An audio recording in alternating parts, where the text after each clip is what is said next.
Good morning. I hope you all have found the day well. Got a good sleep. Got your coffee. For some reason my camera isn't working, but it should be any second. Hopefully.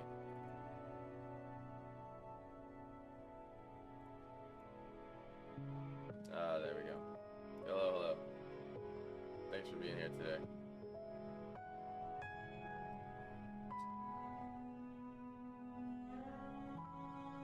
Welcome to, at least lately, where we've been doing fantasy prompts that you decide. Join the Discord if you'd like to take part. I'm going to pin the link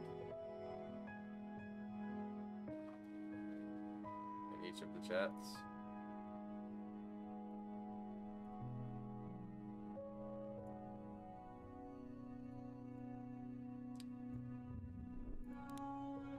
And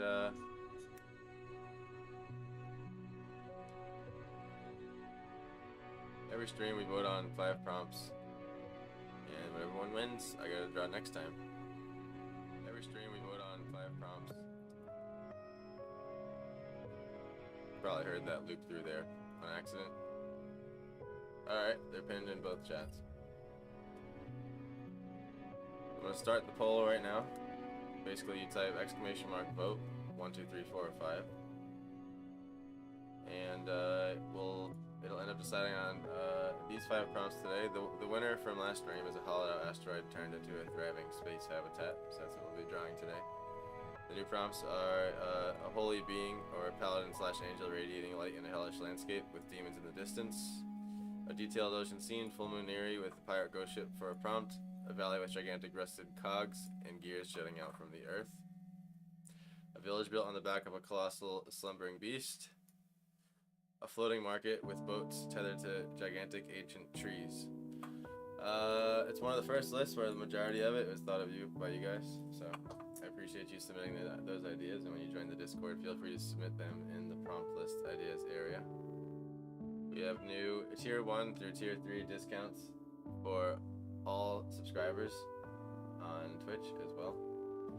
And the new discount code for today is Meteor10. And you can use that for anything on my website, including the city snails that we drew yesterday. Thank you for the person who bought one. I really, really appreciate you. There's 20 available of each, and they're going. So get them while you can. Or if not, wait till you see one that you like, because we'll be going through lots of prompts. At least for now, because I'm liking this. It's really fun. I think we found something fun to do together. Keep exploring. The ideas seem endless. But you can use that discount code today, and it expires at midnight. And yeah, I think that's pretty much it. We're gonna do a 4-hour timer again. I feel like that's the sweet spot. And yeah, we'll start up here in a second. Hey, what's up, Oz? Good morning, brother. 1 or 2, yeah. I had to toss some you wanted in there. I like to toss. Ideally, in the future, I'd want the list to be entirely made up by you guys, and then voted on by you guys. I'll always be tossing in my own ideas, but yeah. So I feel like I'm forgetting something that I said. Maybe not. Maybe I'm good.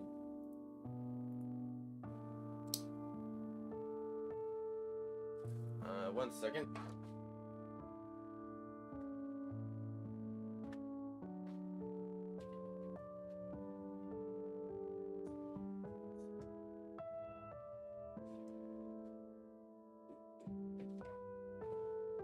I had to help the kitty for a second. My bad. Alright. So, without any time to waste today, because I have no time, I have to work a second job after this and then go to a show by the time it's night, so let's see what happens. I'm going to press the 4-hour timer here. Clock is going. And again, today's prompt is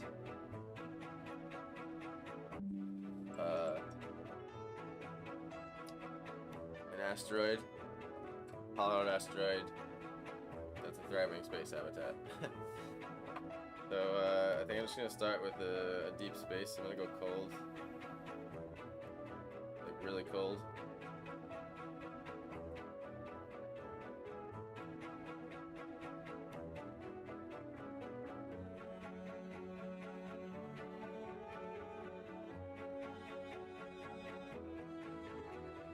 Just paint up our canvas here.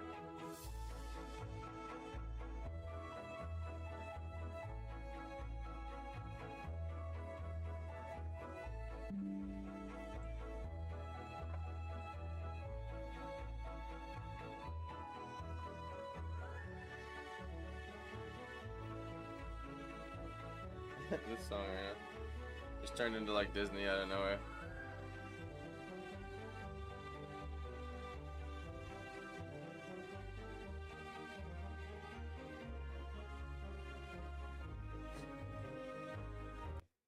It's not classical piano, man.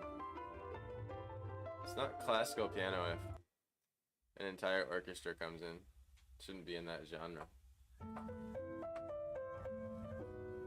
But that's just my opinion.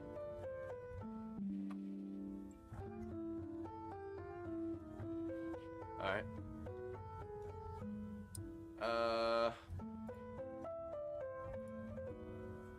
Cool, now let's give it the stars here.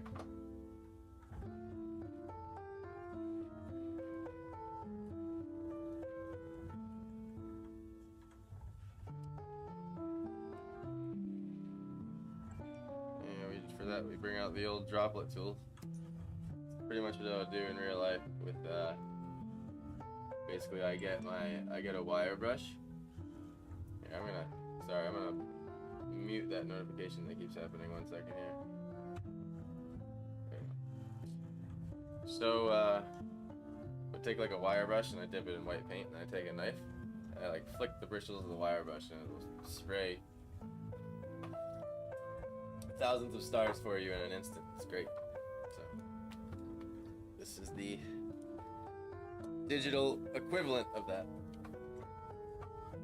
And probably have to play with the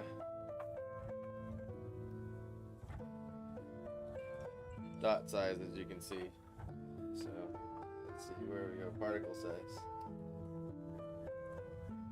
Too small. There we go. And I think they just need to be a little bit more separate.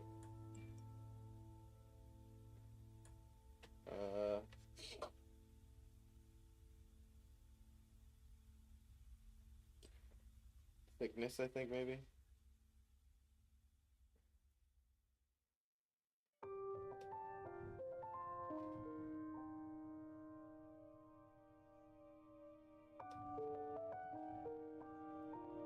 Oh, I see what happened.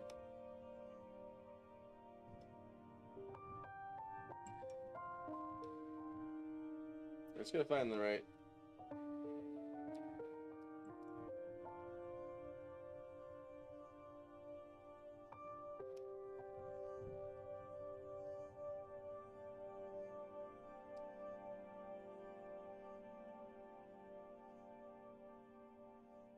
That'll do. And I'll go a little smaller. Get some deep space ones in there. And have a little cluster over here or something.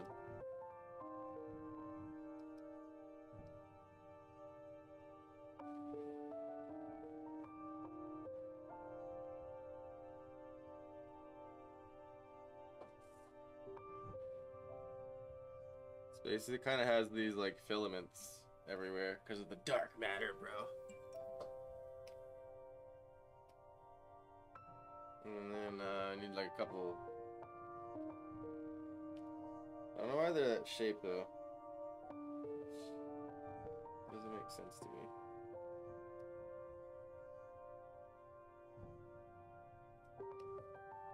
That's the shape they should have been.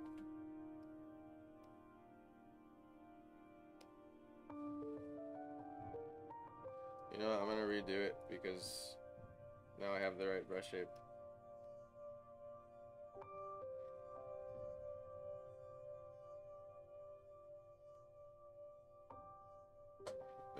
now it's the right effect.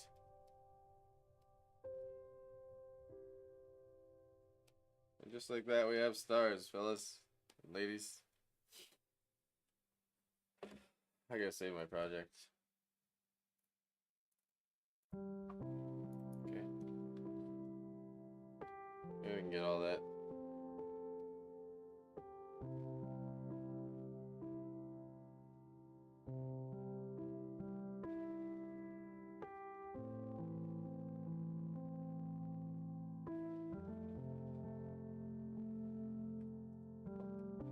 They were like looking into the edge of looking long ways through a galaxy or something, you know?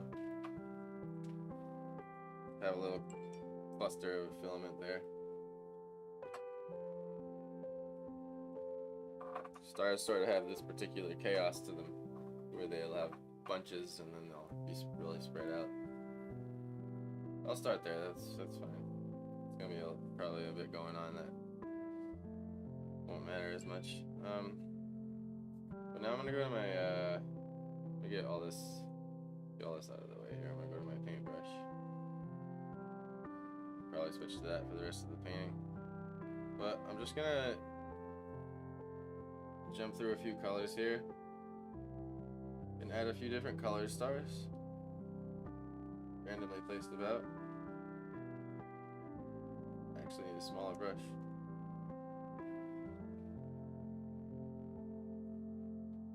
And now I'm wondering if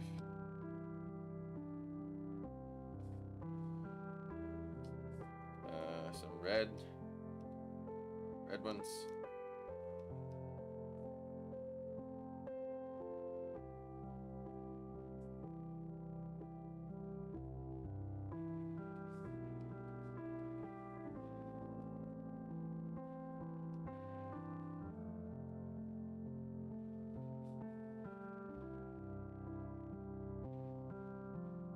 Few yellows.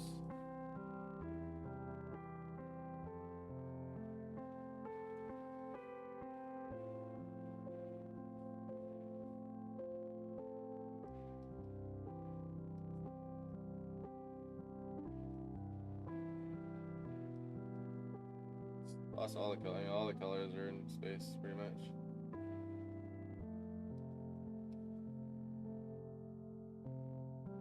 We have a few really big ones now.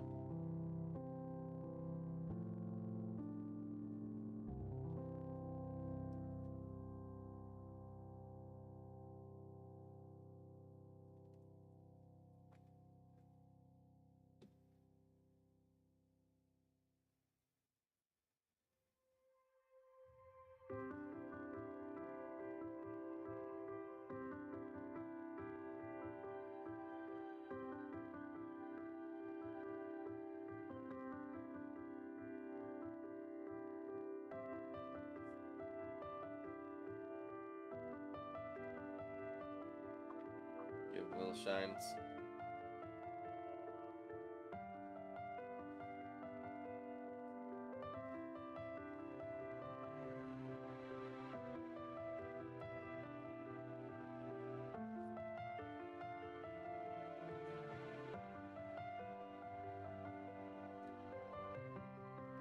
Like a cold blue one that's a bit bigger.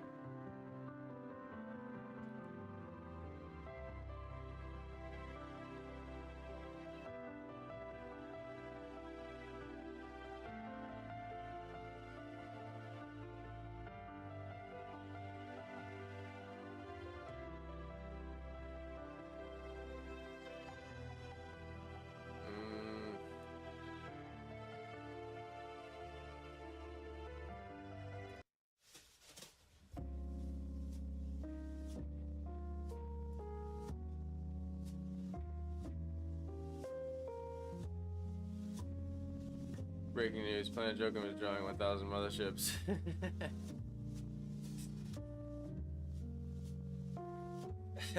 Someday. I tried to make it a possibility. Just didn't win the vote.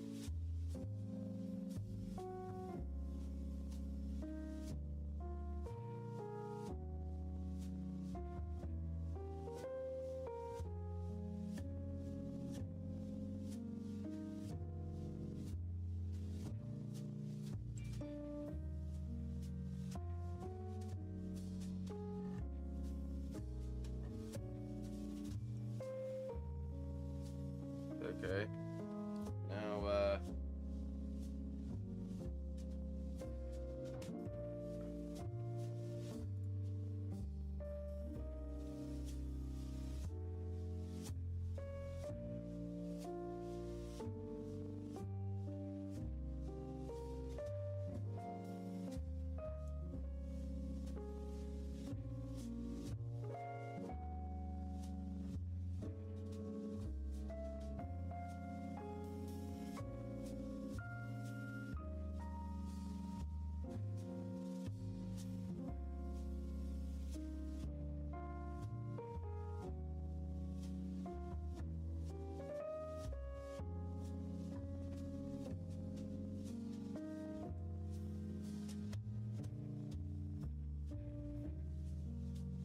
gonna work up a light source here.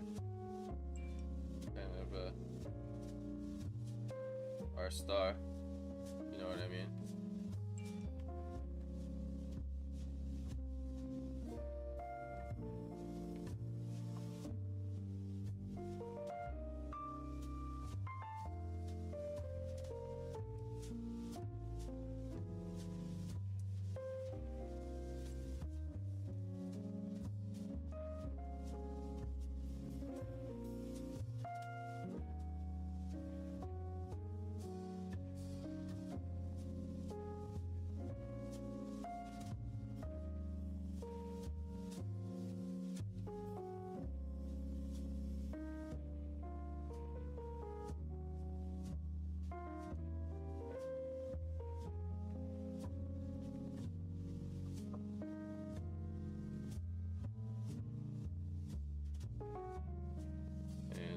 Yeah. Trying to get to like the whole asteroid scene as quick as possible here.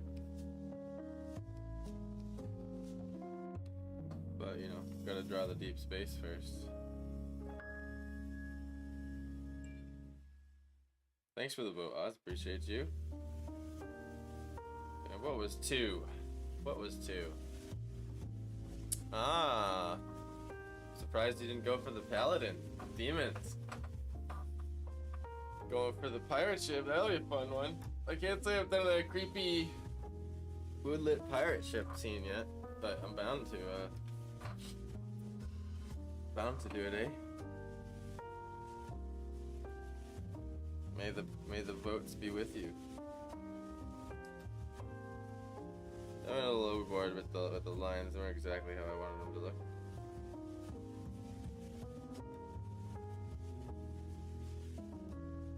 Strong button. Window's huge, man. There we go. Actually, could be smaller even. So I've hotkeyed this program entirely to the point where I just play it like a video game. But so you can do this cool thing in this program where wherever your pen is, it pops up in front of your pen. I was gonna try to level a melee to a new PoE. Sick, dude. I was actually like, I want to play PoE lately. I'm gonna make a character, but literally I just haven't had time. It's like, gonna have like a few hours after I get like all my shit done. I'm gonna actually make a new guy. I don't know what I'm gonna make yet though.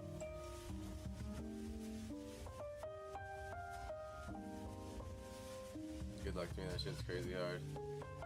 Yeah. Every melee guy I've tried has been a challenge, indeed. I just had that panic moment where I thought, fucking, my time lapse wasn't going.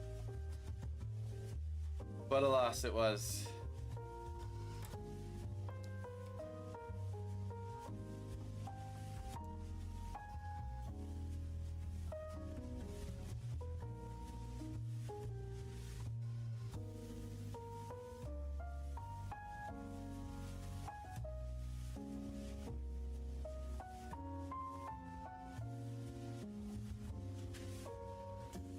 What if it's like just a weird star? There's some like crazy rings going around it or something. I mean, it's fucking, it's space, like, no rules. No rules in space.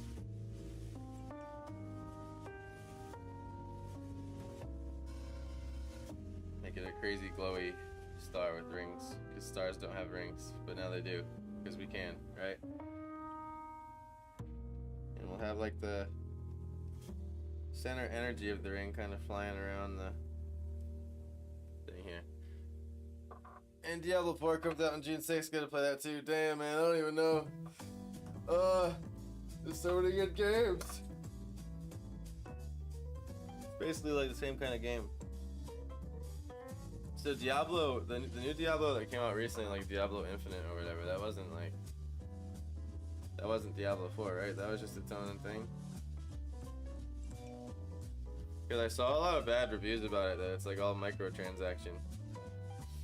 But to the point where it's like, it's way better to just like dump money into it, because it just takes way too long to grind, basically, is what I heard. But I'm not probably talking about the right Diablo.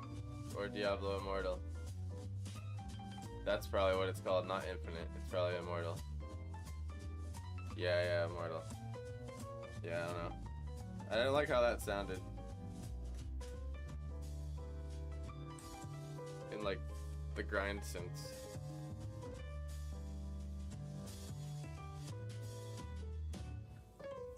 PoE did it right with just the outfits. The only thing though is I wish that PoE could implement the whole market system like into the game, you know what I mean? So you can just like walk up to a dude and open it, and then people can sell on there, rather than having to go to some website and then like meet some guy that trades it. I think that would make it better. Unless it is like that now and they've changed it, but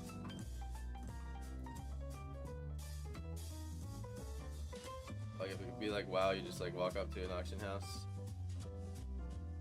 It'd make it easier for you to sell your items too. Maybe it wouldn't. Maybe it would just create way too much inflation or something then.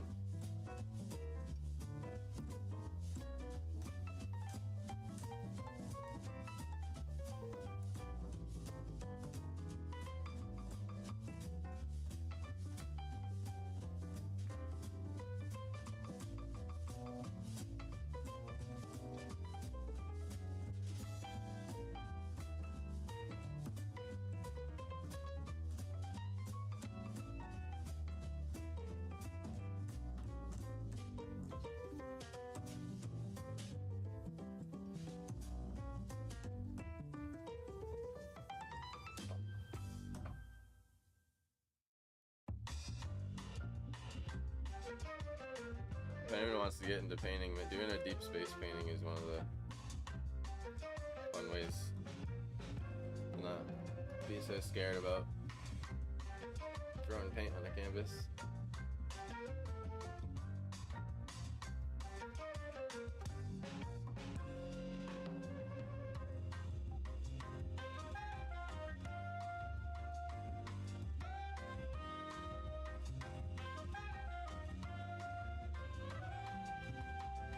That one to glow blue a little bit more. There we go.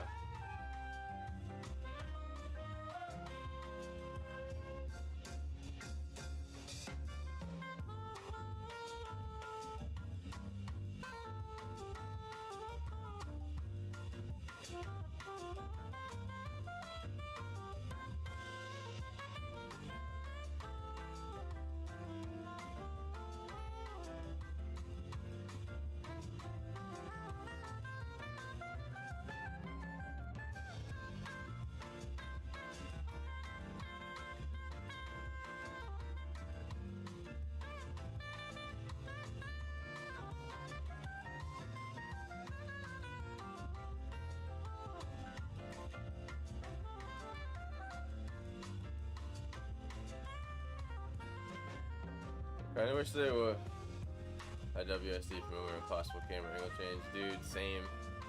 I forever can't stand the above view, but I got used to the mouse to move it in those games over the years. Yeah, same. I mean, ultimately I'm okay with it, because it's a really good game, but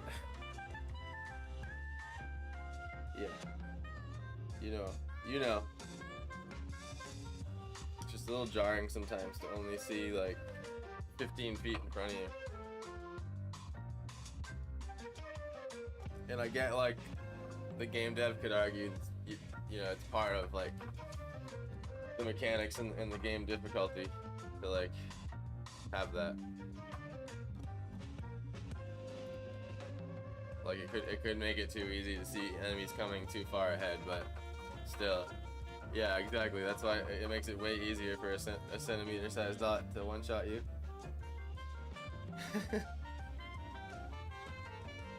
10 times easier.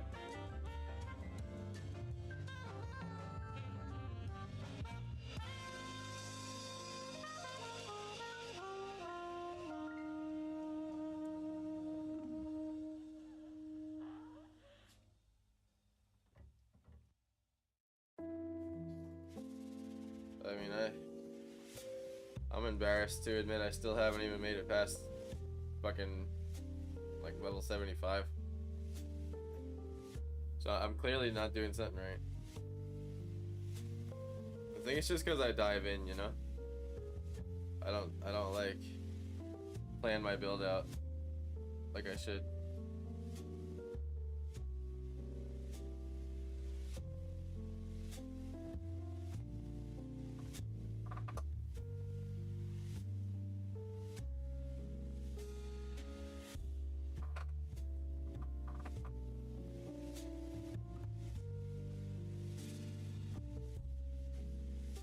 Drop totems and run is always a good play. Yeah, I mean that's pretty much one of the builds I got the farthest with.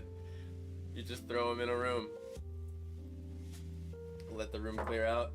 It's like throwing grenades in a room. I have this. I think I might do a Sorry, I forgot to start the timer there. I might do a mine guy again, a mine or a trap guy. That's the last guy I was doing. I got him to like level 24, and I was really enjoying him. But obviously, I'm not part of the season anymore. But I probably should just play standard anyway. I'll never get a guy up to max in one season, so I might as well just play normally and enjoy a character for a while and experiment with him, and I like actually get him good. And then maybe I'll have a chance of, you know, actually being good.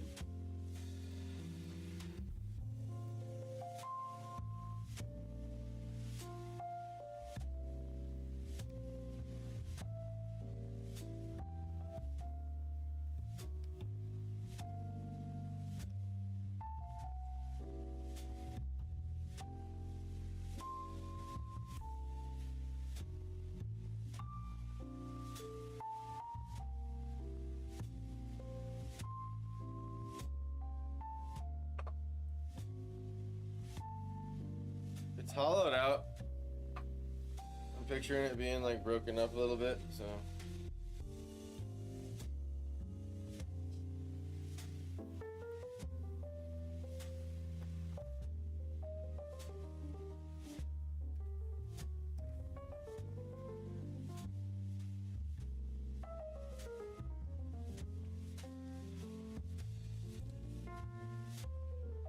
Yeah, I'm starting the season and going to try to finish him in standard.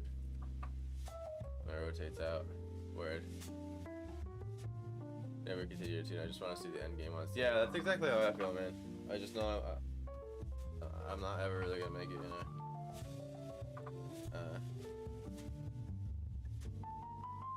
A league, so I might as well just play standard and chill, you know.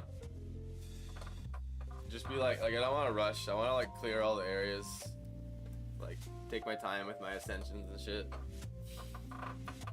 Find some bomb, like, you know, because then, now I mean, I don't know if they add so many new bomb items in a league that you miss out on shit, but I'm sure already there's a lot of, like, good items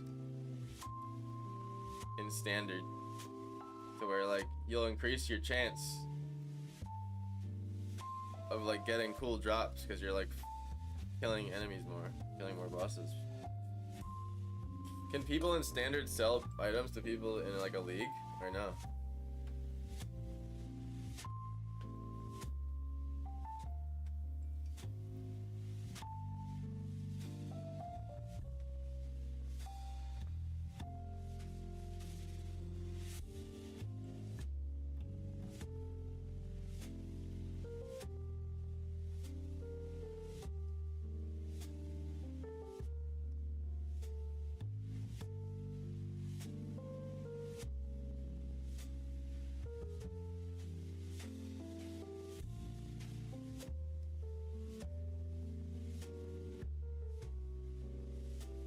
No, it can't be too standard league. Where I figured.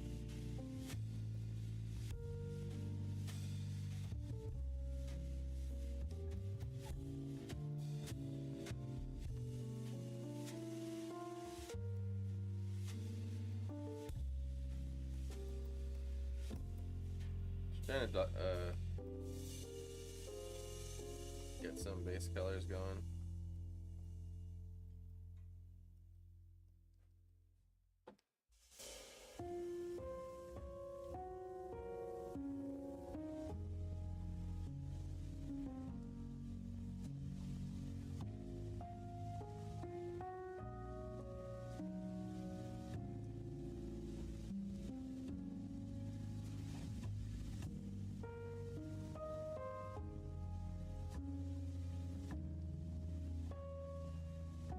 I know there's this item you can get with traps or mines. I forget which one it is, but you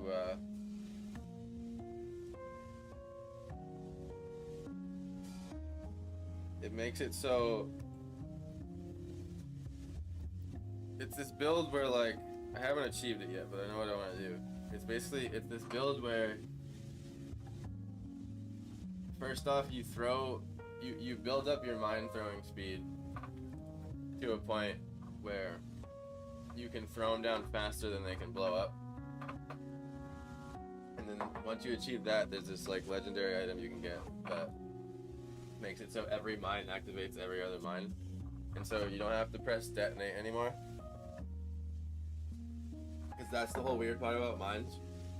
Is you have to press there's two steps to do the damage. You have to throw them out and then detonate them. But you can get them like chaining in this way where they just keep going. And you just run around and they just keep chaining and chaining and chaining and chaining. So that's the idea. But I gotta like find the gear and shit, you know?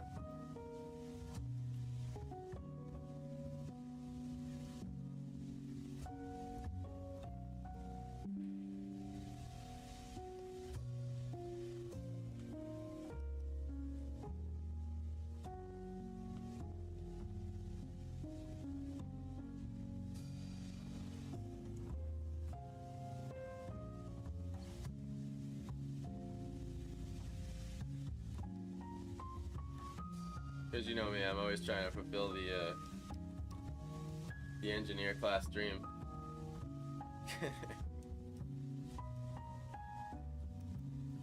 Explosives are fun. It's like in Call of Duty Zombies, I'm the guy with the grenade launcher, just taking out groups at a time, one shot. It's just the best though.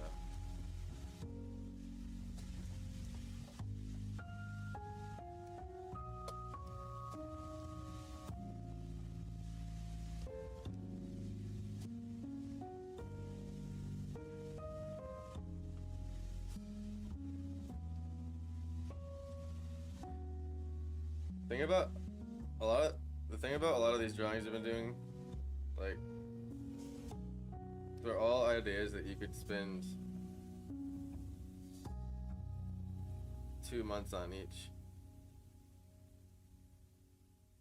If I was to really go into designing this scene, if I was like hired by Blizzard and they were like, alright, we're building an asteroid game, and we want you to like make it, like, I wouldn't have gone into it this fast. I would have spent way more time designing. Like some sketches and shit first to get like the best option to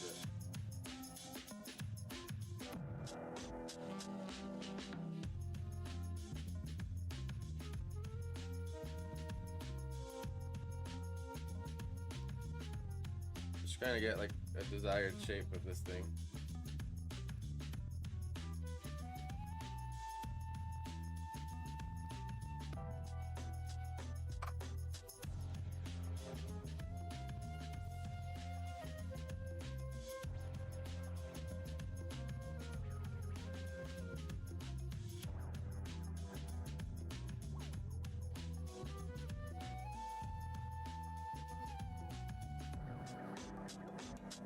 Don't want red.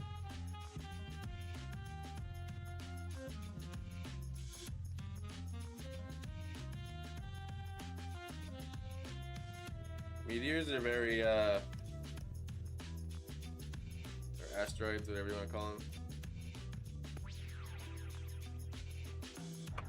They're very porous because they've been traveling through space forever, and they get hit by shit all the time because there's no atmospheres in space to protect objects from whizzing about, smashing into each other. So it's very porous stone.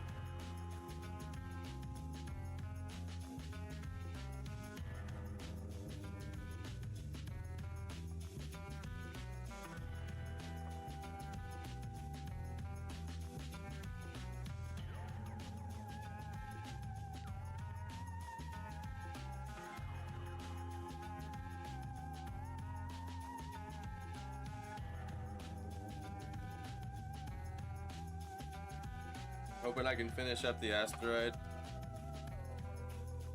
to a point where I can start the habitat, and I feel like that'll give me I'll give you 3 hours for doing the habitat and shit.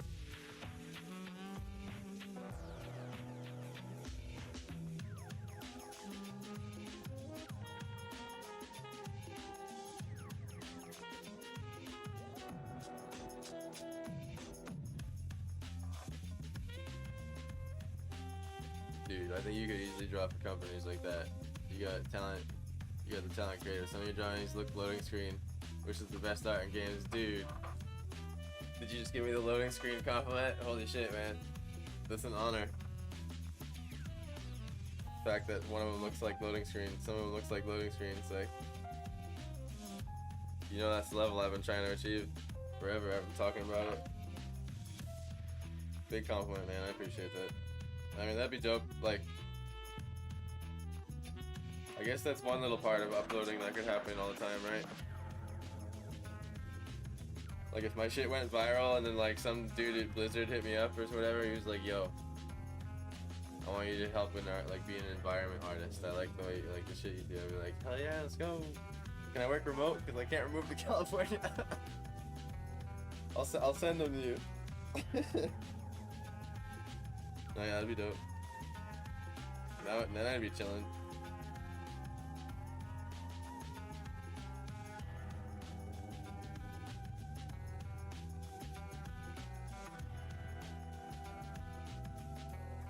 Probably wouldn't be for Blizzard though.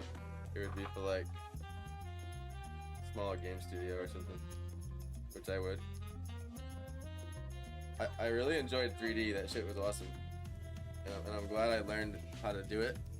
However, drawing is definitely my home. Who knows what techniques they're using these days though, and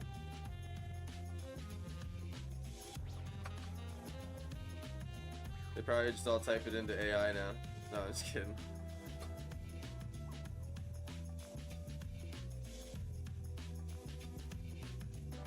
My Snail City reel seems to be doing okay this morning when I uploaded, so.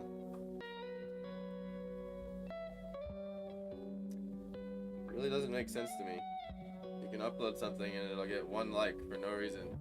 No one will see it, doesn't even appear, and then you upload something right after it and it's like, boom. Guess that's just the way it goes. Maybe that's why, like, the amount you upload is king these days. Cause you just gotta, like, increase your chances.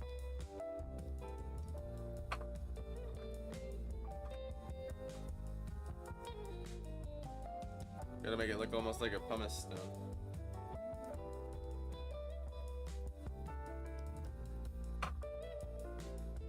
You know, stones you use for sanding down your feet.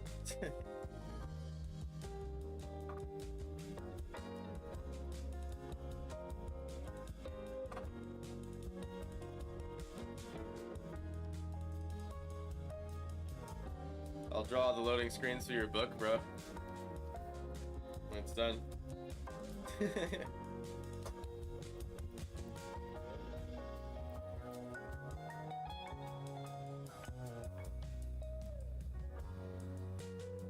open to embarrass myself on all character and human-based ideas too, because I have to throw myself through that fire.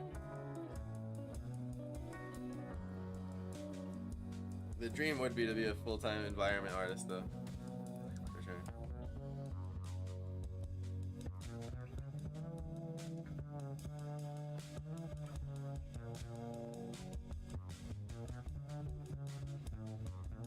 Remember, anyone hopping in, you get the discount code that expires at midnight today or tomorrow. I have to set it for 12:01, so technically I've been lying. It's 12:01, so you guys have 1 minute after midnight.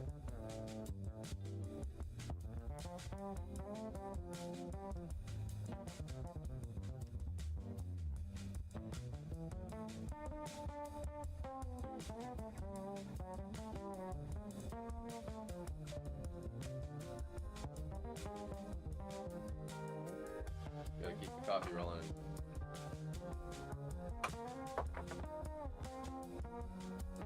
Wow.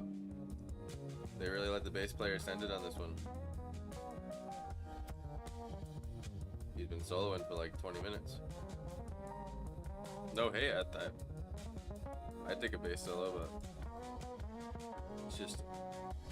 it's not like a band. It's rare to see that.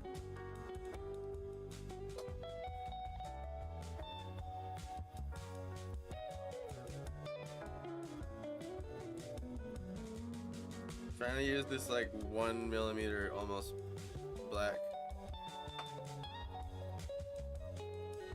so it separates from the deep space black.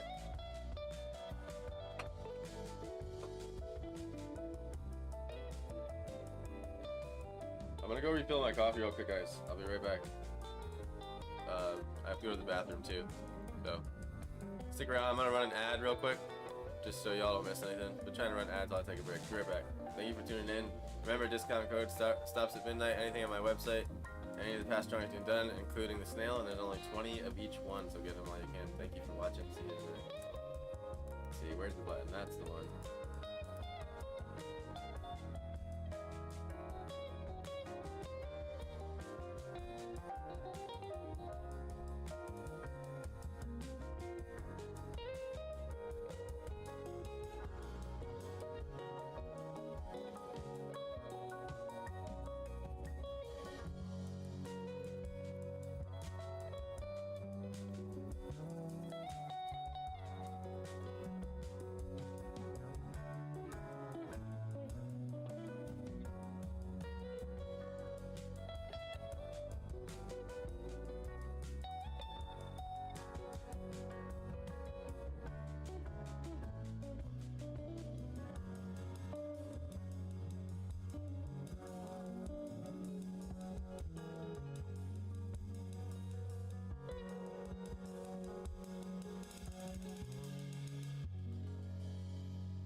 Hey, thanks for sticking around. Appreciate that. Appreciate that. In the morning, you know, you have to go through all your bathroom cycles. Still hitting me. Just gonna check my time lapse, restart it. And trying to keep hopping on today's prompt.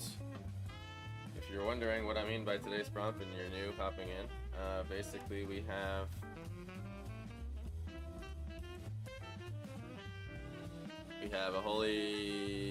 today's prompt is a hollowed out asteroid turned into a thriving space habitat. You can come join the Discord if you want to take part in the voting of the prompts. You get to decide the painting. And today we have 1 through 5 in the voting system going already. So far we have a vote for number 2, which is a detailed ocean scene, full moon Erie with a pirate ghost ship for a prompt. Oops, I didn't mean to type that. But yeah. Let's see. Just gonna delete that. And I knew there's supposed to be an I in pirate. Alright, cool. And you can find that in the prompts list ideas here. You're also welcome to add any prompts you want. There's a pinned Google Doc that anyone can add the ideas to, or you can just send them here and I'll add them myself. If you're new here, there's also my website, planetjokum.com, where I give you that discount code every day. You can get the city snails from yesterday, or any of the other drawings, or anything else on my website, including stickers, like the mana and health potion. Yeah, just trying to keep you aware of all the things I'm trying to help you with. And here we go, back to the meteor scene.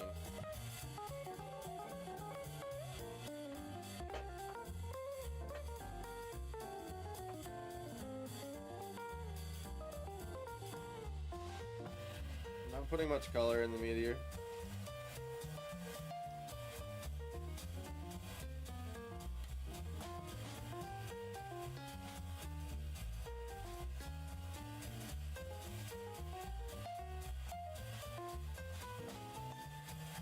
Keeping it ashy, but I am using it in the blue side of things to keep things cold looking, because things are cold in space. Very cold.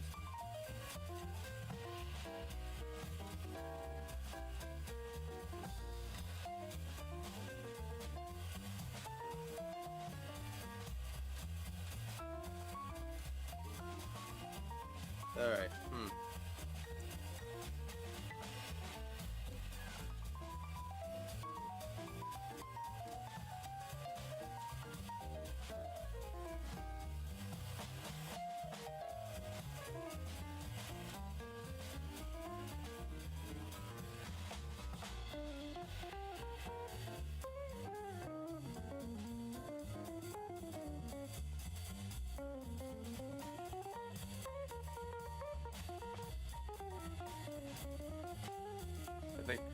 decided I'm gonna start sketching in some of the little habitats, whatever you want to call them.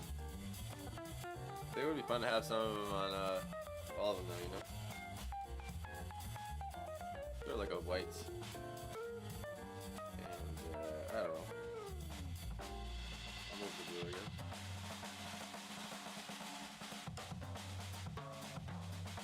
Just been picturing little habitats, you know? Nestled.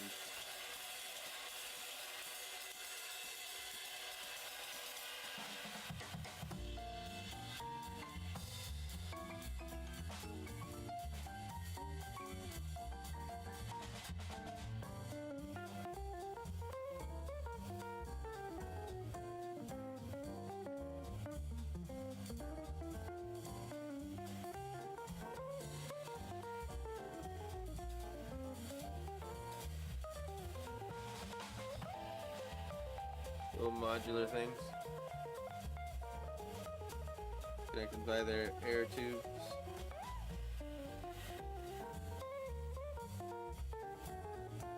I also thought it'd be fun to do like a sort of, I didn't mean for that to be so blue.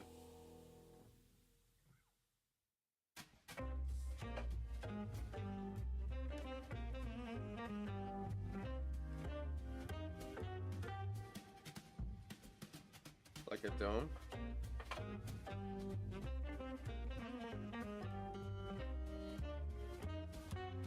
It could sort of be like, oops.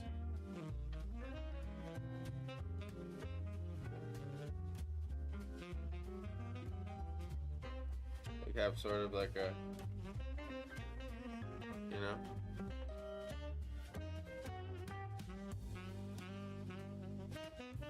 Maybe it would be like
I think I can make it a black hole.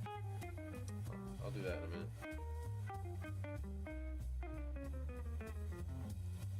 I'll just run with this initial idea.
space buildings on it, you know?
I like that it like overlapped that star. I thought that looked cool. So I rolled with it.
I feel like you're gonna have like the ag building though.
Still waking up, fellas.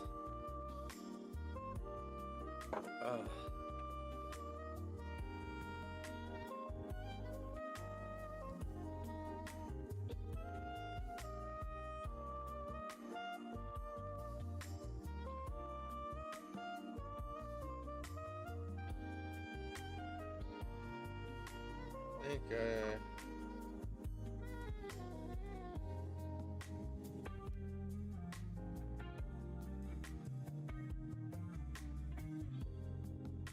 see if I can portray this.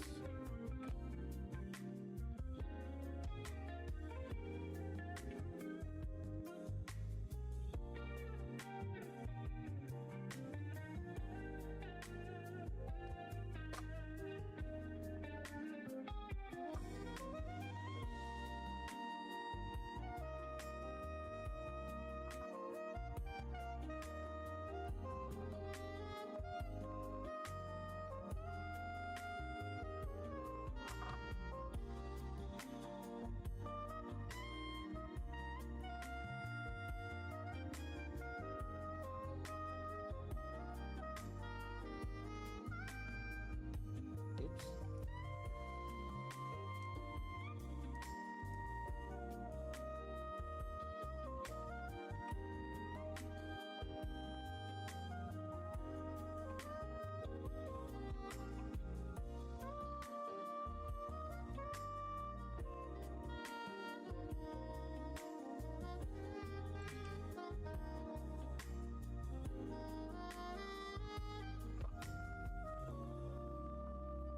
So my goal with this here is I want to put plants in this thing. You'll see what I mean.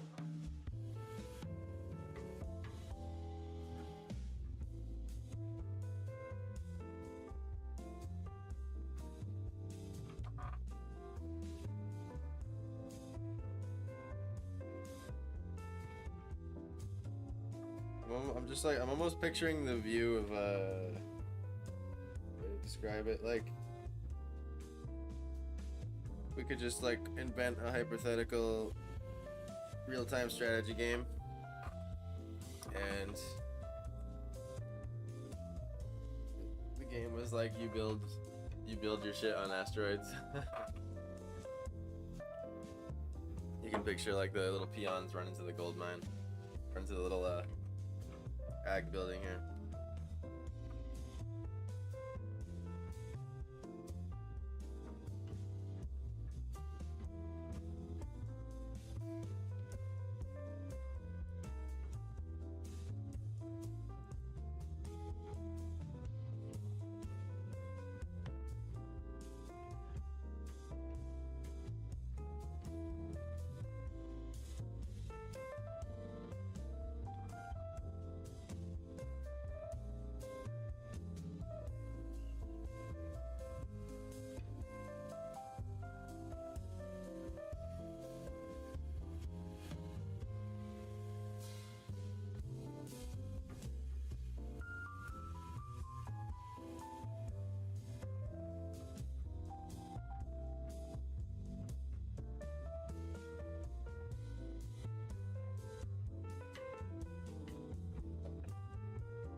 No atmosphere out here, so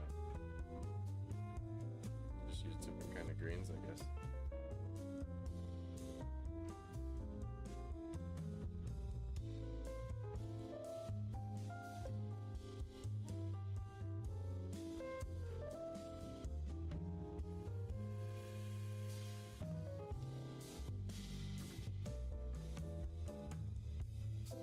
I'll probably see a little bit of the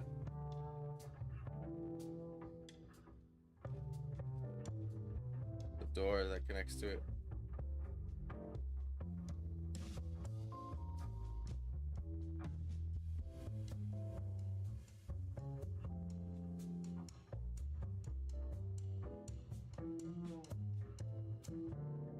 Picturing like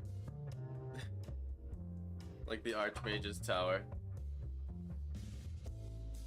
in Skyrim. You get that little herbalism thing up in your office.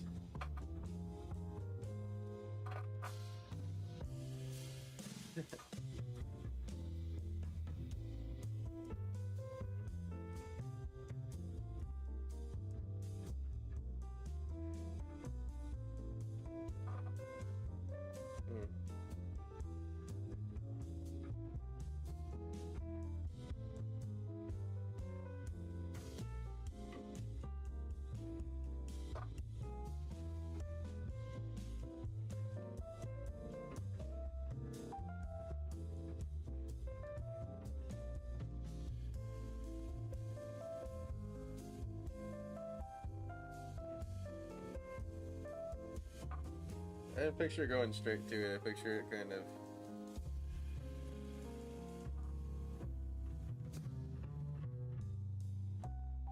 doing that sort of thing. Inventing as we go here.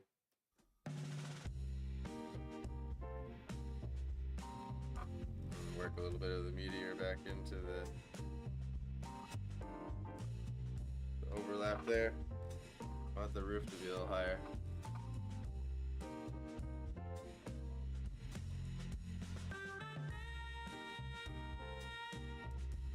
You picture it turning. Picturing kind of like how at terminals, those weird bridges that like connect to planes, you know what I'm talking about?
Windows on it.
I'd imagine that you would notice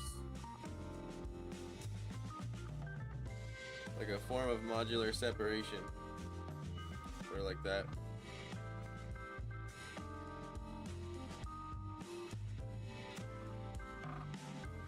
Because everything connects.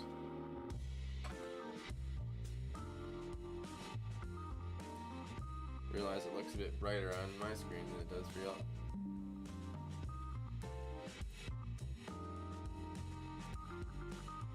Screen brightness. It's my screen brightness. It wasn't even on your end.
Sure, there'd be some sort of like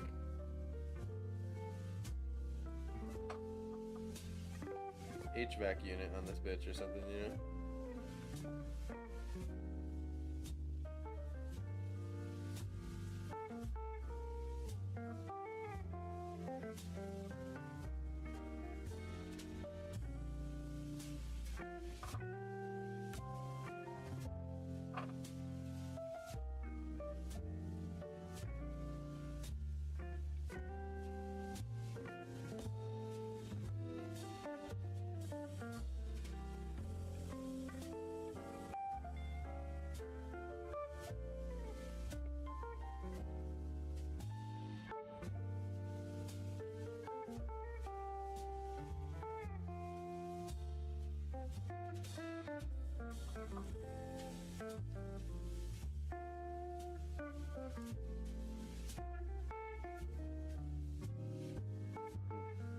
Get some shadow to it.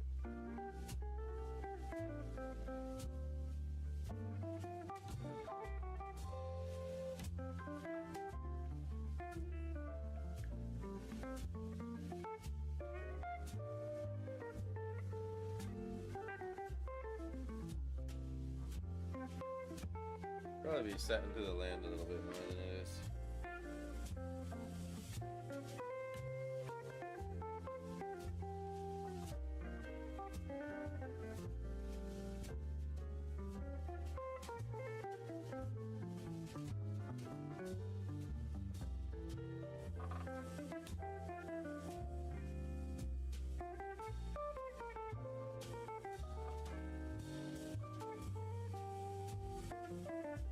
Alright. I'm happy to already be at the space station with 3 hours left. That's good.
I love space, man. It's always been crazy to me that there's just rocks whizzing around for all of eternity.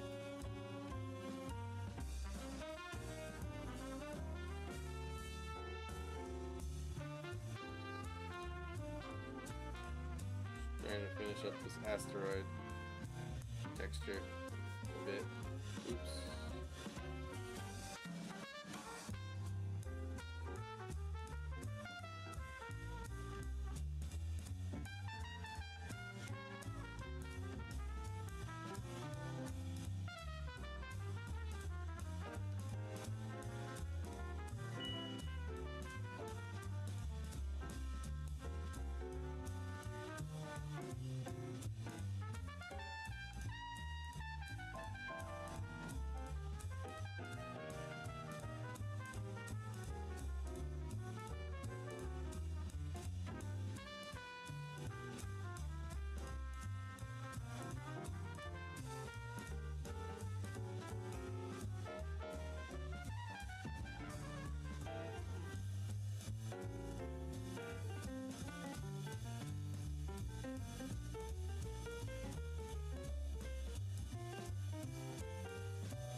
Alright.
There is no place I'd rather be than right here next to you.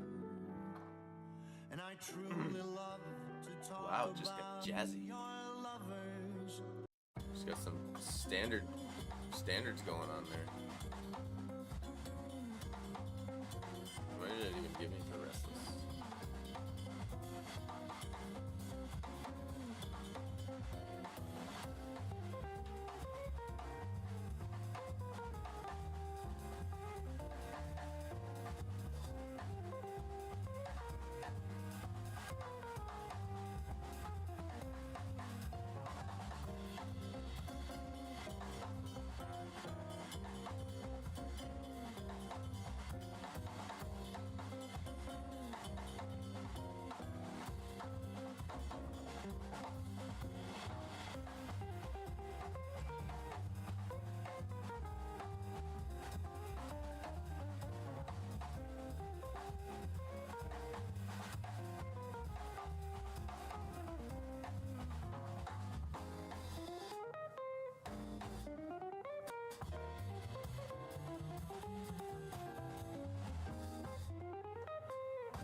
I originally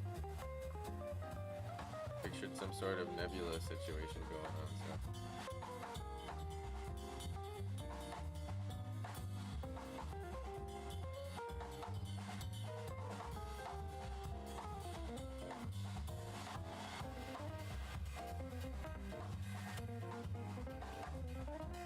Hey, good morning, Stephanie.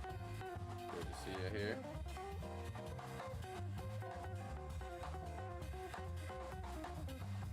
We're working out our space station habitat.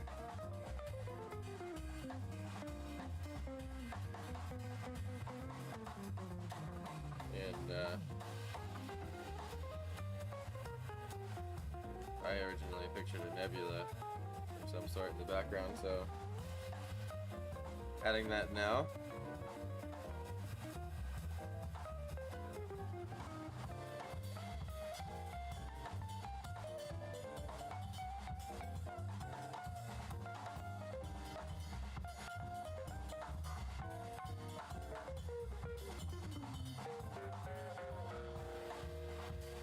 How's a day in the life for you, Stephanie?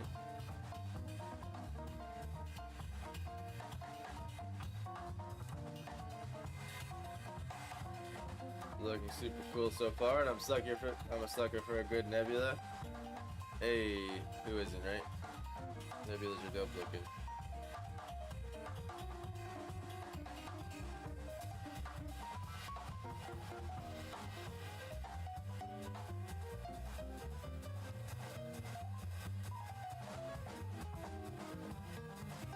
Nebulas are interesting to paint. Painted a few in my day.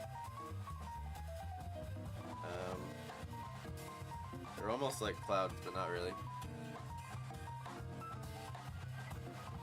You get to add a little bit of that like neuron sort of dark matter vibe to it, if that makes sense. When did I put that brush stroke?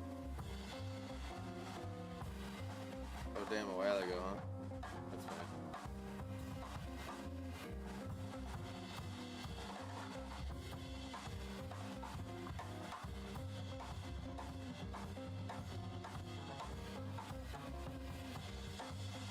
Very jazzy indeed.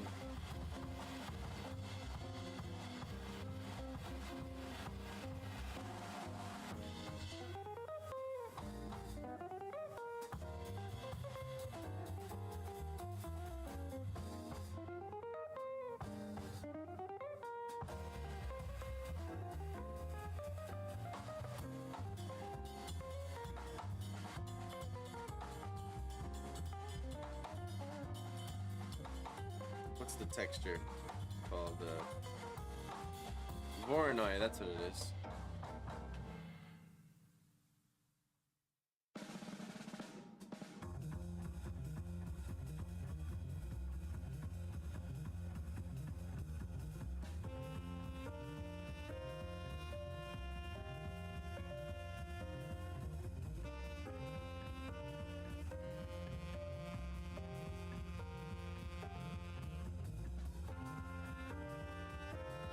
Or not a texture, I should say. Probably it's more of a pattern in nature that happens. The Voronoi pattern.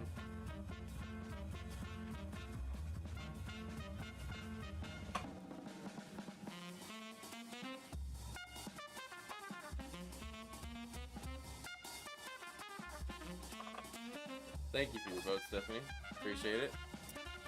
Anyone that doesn't know about the vote system, we have a Discord you can join. Both the links are pinned in both chats. And we vote on a prompt list every day. Today's winning prompt was a hollowed out asteroid turned into a thriving space habitat. And we have these 5 today. So far, 2 votes for 2. A detailed ocean scene full moon / Erie with a pirate ghost ship. So that'll be fun. Study a ship. So appreciate those votes. Encourage anyone else to hop in. We also have the midnight discount code today, the one that expires at midnight, Meteor 10, for anything on my website, including the stickers and the recent prints. That there are only 20 of each, limited, and some are already gone. So if you see something you like, pick it up. And also, good morning.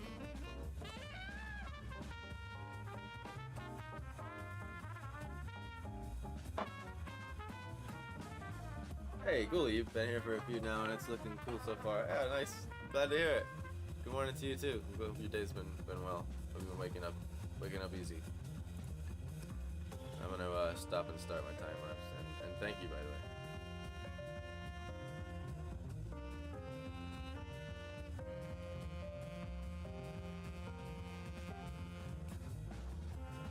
Might have to go to the bathroom again in a minute. No, I already did it soon, but. That morning thing, I'm telling you.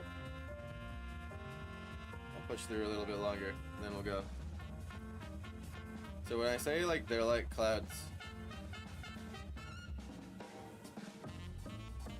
they'll light up near like the star like that, you know? They'll get like highlights to them. Oops, that was a bit too fine.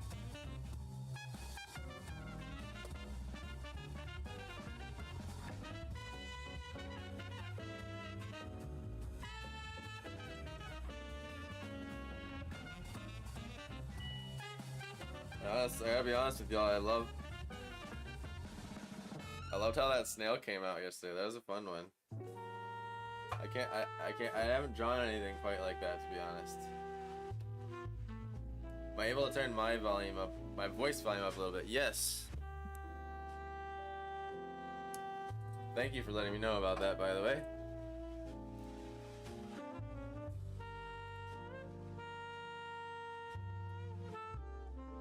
Test. Oops. Test. Actually, I was moving it the wrong way. Hold on.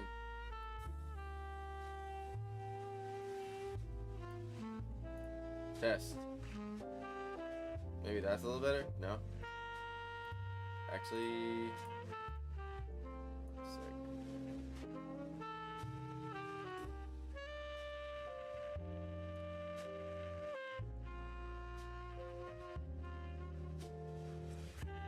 Yes, snail is super cool. Of course, gotta hear the streamer. Yeah, definitely. Let's see.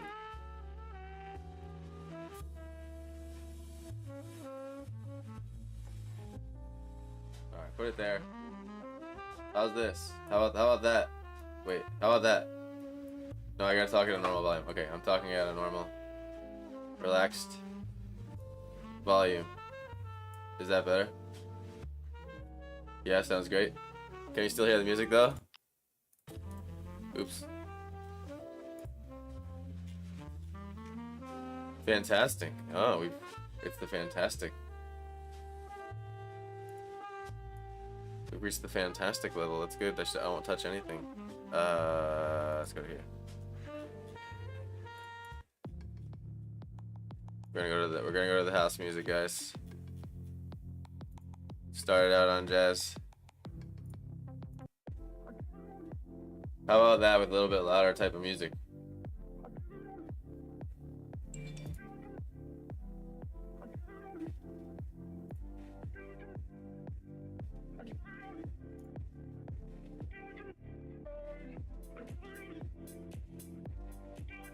Fantastic. Cool.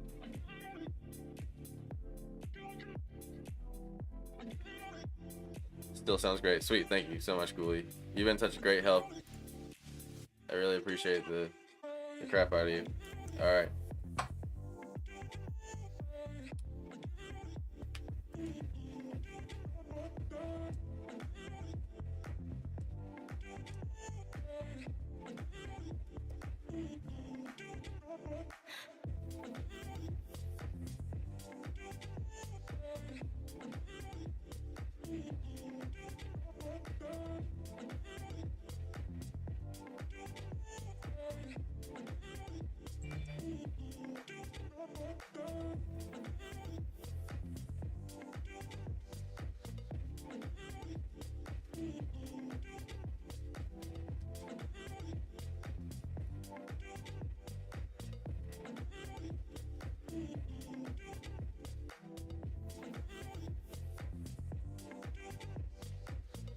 Is there any boom happening though, like with my microphone picking up the music? Because that's been the fine dance. Maybe how about that? There we go.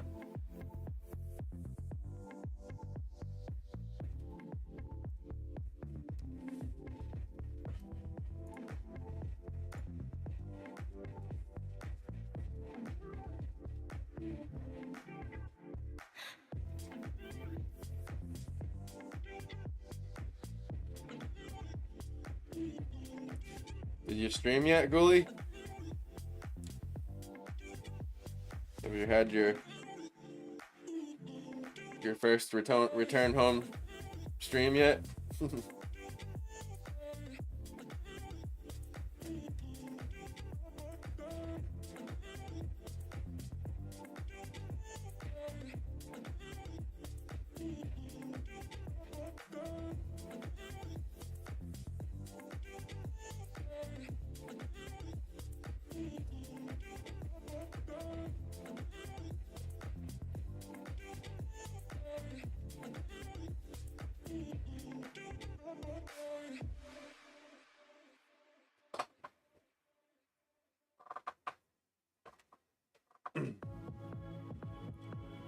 I have not. Found out that my old webcam has shit the bed, so we bought me a new one yesterday and it should be here by the 30th. Hell yeah. It's exciting. Which one did you go with? I need to get myself a new one at some point too.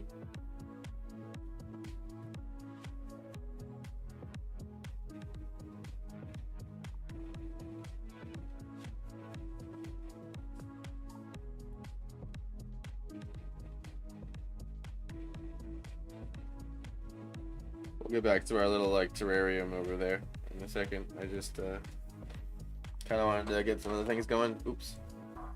You ever do that thing where like you rest your elbow on the armrest and then it immediately slips and you're just like I probably do it like 5 times a day. When it becomes like your full-time job to sit in a computer chair, there's literally like no computer chair that's good enough with enough features to make you comfortable.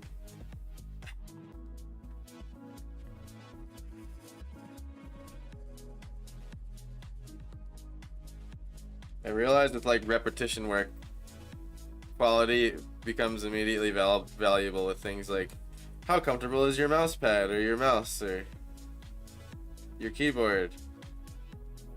It's cool if you're on that shit a couple hours a day, but if you're on that shit 24/7, it's like it's gotta be as comfortable as fucking possible. My boyfriend talked me into allowing him to get the Razer Kaio Pro Ultra. He wants the best for me. I'm not sure exactly what that one is, but it sounds fucking awesome. I know Razer makes some good products. Right now I'm rocking I've gone Logitech for a while. So right now I got the Logitech G502 Lightspeed, and I know it's like a $200 mouse. Not cheap, but it's a really, really good freaking mouse. I love it. Right now I'm using my laptop keyboard because my last one broke, but I need to get myself a better keyboard soon so that I can have it like on my lap. I used to draw with the keyboard on my lap so I could rest my hand in my lap and press the hotkeys there. But now I have to like reach out to my laptop. It's fine, I'm used to it, but it's a little bit more comfortable. Actually a decent amount more comfortable to have a keyboard in my lap. To like press the hotkeys for the program, if that makes sense.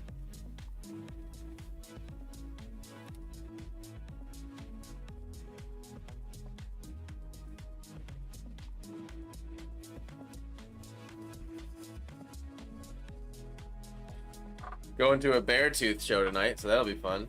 I don't know if we got any metalheads in the crowd here. I know we got Oz.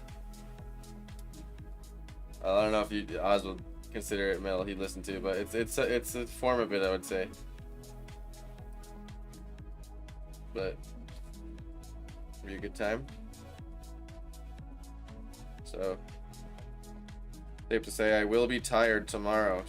So expect a tired Jokum for the next stream. Which reminds me, cast your votes, y'all.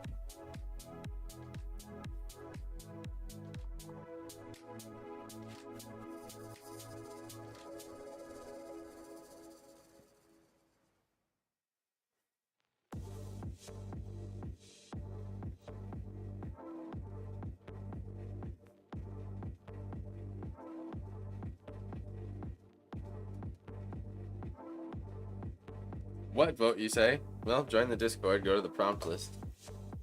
Chat room.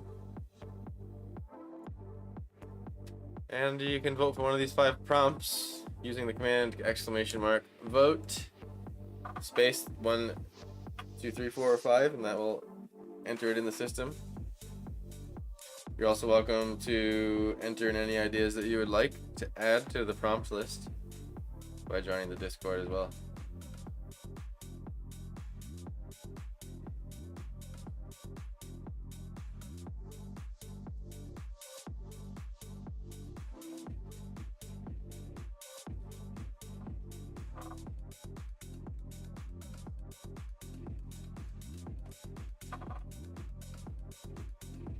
It's a 4K DSLR like webcam. Hell yeah. That's fucking awesome. I need one of those myself. I have a 4K camera that like I bought a video card reader for. So that's the way I get 4K, but I use it mainly for my traditional medium streams because I just want the top-notch quality when I'm drawing on paper. So it's on my desk over here, like pointing down. Basically the top webcam on the market now running at 309, so he's financing it for me. Nice. Hell yeah. No, it's really good to have a good webcam.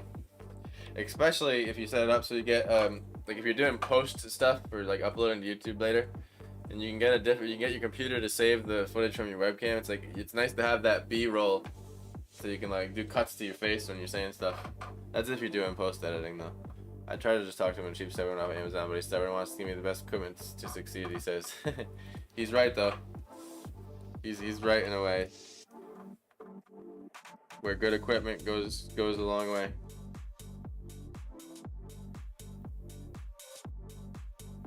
And lasts a while too.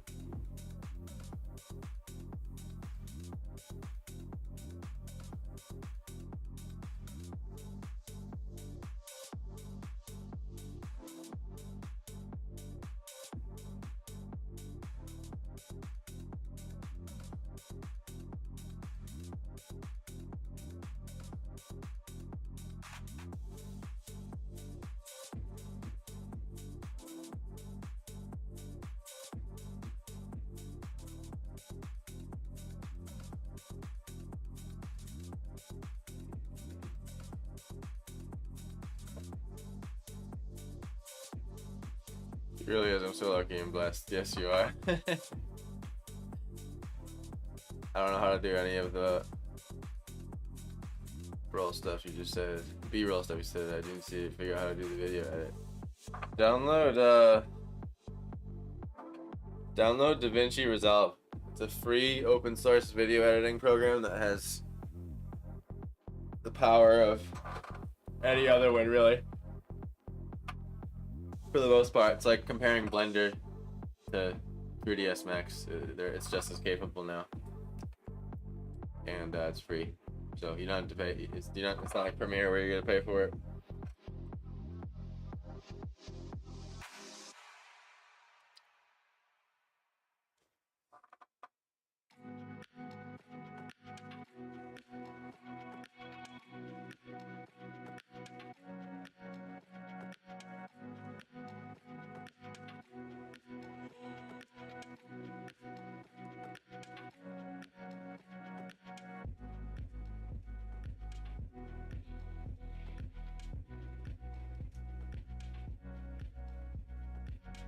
I mostly use CapCut for TikToks. Nothing wrong with it.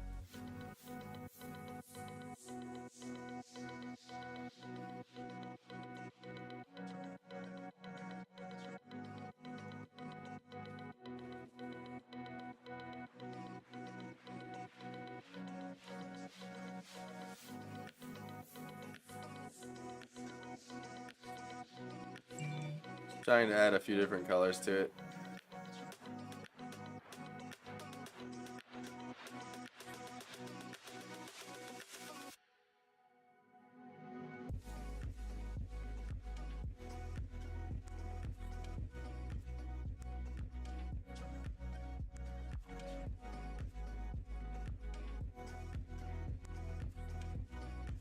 Indicate some different gases.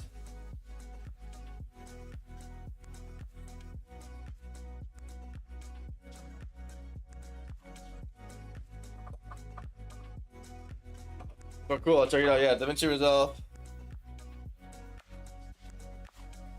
Made it here. Hey, good morning, Kate. I'm still waking up. Hope your day is starting well. Oh, God. Looks great. Thank you so much.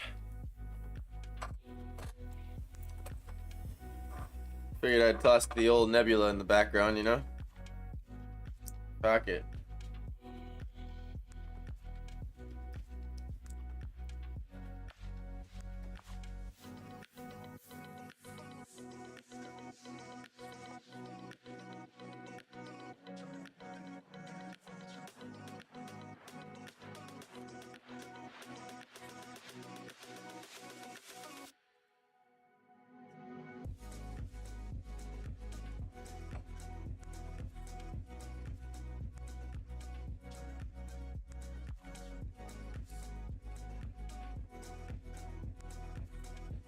Sort of like painting sentient clouds or something.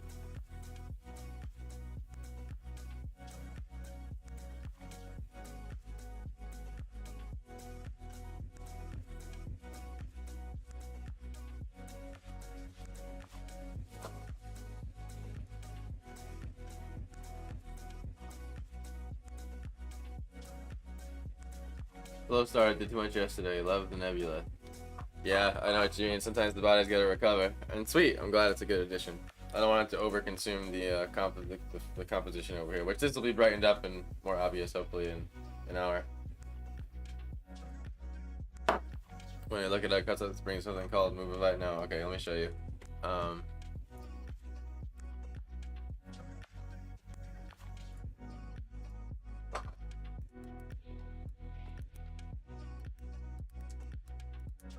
Just gonna pause the timer.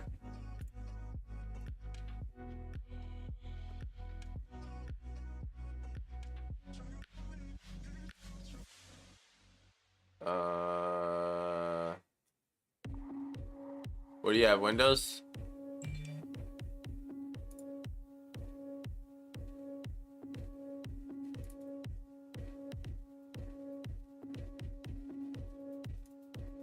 Yeah. All right.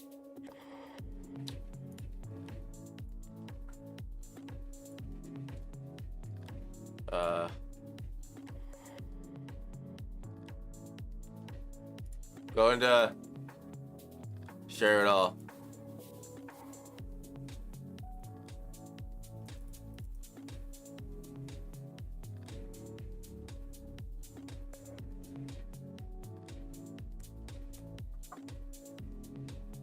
I gave you a link in Discord to click and share it all to right to the download page.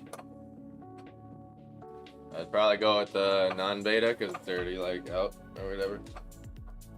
But they come out with updates all the time, so nice. Thanks, man. No problem.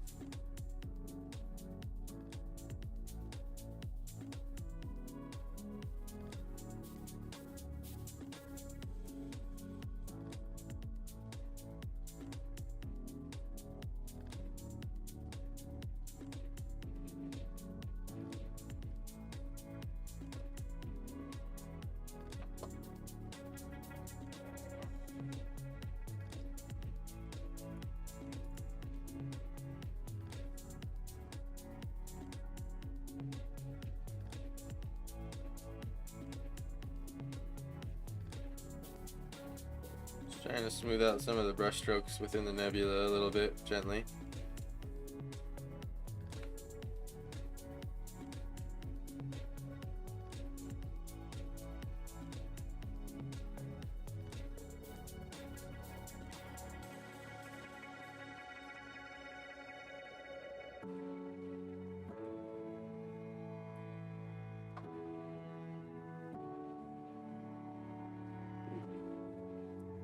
Some of the brush strokes actually look cool.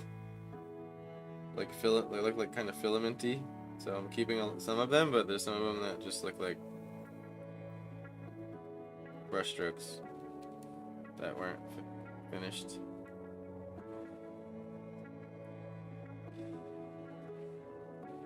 And we can go to a pure white here, a really tiny brush, and add a few stars.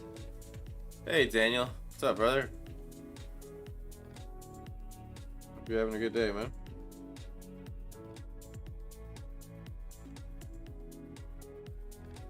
And adding a couple stars we may have painted over through the nebula gives it that little final touch. Also, stars are born in nebula, so like something that's worth doing is like adding a little bit, like you got the main star in the nebula, but then add another one like over here.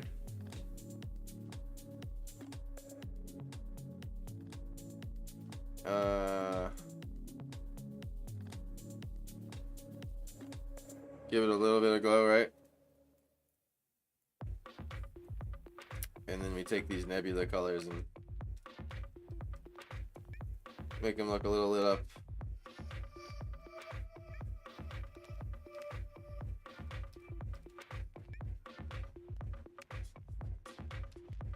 Especially right by the star.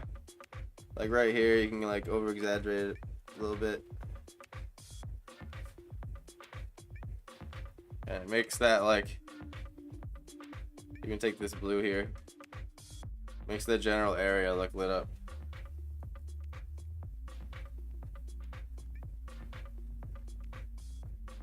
Sort of like that, you know?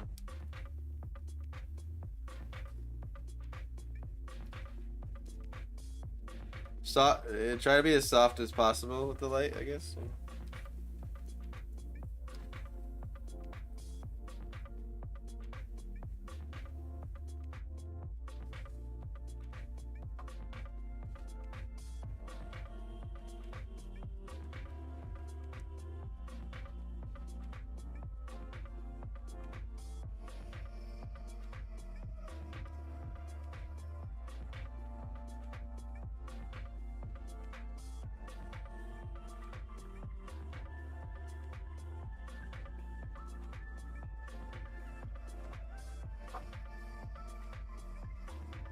You said do or don't do beta. Either or's fine. I mean, beta is just like, it just has extra features that they're testing is all, and plus the normal ones. Thanks for the vote, Kate. I appreciate you adding to the fun. Anyone that wants to add to the fun, join the Discord and vote for the next prompt. Now that everyone's here, the 5 prompts are a holy being, paladin / angel, radiating light in a hellish landscape with demons in the distance, a detailed ocean scene, full moon / eerie with a pirate ghost ship, a valley with gigantic rusted cogs and gears jutting out of the earth, a village built on the back of a colossal slumbering beast, a floating market with boats tethered to gigantic ancient trees. And so far, I think we only have votes for 2. Indeed we do. Let me refresh. Alright, we have 3 votes for 2. Looks like a pirate ghost ship. So far, at least. We've had things. And I forgot to start my timer again there. Oopsie. Let's see, 2 hour 35. I'll take off well,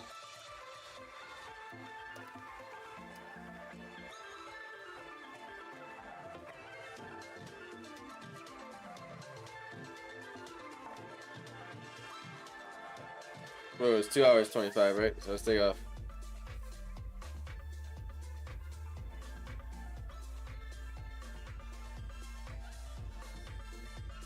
I definitely accidentally added 5 minutes there. So I just subtracted 5.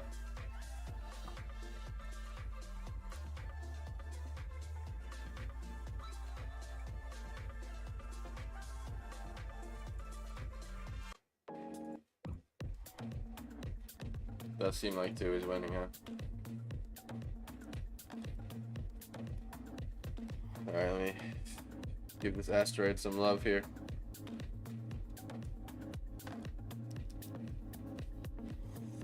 I had to paint over it.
All right.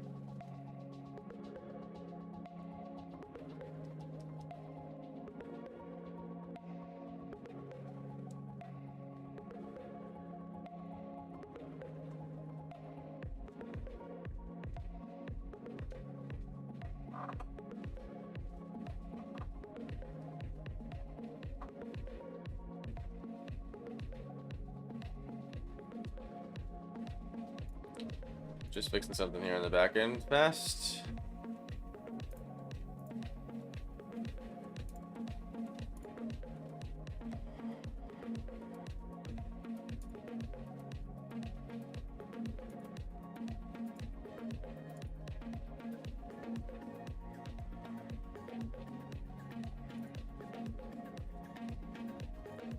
All right. Gonna stop and start my time lapse again. Keep the file size small.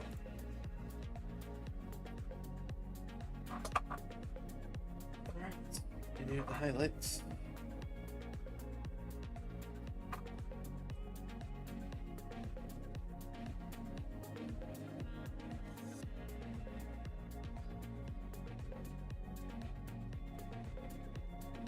And it's so porous, the meteorite, that pretty much the rim light will sort of always trail off the edge.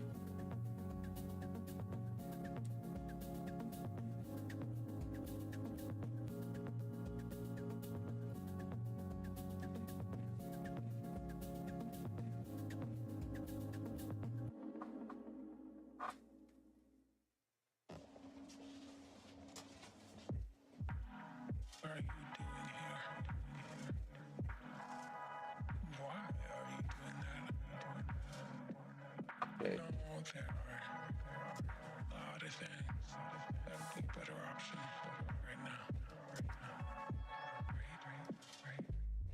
off, feeling like I'm falling. I don't wanna be alone with all these emotions. Emotional. Stuck with my own.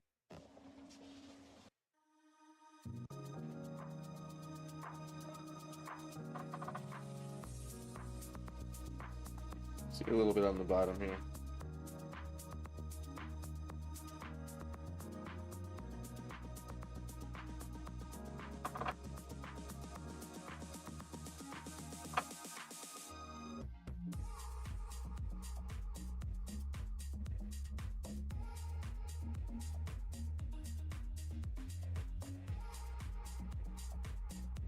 And I think it just needs a little bit darker of a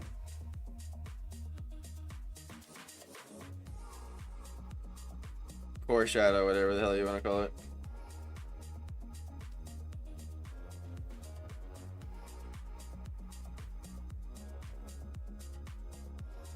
Darker back end, darker behind, darker hiney.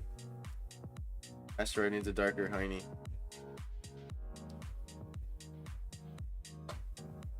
Professional art terms all around for everybody.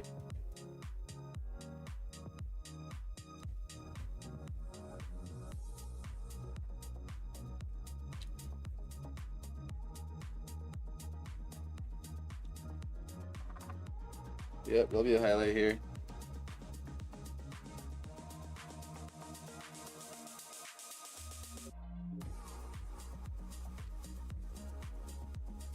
I'll just bring it in a little bit.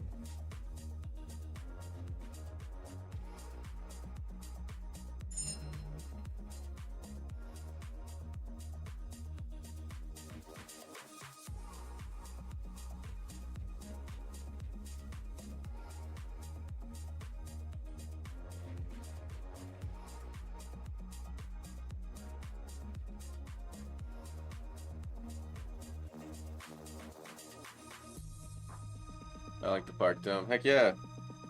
I was traditionally going for sort of like the ag building, is what I said earlier. I was actually making a joke reference to Ponagansett when I said the ag building. But you weren't here earlier for that. I love your use of light. Oh, light probably is what you mean, right? I love your use of light and highlights as always. Thank you so much, Steph. Fun part about painting space scenes is that there's no atmosphere, so you can be more literal with your lighting. Ugh, Pano Ag building. Okay, I'm glad all your memories of Ponagansett are just lovely and warm and fuzzy, aren't they?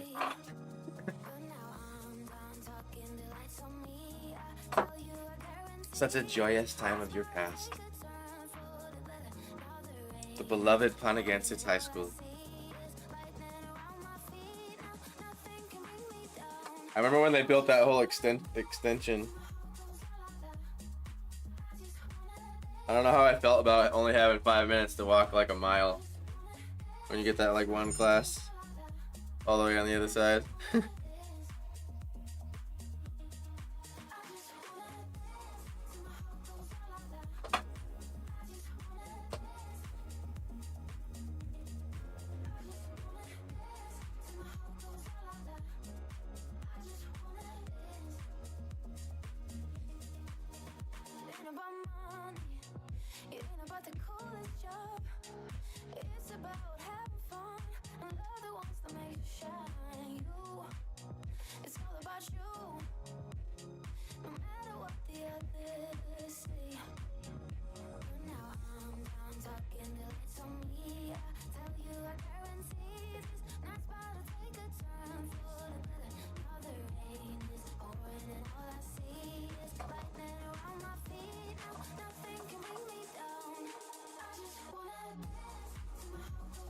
I subbed in their auto when we had auto in woodshop. Ah, yeah, I remember woodshop.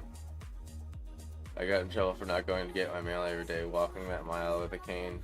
Kid said I needed a Segway. I remember I got in trouble because I would wear Heelys to school. In the middle school days, anyway. And just rock it down the tile hall. Heelys were the best in the school because they had those nice smooth tile floors, man. I was a Heely kid.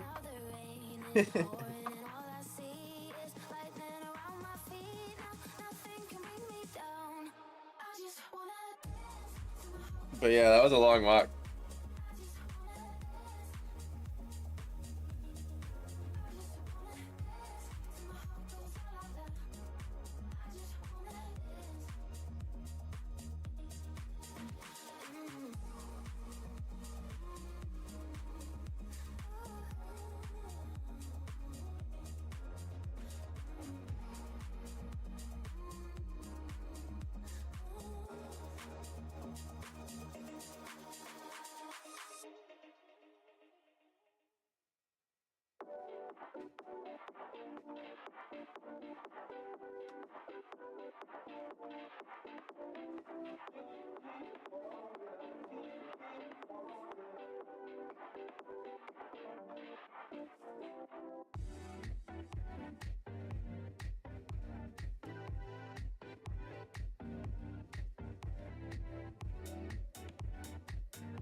Heelys, I knew a few kids with them, boys and girls, and never said anything except be careful on the stairs. I can't remember the teacher's name, but he was a science teacher. It was 8th grade one. Can't remember it for the life of me right now. But he saw me and he was like, "Hey!" And I just kept going. I booked it around the corner. Flew into a classroom, flew into my seat, and I just kept hearing, I heard him all the way down the hallway. He walked all the way to the classroom, came in, and he was like, "Joke him." And I was just already sitting at the table, looking down at my notebook. He still caught me though.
I'm just picturing like these little modular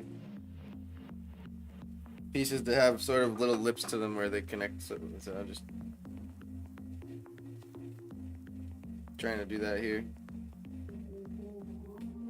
Yeah, I was too sketchy with that line.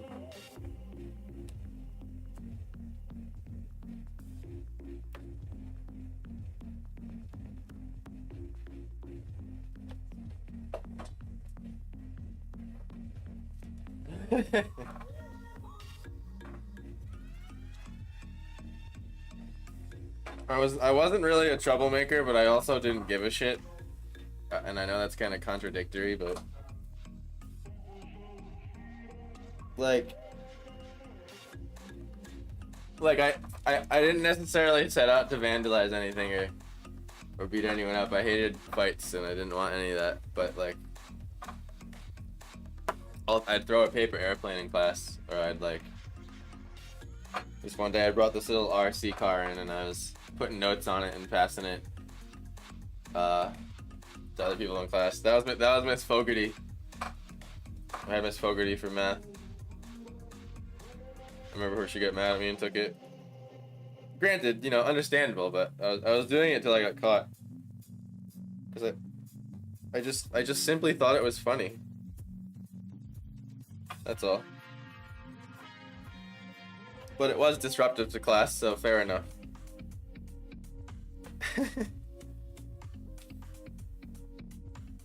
It's not like I'm not trying to say she took it unfairly. It was totally justified that she took it.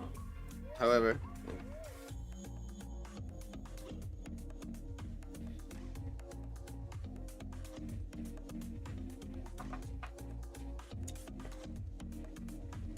jump back to the meteor a little bit for a little while.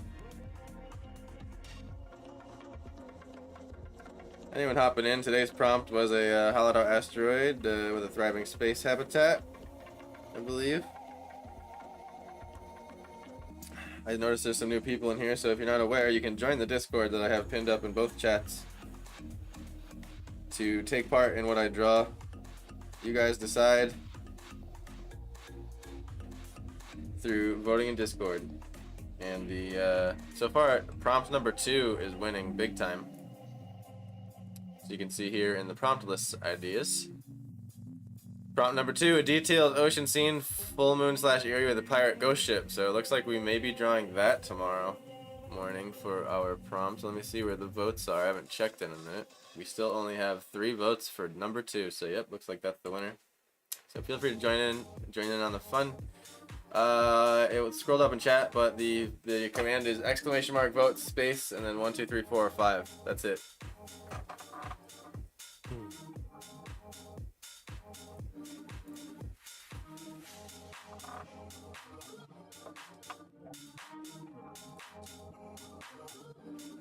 I remember I can't remember the teacher's name,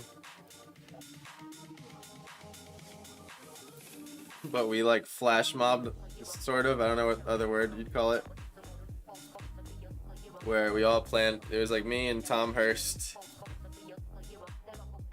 and a couple other people. I think it was me, Tom Hurst, and John Gable. But we planned that day to randomly break out in song in the middle of class. And we had it all worked out where like I was gonna do the melody. And we like broke out into White Christmas. Tom had the bass line. John was doing the chords, I did the lyrics. And I thought it was funny. It was a pretty funny moment. Not that legendary. But basically, you know, it was just kind of like one of those moments where she just had to stop. It was just like, and everyone laughed. And she was like, alright. Y'all are funny. Cute. Just stupid, silly shit. Sometimes it would get crazy in gym class though. Amongst like the guys for sure. Tabletopping and sneaking up to each other and tabletopping each other because we thought it was hilarious. But the guys just like to beat each other up because they thought it was fun. It wasn't really necessarily like a beef or anything. Just thought it was funny. That's how it is growing up as a guy with your guy friends. It's like, it becomes comedy to injure each other at a certain age randomly. It's almost like, you remember Jackass? It kind of felt like that. You weren't ever safe. No one was ever safe at any minute. Someone could just come up to you and sack tap you or shove you on the ground and just start laughing. You were expected to take it all right and shake it off. Yeah, I'm talking like 15, 16, 17 days. Like, these prom days have been insane. Seriously, slapping it out of the park. Hey, Sophia, what's up? Thank you so much. Slapping it out of the park. That's how that should be said. Not knocking it out of the park. That's the new best version. I got Tom Harris and John Gable. They're awesome kids. Yeah, that's my crew right there. Like the people I grew up with, pretty much. Jay Phelan. All those people. All the ones that were pretty much smoking cigarettes and playing hacky sack in the parking lot. That was us. Random throat punches. Yeah, just stupid shit like that. For no reason. Oh my god, you and Steve sound like you had the same friends in school experience. Yeah, probably. It's definitely not exclusive to my generation. It's just like it's just how boys play, man. When they're like 17. Hey, let's throw this basketball as hard as we can into the back of Jokum while he's not looking. And then the whole gym class turns into a fucking throwing basketballs at each other because we think it's funny. And then we have to stop because the gym teacher gets mad. Or like because one will like miss and fly across the room and like smash a girl on the other side, and then it gets too real and everyone has to stop. It's like, alright. Here's a funny one for you. This was an Ed trademark, right? My buddy Ed, like best friends still since kindergarten. Anytime there was a team sport in gym, he used to think it was and I thought I was fucking equally as hilarious, especially when you were fucking able to watch it from the bleachers, happen from the bleachers. He would purposely like pretend to be on a team, and then he would immediately steal it and score on his own team. And everyone would get so mad, but oh god, it was so funny. It'd be like floor hockey, and he'd just like steal the puck, and everyone. It got to the point where he did it so much that no one would pass it to him, and he would. It was just. I can't even talk about it without laughing. I thought it was the funniest shit. And then he'd like team up and do it like secretly. Like pass it to Ed because I knew he was gonna do it. Oh man, like that's what I mean, like troublemakers, you know, but not like law. There was a few instances we don't need to talk about, but yeah, it was just like that was one of those fucking funny things that made me laugh every time. You get it? Never. No. It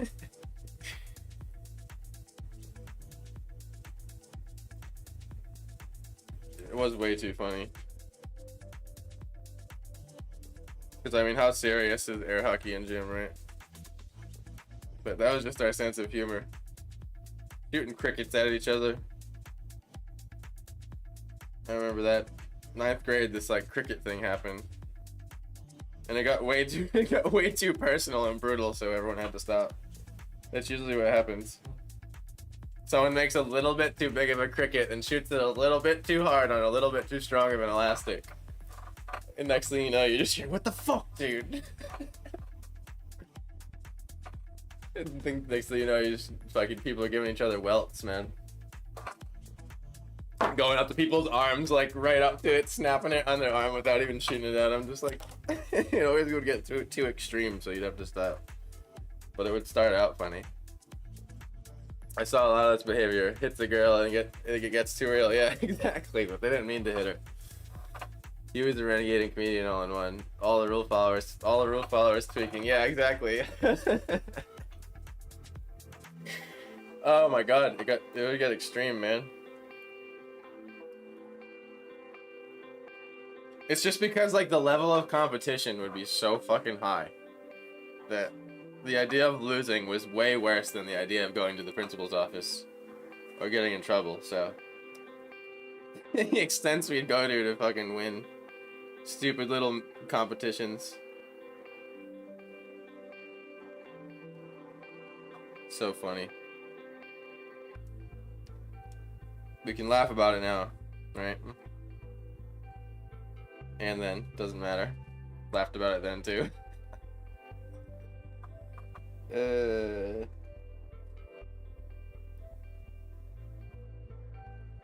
was this other thing that happened. I mean, I could go on and on. I could go on and on. There's another one where people would come up behind you and grab the bottom of your backpack and just flip it as hard as they can, so that it would flip over your shoulders and into the front of you. And it always just felt so obnoxious. But like I said, it was like Jackass. It's like that would start, and then all of a sudden it would be like you'd have like paranoia in the hallways because any second there's one of 10 people that were involved could sneak up on you and flip your backpack. It's like, and it's all haha fun and games, you know. It's nothing like. It's not like actual bullying. Like there was plenty of actual bullying and fun against it, but that's not what I'm talking about. Just good old ball busty. Good times.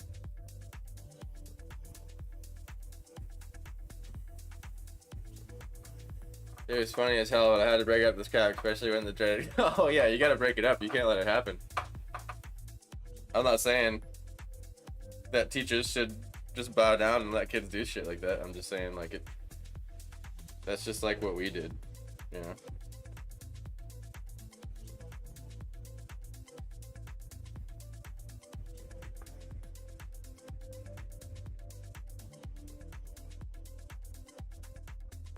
Another funny one I remember. There was always, I mean, Pond Against It probably was. It was pretty typical. Like Pond Against It was pretty typical in the sense of like, you had the prom and you had like, the popular kids and the nerdy kids and the gothic kids and the semi-popular kids and the kids that fit in between and there was everything. You even had like the special ed kids walking in the hallway. Like it was just the whole mix. Pond Against It was like a great mix, but like there was this one day where all the like, I'm just gonna say like the people you would consider jocks, because it was like the football team, you know, or whatever. They decided to link arms and just walk down the hallway in a big line and just not let anyone like break it. So like just like me and a couple other people, like we all decided to just like charge them as hard as we could and just like shatter the line. It was just like this big funny moment where we were just like, it was like the jocks running at like the other group, you know. It's like 300 the movie, you know. Funny moment. You know, it's like, to me that shit was harmless. A little roughhousing didn't do anyone no harm.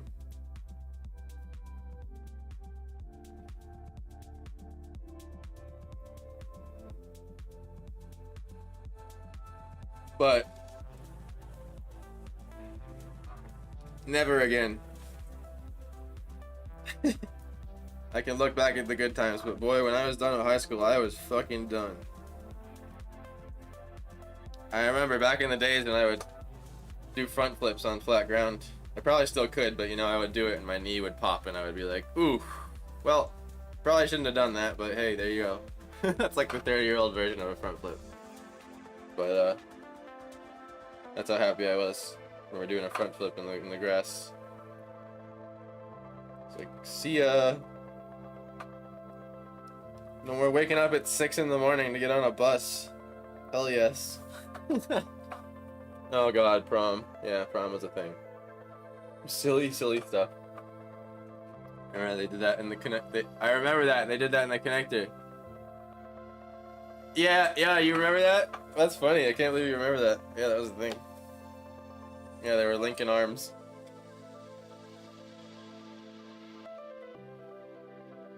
See, to me, when I saw that shit, it was like, oh my god, alright, you're asking me for a challenge now, you know?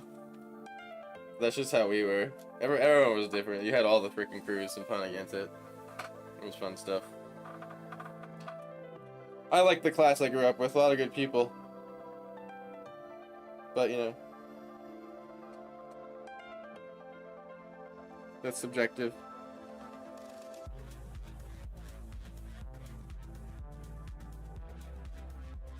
Can't believe we're all already 30. It's fucking nuts how fast it goes by. I missed the beginning of this chat, but were you an English substitute teacher playing against it? I'll let Kate answer.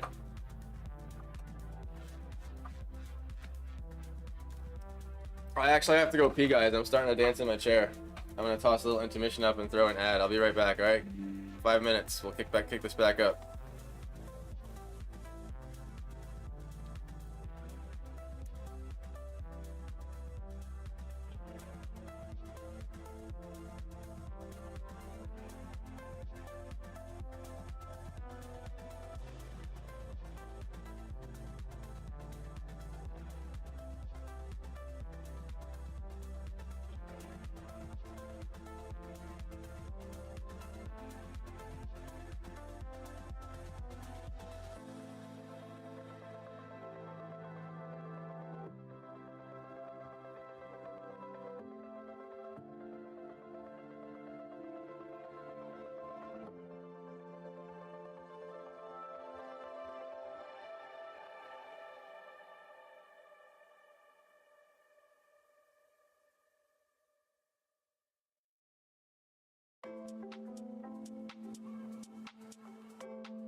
Hey, thanks for sticking around, everybody. Appreciate it. Appreciate it. Help me pay the bills by sticking through the ads. So yeah, thank you.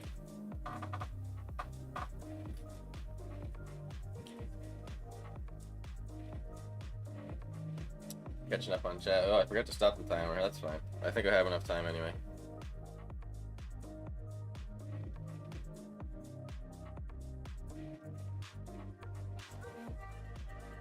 No way. I thought I recognized the name. I was also your student at one point. Oh, cool. You did. You had missed. You had missed a nice sweet. Ah, I remember you. Tall, thin, pretty girl. I forget when I had you. I had to retire. I was a lot sicker than I let on. I stopped working under May 2015. I don't know. I miss the kids, and I'm glad to be out of the hellhole with this cult-like union. Yeah, it's very culty. Also, to answer your question, Kirsten is M-N-E-A, however you say. Not the other one. I meant to answer that question to you, Kate. That's okay. I'm sorry to hear that. Graduated in 2018. First name was Sophia. Sophia, you were in 10th grade then, I remember. You danced? Danced. You were tall and thin, petite and gorgeous.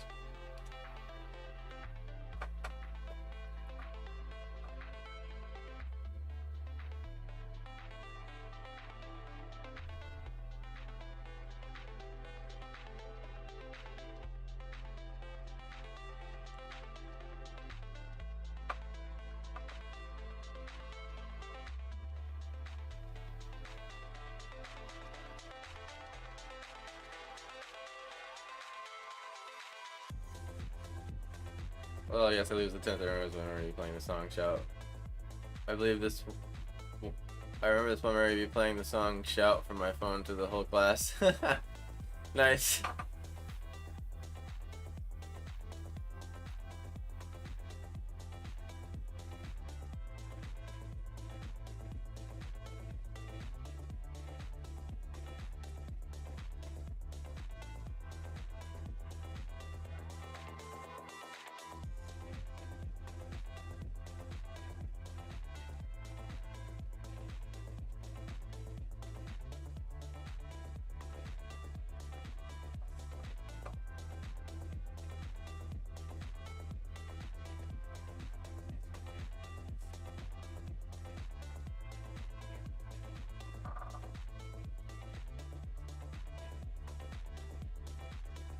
It's been a little bit of a Ponagansett high school reunion going on in the chat these days, huh?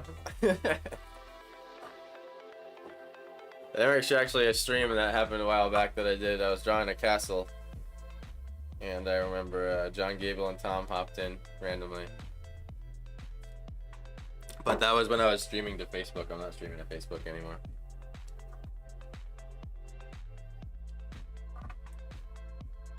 Good looking kids at PHS.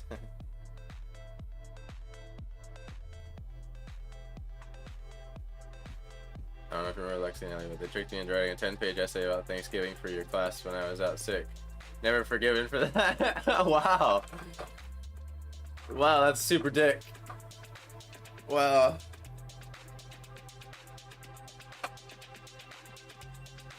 Evil.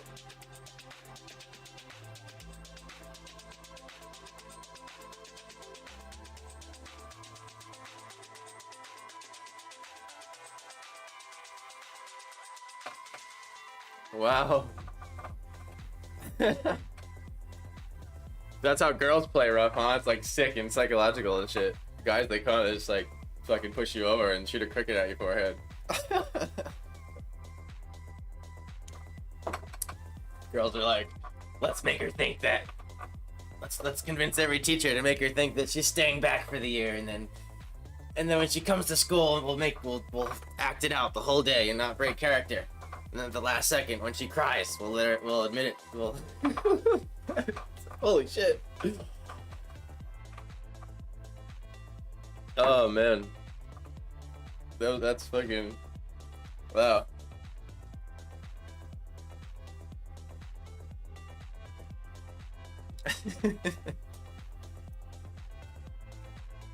Only wait until she cries though. Only an if then. If she doesn't cry, then just let her go on with the rest of her life, believing that she had to write an essay and never tell her until 10 years later.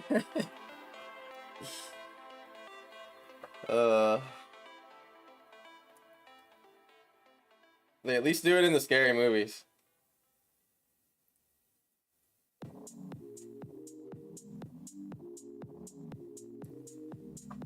The shit that the girls do is always way more brutal. I mean, way more sick in the head, and the shit that the guys do is just more brutal.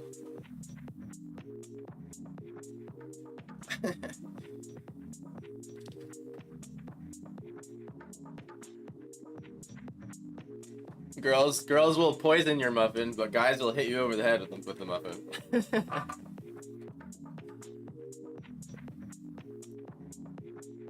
I prefer the Neanderthal behavior of guys.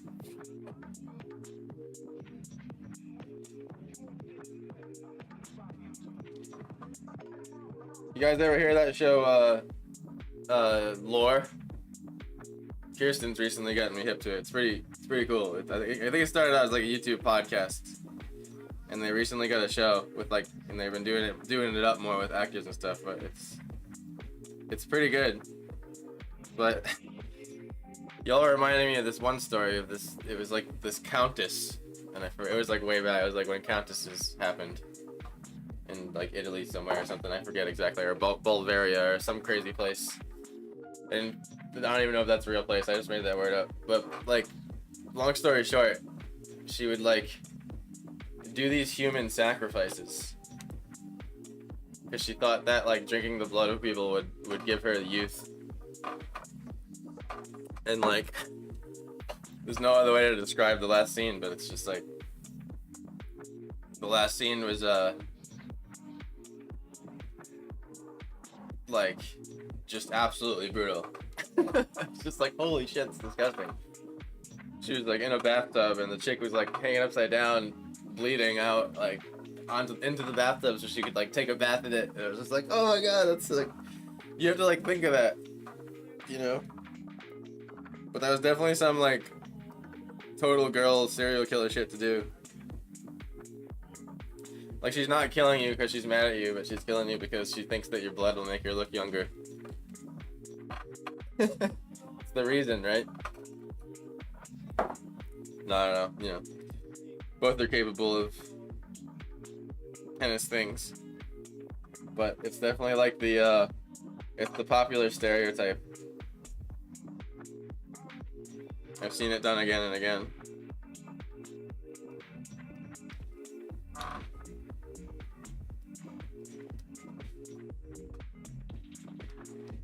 Like if a dude poisons something, it's like, let's put it in a plane and release it over the whole continent. You know, like, that was something that was connected to Lilith and her soaking your blood. Yeah, so you might know about it, reading as much as you do. You probably heard about the story through another way, but that was when I first heard about it. Lilith. Kirsten will know what I'm talking about. She was here.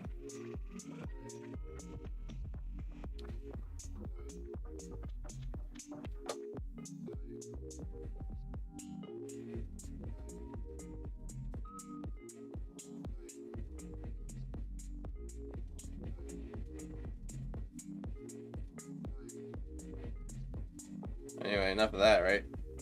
People be coming in here thinking we're trying to use people's blood to, you know, make ourselves look younger. It's not what my stream is about. Nah, I don't give a shit what we talk about.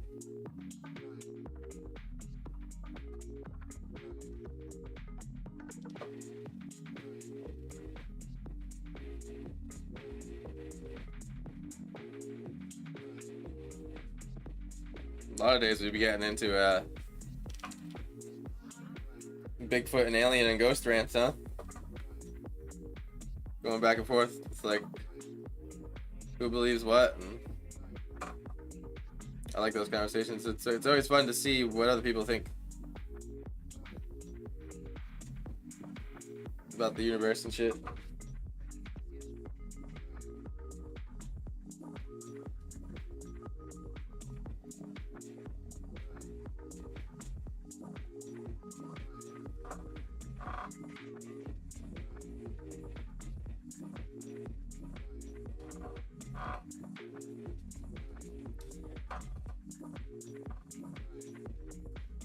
You know, gaming has some really nice stuff with Lilith in American Gods, the book, not the series. Okay, are we talking about the same thing? When I say like the Countess?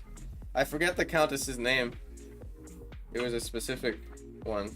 It was a particular one. Apparently it was based on, it's lore, so it's based on hearsay mostly, but it's apparently that happened to some extent.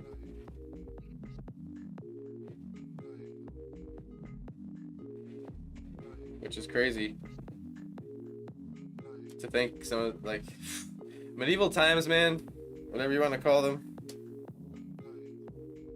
Humans were dumb and brutal. Like, holy fuck. Like, the fact that medieval torture devices are even a thing.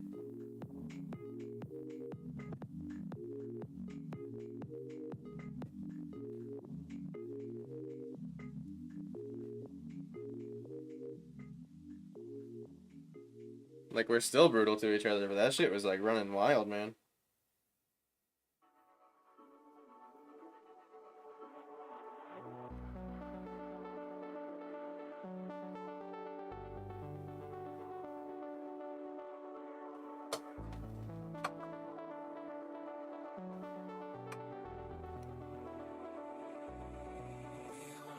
Aliens, don't get me started. The universe, you need to book an eek of listening time.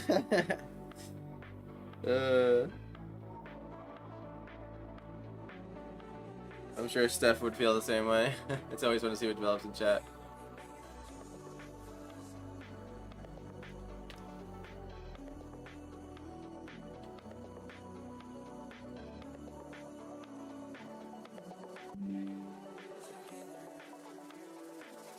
Just checking my time lapse quick. Ruled by fear, yeah. I went to a torture museum in Italy. It was insane. Damn. Yeah, some crazy shit happened in Italy, huh? Back in the day. Yeah, they must have some majorly fucked up shit in there.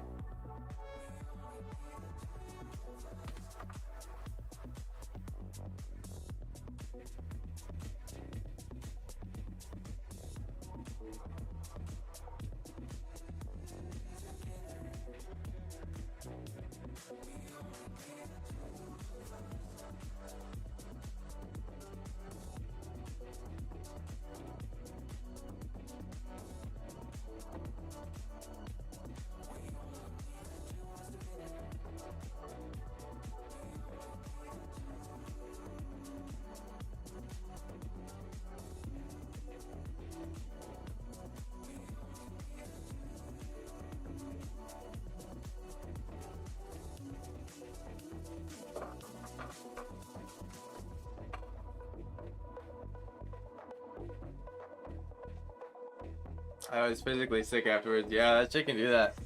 If your imagination is that type that runs like mine is, it can make you sick.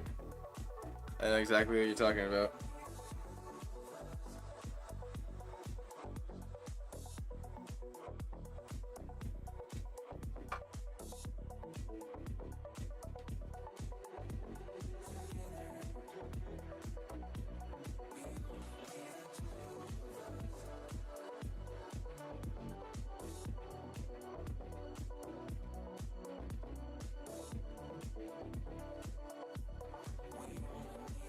The fucked up shit about that is like, it's people thinking all day about how they can make something the absolute worst.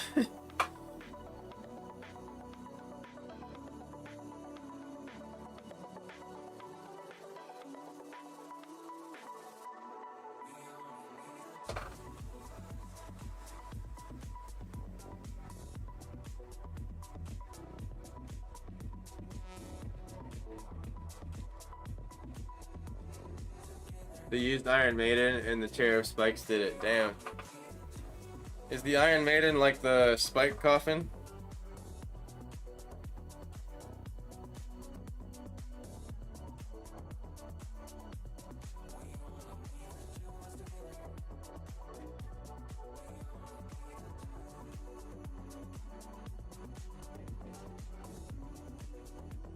The name of that sounds familiar.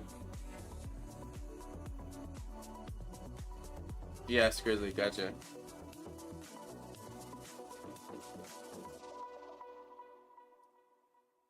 Have you ever heard of the Brazen Bull? That's another pretty sick one. And the funny story behind it, not that it's like funny, but it kind of is, because it's like, it's one of those like serves you right things. Is the guy who so I didn't know this till recently, but I just found myself looking into it, but not like recently, but like, you know, last 5 years. The guy invented it for like a king, and basically when he brought the idea to the king, he thought it was so fucked up that he ended up ordering the guy to be slaughtered by his own device in the center of town. So they never actually ended up using it on anyone, because it, like, actually they had some sense and they thought it was too fucked up, but the guy that thought of it and then made it had to die in it. So it's like one of those stories where you're like, wow, he deserved it. He deserved it to even propose such a ridiculous idea.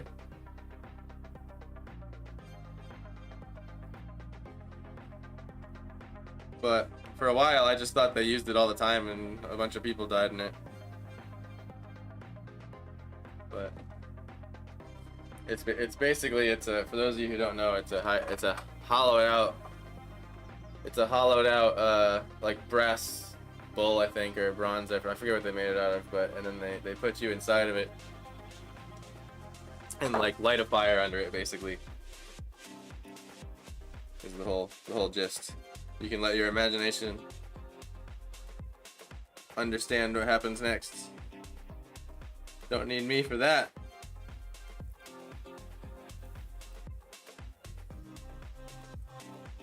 This has been a fun painting.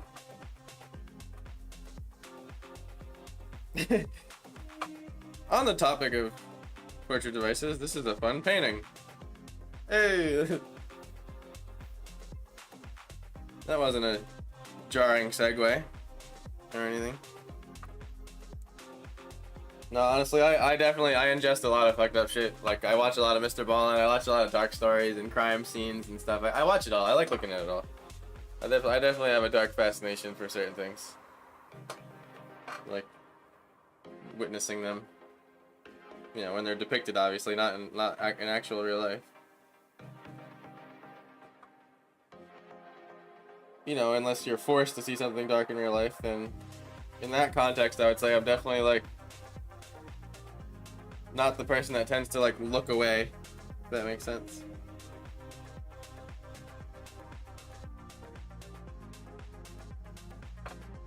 I'd probably be more like, ooh, shit, like, watch it go down instead of being like, oh god, no, I just can't look, no, I just can't. If you know what I mean.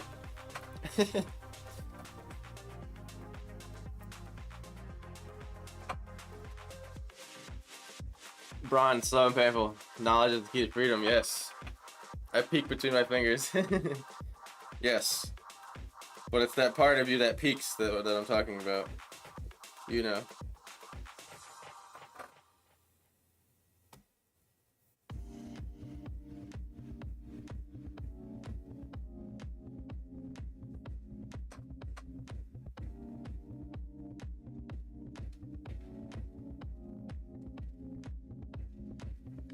My pen keeps doing this weird straight line thing. Where I'll go to draw a curve and it'll just suddenly place a straight line.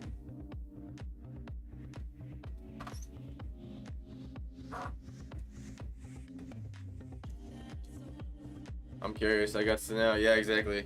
I'm not curious to the point of putting myself in danger, though. I'll say that. If I can watch from a safe distance, I will.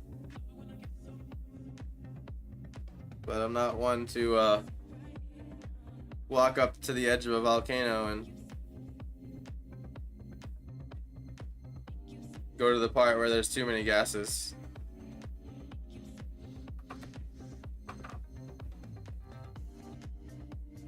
But I'll look at the volcano from a mile away, or, you know, as, you know, scientifically safe as possible.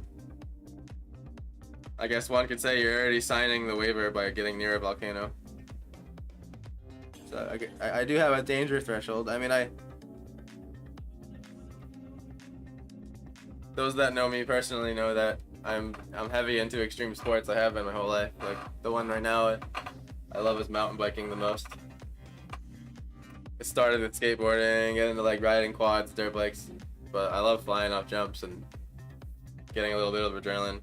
I'm not so much like a skydiver or going, base jumping and stuff or cliff jumping, but I'll send a 30 foot tabletop on a mountain bike for fun because it's dope. So I have a danger line, but it's I like to keep it prepared and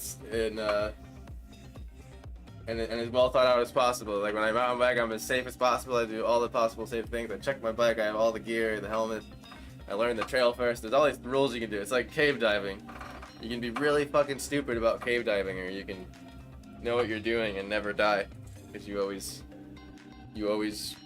do it exactly the same. But people die in cave diving all the time, just like mountain biking, or get hurt. I should say. Maybe they don't say they die all the time, but they get hurt all the time. I've gotten hurt 3-4 times. I mean, that's part of it. You fall. You gotta learn how to fall. There's a science to falling off of anything and not hurting yourself. Or hurting yourself like the least amount. Like a lot of people fall off their shit and they just slap the ground. They don't roll. They don't do anything. There's a lot of ways to get out of situations like that. I could rant about it forever. Not gonna stand on the edge of a volcano in a suit. No, I don't think I'd take it there. I think I would go one step back from that. I just got the stickers. They're so pretty. Yes! Hell yeah. Thank you so much. Appreciate you sharing that. Put them in Discord if you want. Show everyone what they look like.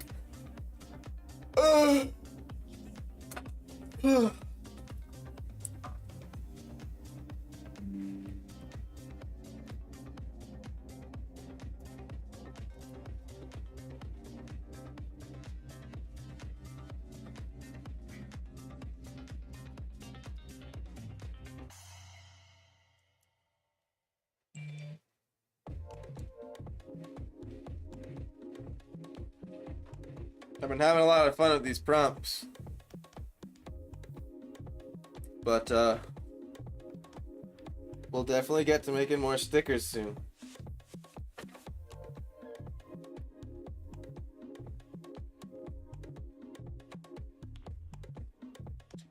Do a few sticker streams.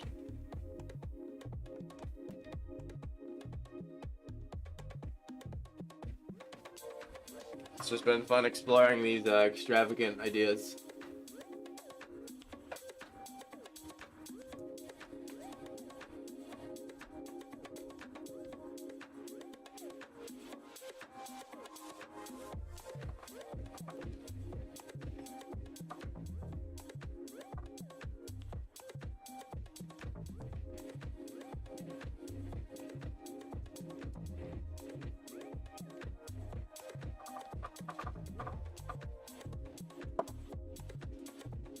Alright, I planned on adding windows to this.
Oops. I want to keep an edge there on that one. Just to sort of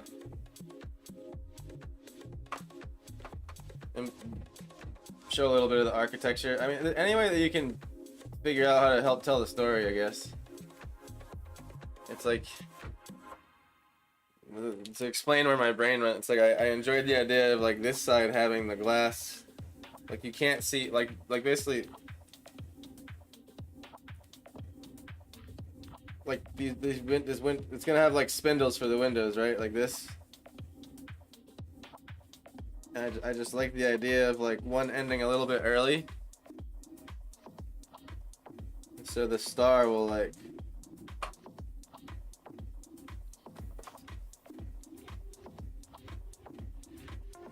catch that and be really shiny, but you know, show that like just because of the nature of where it is. Like I get little decisions like that come from like a long time of playing around and just being like developing little habits of making like little interesting things happen. I don't know how else to describe that.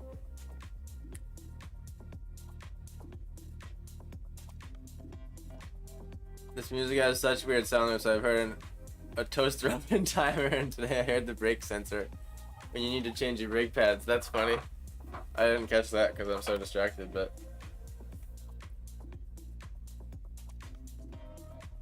yeah, this music does get a bit strange sometimes, doesn't it?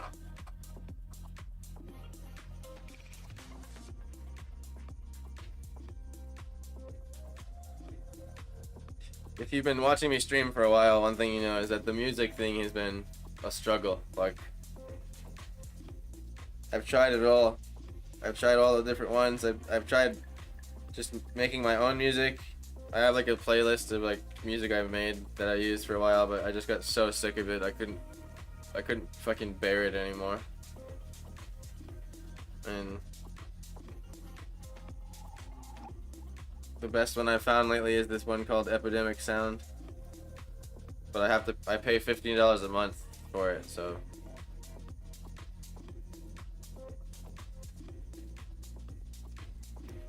I pay a monthly subscription in order to stream at maximum quality, because ultimately I decided music is definitely key.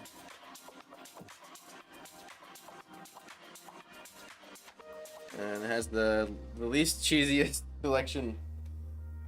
It used to be much worse. And as far as the silent streams go, I realized that I don't have enough things to say the whole time to break the silence constantly. Some days I'm a little more talky than others, but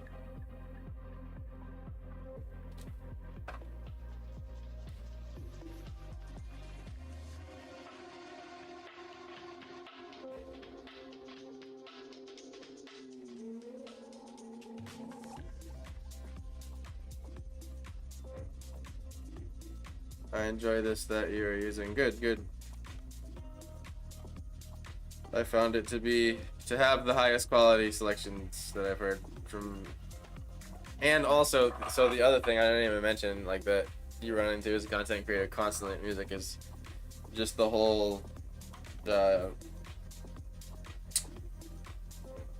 copyright strike thing. And Epidemic Sound is the first one I've seen ever to almost not get copyright strikes. So occasionally I still get them on my stream. I'll get muted in certain spots, but it's rare enough. Other ones I've tried, it's like they claim that it's all good and everything, and like the second you get off your stream, it's muted. It's just like, wow, okay.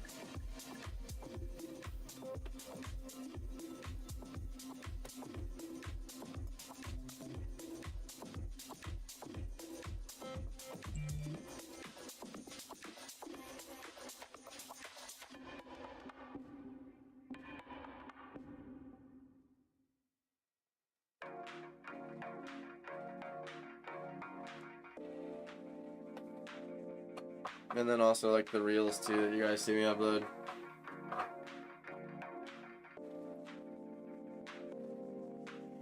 If there's anyone new hopping in, don't forget to cast your votes. Join the Discord, the link that's pinned in chat.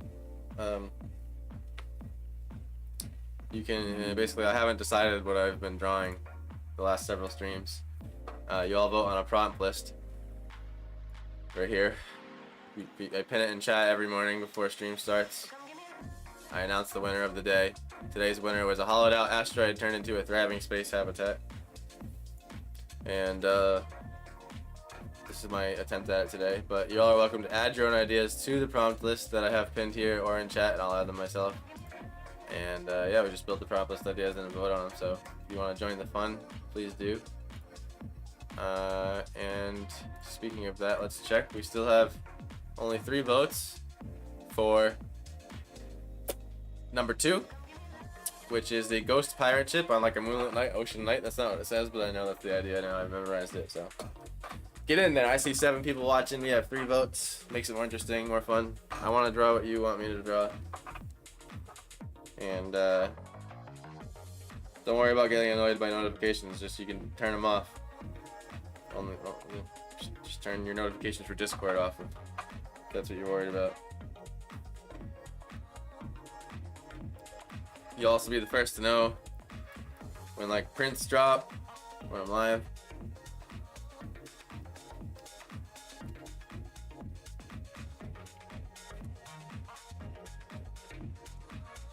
Because there are only 20 available of each. Of this series at least.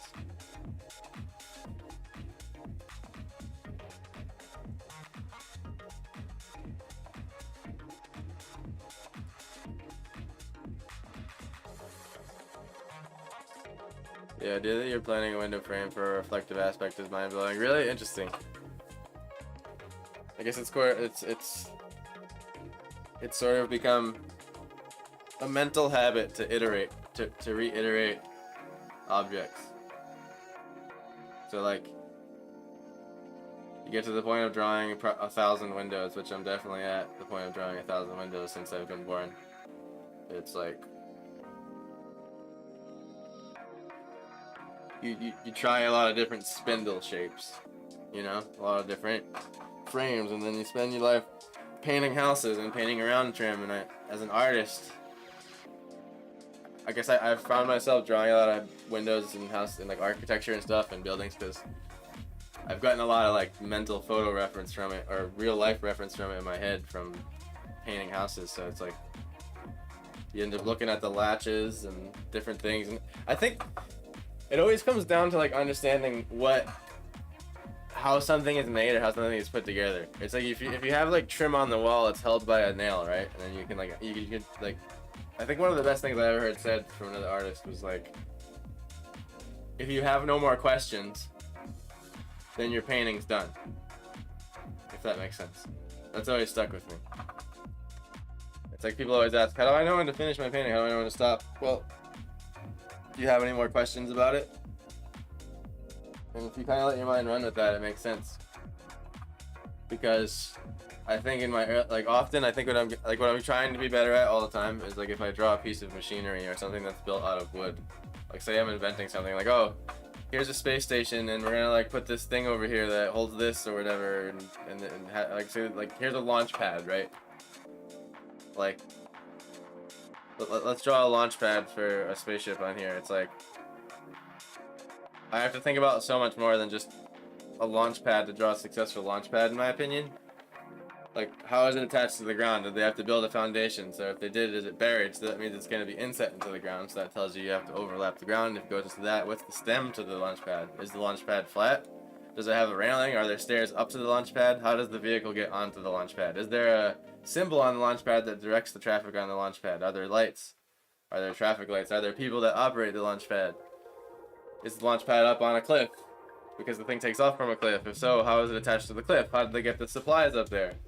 There's usually access. I mean, the more questions you ask, the easier it becomes to draw, because you start telling a story on accident, or like almost kind of just through like a how it's made sort of mindset. Like if everything you look at in life, it's held together by some sort of bolt or screw or notch that fits perfectly. So it's like I'm always trying to think about that as much as possible. I would say like I'll just get lazy sometimes, and I'm not trying to put that much detail in something. So I'll just have two boards magically connected that don't have anything signifying that that's holding them together or whatever. But everything is held together by a bolt. So technically, a doorknob without two little holes on each side of the doorknob, where with where the cap goes on it, is technically an unrealistic doorknob. You know, the doorknob that anyone could just break into your house because it's not screwed on. So, hope that makes sense. Well, it's the same as setting up a novel. Are the events left hanging? What happened to? Yeah, exactly. Yes, describing words is the same word building. Yeah, I mean, that makes a lot of sense. I could see applying it there, like the chains and snip, the whole city. Yeah, exactly. You know, in the early days of drawing, like, and you can see it as you go back in my art, I wouldn't take the time to explain those things visually, and I think I've grown to know that's very important. When I watch masters that I look up to, they all are explaining those visually, all those parts, so that the person viewing it never had, like, try to make it so the viewer has no questions. You know what I mean? Or that at least yourself, because you're always going to be the first one to see it. And that's, you know, that's a knob that you can turn as far as you want, all the way, and turning it all the way is obviously like hyper realism, the max amount of rendering you can, with the most realist, like everything, you know what I mean? And the more you turn it back, the more we come towards cartoon, not explaining as much visually, not explaining as much. I mean, the thing is, like, the story is gonna always transcend the drawing if the story's there. I guess I'm particularly zooming into like the technical drawing side of it. Like, it's like when like, how much detail should I add? Where should I add it? It's like, what's the story? How is it made? Why is everything there? And then it's much easier from that starting point than from just like going for it without anything. And like, you don't necessarily need to plan the whole drawing out either. So it's not, I'm not saying that you need to know the whole drawing. It's more like, as you draw it, ask the questions. So it's like exactly like I explained the launch pad. You know, how is it attached? Why is it there? Who built it? Did they outsource the parts? Was it a company? Is it made out of metal? Is it made out of plastic? Is it made out of wood? Blah blah blah. I was obsessed with the show How It's Made as a kid. I love that fucking show. I still do.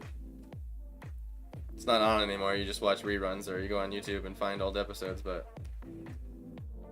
or maybe it's on, but I don't watch TV. But yeah. Watch How It's Made. You'll learn how to draw shit.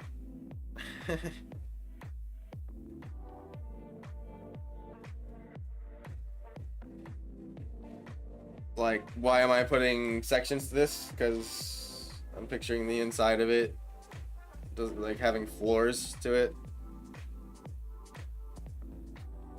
etc., etc. Tiny little stories. They don't necessarily have to all connect. You can tell, like, you have lore, right? You have lore, and then you have like the story of the object you're drawing, basically. And I would call those two different stories, even though they could relate. You know, sticking with trying to explain detail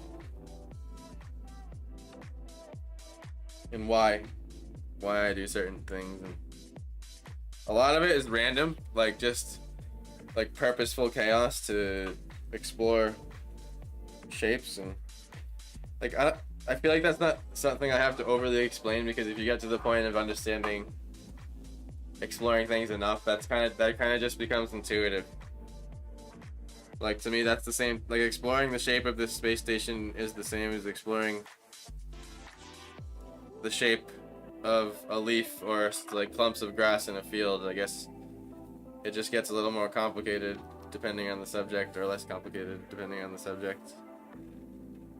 I think things that are man-made are a little bit more difficult to just kind of toss in there, because they require a lot more justification. That makes sense. You have to draw things that look more familiar to people when you're doing man-made stuff, but nature, you can get you can get away with a lot more bullshit. Like, if you compare like jazz to classical, it's like jazz drawing would be like nature drawing, and classical drawing would be like drawing man-made objects, drawing the human figure, because it's very well, actually, The human figure, I would say, is crosses into both because of how it's both very structured, but and has very strict ratios, but and also is a very free form looking object. So the human body is a separate conversation. But if we're strictly talking like rocks and trees and leaves and mud and water and light and whatever, compared to like buildings and cars and tools and boxes and roadways and bridges, and like that's the kind of things I'm pinpointing right there. That is deep and fascinating. Go posted their stickers on the Discord. They look rad. Hell yeah, I'll check them out. Let me pause a second here. I took everything apart and still took my tenor sax and put the new pads in. My mom nearly had a stroke. It's fun to see how those things are made, huh? Saxophones are an impressive feat of like making an intricate object. That's how I'll put that. I'm gonna stop and start my time lapse. Reminds me of like harmonicas or pianos, or you know, anything that has an incredible amount of moving parts that works smoothly is an impressive feat of invention. Let's see. Hey, brother buddy, what's up? Thanks for hopping in. Appreciate you. Good to see you, sis. Oh, hell yeah.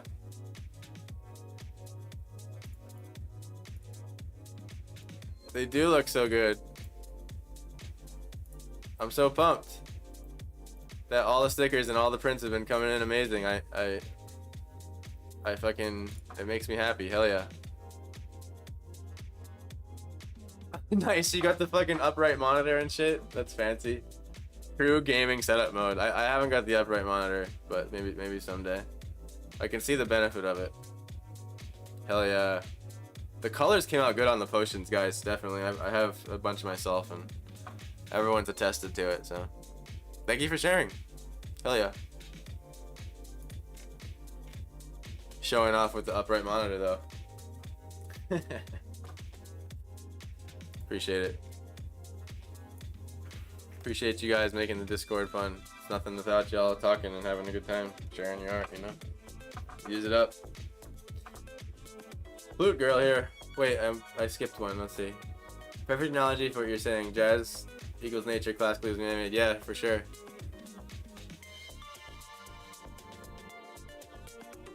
Flute girl here. I play harmonica and piano. Saxophone would be a great drawing challenge. Yeah, that would be absurd because you have all the shining in the metal and everything. I would have to force myself to be interested enough in drawing a saxophone, to be honest with you. I would have to find a subject matter in which made that interesting to me. I've always found kind of sort of like super up close studies of objects placed on a table with a cloth kind of boring, if I was being completely honest. But any way that I can fuse those types of drawings into my work, I always do, because they are good lessons and it's good to study objects up close and learn lighting and how it interacts with surfaces in the subtle ways, not just in general ways. When you zoom back from objects, you generalize things, but when you're up close, it gets much more specific. That's the things you learn when you study up close objects and stuff like that. I love the upright monitor for the Discord. Yeah, you get like a super long chat window, right? I can totally see that. Start my timer again here. I actually remembered this time. Hey. Okay. Give this some attention here.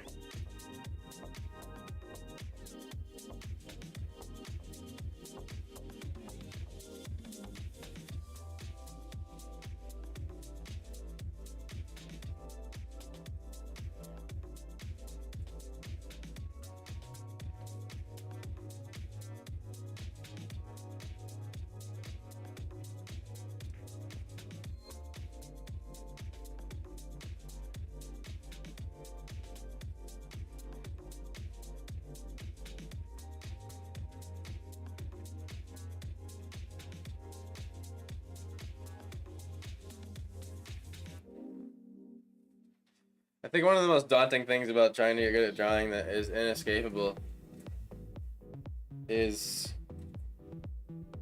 just it's the main quest of setting out into the world and sort of trying to look at every single object in every single lighting scenario and every single shape. It's best to think every single shape and every single object because there's an unlimited amount of combinations of those shapes, but there are basic shapes that reality breaks down into, and the more you can find those shapes and study them, the better. And it's like building those the thing is, it's like you're never gonna see every possibility of everything in your whole life ever, so it's best to just like try to see as much as you possibly can. You'll just get better at drawing. And particularly, this will sound cheesy, but I'm taking this from another artist because I agree with it wholeheartedly. Is that A, like I just said, find as many of those basic shapes as you can and scenarios, and then B, also try to like find the beauty in it. Because like ultimately, like beauty I think can be equated to the word interesting. And if something's interesting to you, you'll be able to draw it for hours. So if you can find something that's interesting to you everywhere you go, then ultimately you can motivate yourself to like into drawing it. I would say that's the base essence of creation is being interested in that, in whatever subject that you're subject that you want to create with. That's just my take on it though.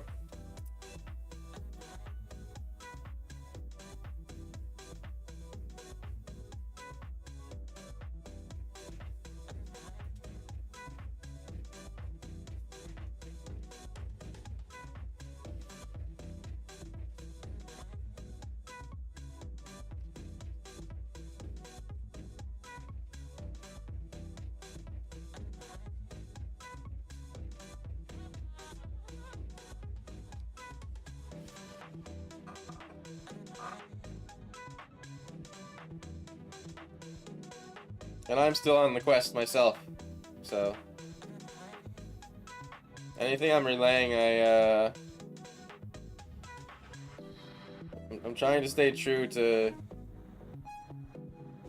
only relaying things that I feel like I'm truly applying myself already, and that I understand.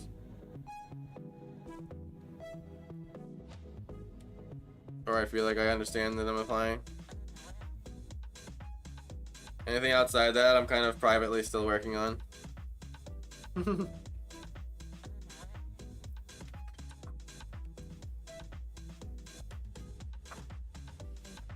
Well, let's see. Let me catch up with chat here. I have them from all my artist aunties' object studies. The Saxon comment was from more, I think, something I could learn from, and I love my naked lady. I have an old pre-World War I and a 1980s one. Nice. Hell yeah. No, the object studies are completely welcome. And I've done many myself. Drawn many salt shakers at the restaurant on the napkin. For example.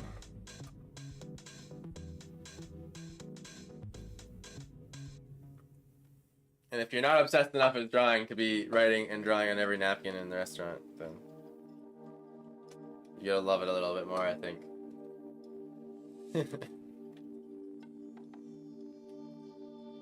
I pretty much have a sketchbook in my pocket everywhere I go, just in case. And Kirsten's my witness to that. It's actually a synergistic thing in the relationship, to where like she likes going, like for example, like going to the zoo, because we spend way extra time at every animal than any other person, because I'm the one wanting to draw every single animal. So last time I went to the zoo, I have like this other sketchbook that has like 5-10 minute sketches of every single animal in the zoo that we stopped at. So, and I was just like, you sure it's not bothering you? And she's like, nah man, like it's dope, because I'm tired of coming to the zoo and people just wanting to like run through it and then go home. I'm just like, cool, I'll be over here drawing, you go over there, be happy, skip it around and look at the animals, and like that worked out. But yeah, I'm always trying to draw and get better with it. Like, man, like, nothing will be some good practice, like going to the zoo and with a sketch pad and trying to draw every animal. Definitely try that. If you like drawing, of course. It could be translated to a writing experiment. Go to the zoo and write about every animal. Do a creative word exploration with each animal.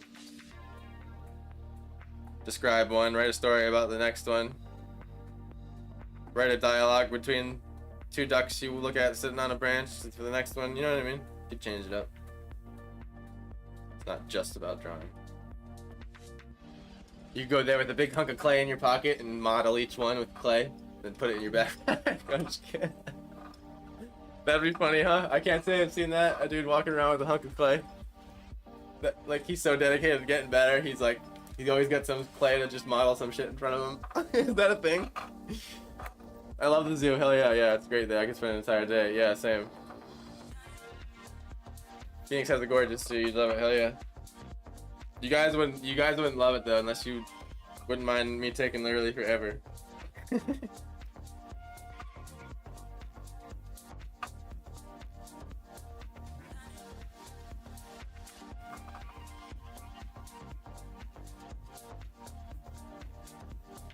And then, you know, there's always the big risk that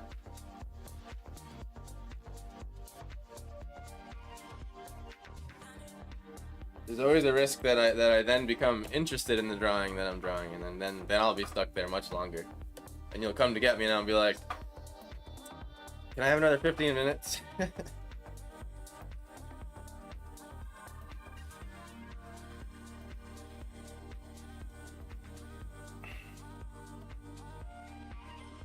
Don't worry, I'm not 100% unforgiving about it.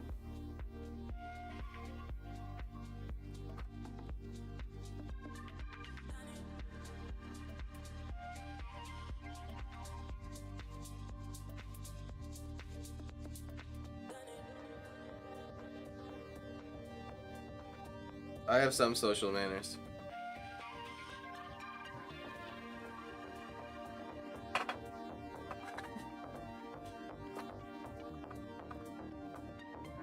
I just cackle after that. Good. Toledo, Ohio Zoo is really nice as well. Hell yeah. I mean, I hope every fucking zoo is nice. I hope every zoo is spending way too much money and going all out on making those animals comfortable. Full stop.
My closet zoo is the Teensy Oklahoma City Sioux Valley, but it's decently nice. Nah, that's fine. It doesn't have to be a sad thing. Agreed. Wait till you see Jerome in person. You'll be doing all kinds of sketching. So what's the deal with Jerome? I haven't done research on it besides just looking up some pictures because I'm just keeping it a surprise, but like besides being like all like having a bunch of ghosts and stuff, like what is it, like the architecture? Is it like old? Did it like accidentally become hype through consumerism and tourism because it went viral on the internet and then suddenly they had to build a gift shop there? You guys know what I mean, even though that sounded cynical. I'm just curious. I always like to hear the story about places. I'm not making any assumptions about it. I'm just having fun talking. Wait till you see Jerome. Dot dot. Oh, okay. Those are point. Hours are up. You're coming. That's the deal. Yeah, of course. Thought that was already established.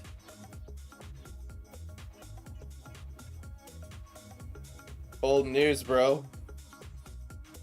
Brother, buddy. 27.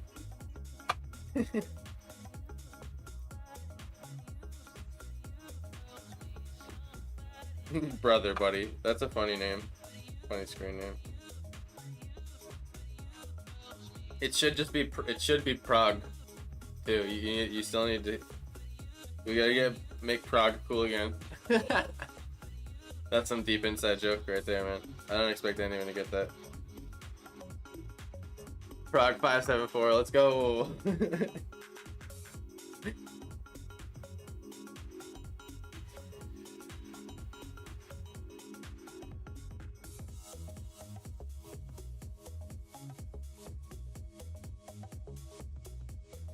I'm trying to make it look like there's like a little path in here for people to walk. Just hints of them.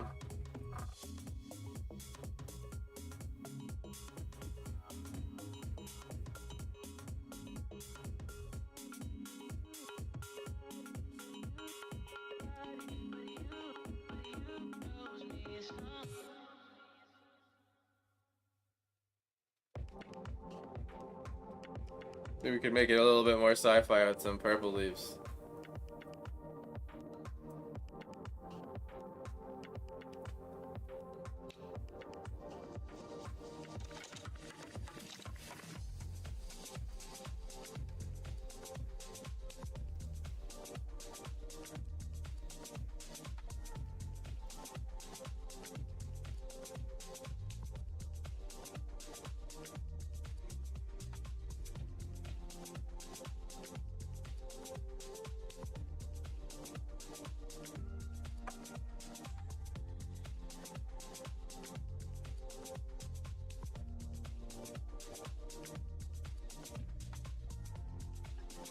Minutes, eh?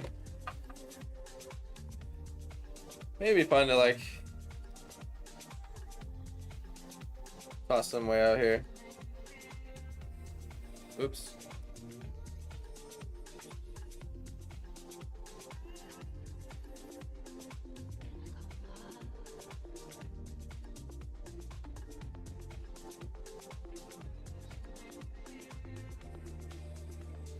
I like the idea that they're all trying to stay on the tiny chunks of the asteroids too.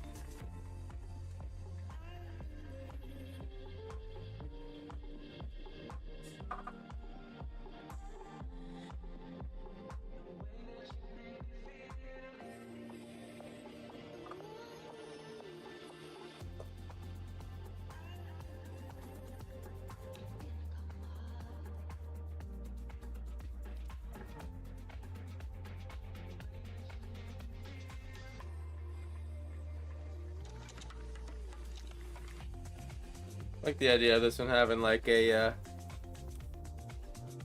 connecting walking bridge or something.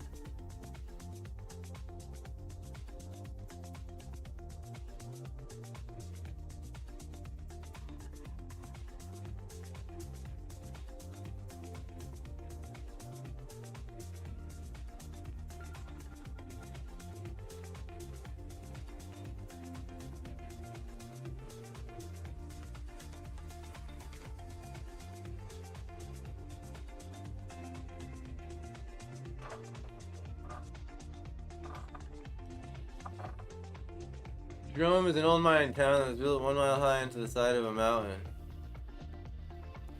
There are thousands of miles of tunnels under the town. Its population was as low as 150 in the 70s. and is now around 2,500, but it has turned into a real artsy, funky place. Cool. Alright, I see. So it's a little bit of everything. In the sense of story and reason.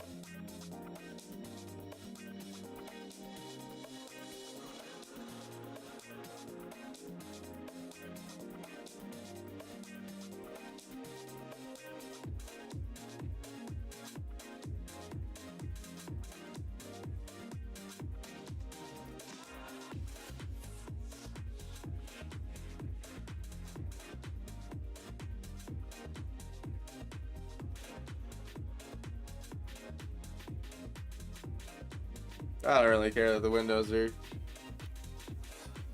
perfect that far away.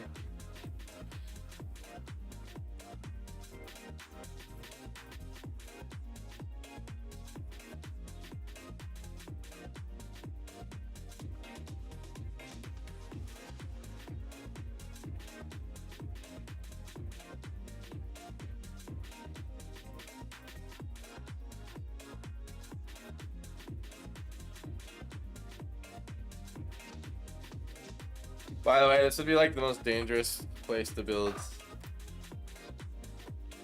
space station on an asteroid, probably, because you just get smashed by other space junk, probably.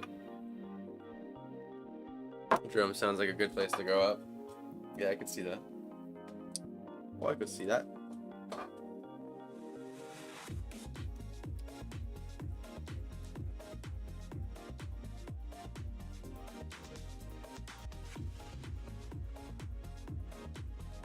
Want a little bit more stars shining through this nebula over here.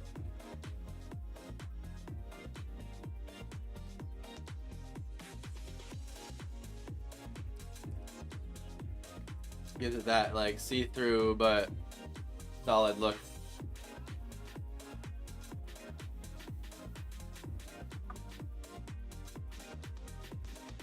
I love the biodome thing. The shine on the glass is awesome. Hell yeah, thank you. I tried to get a little bit of the nebula kind of reflected on there, because I figured you would see it a little bit.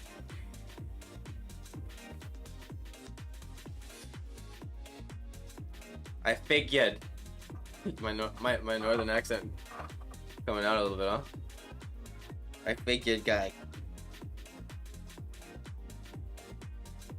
Figured, you know, it'd have 2 or 3 strands of nebula reflecting on it, you know?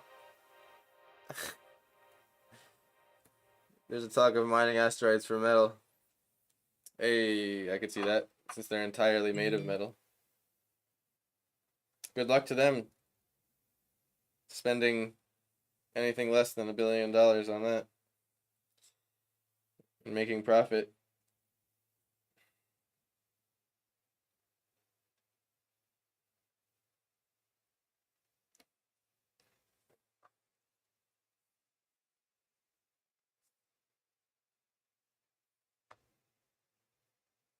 Oh no, the music stopped, everybody.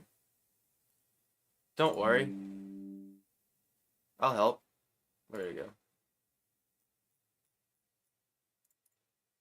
Now you can hear my lovely computer fan and the clicking and scrolling of my mouse. Alright, we're back.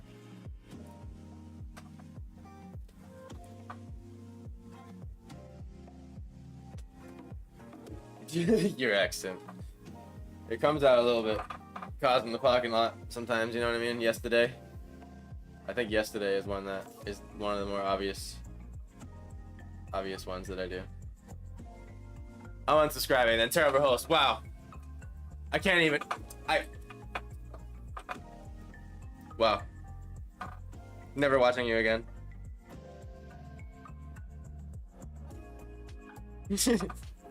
I hope I read that right.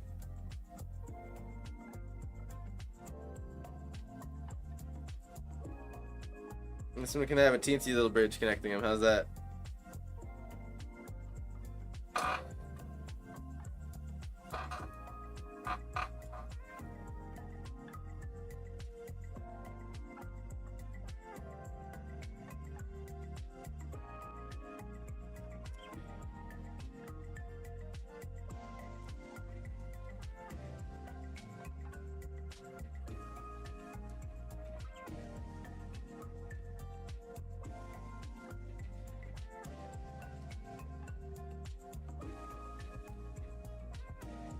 I hope that this is the song just playing at this space station on loudspeakers. Even though you wouldn't hear it because there's no air molecules in space, so there's no sound waves, so I guess that's pointless.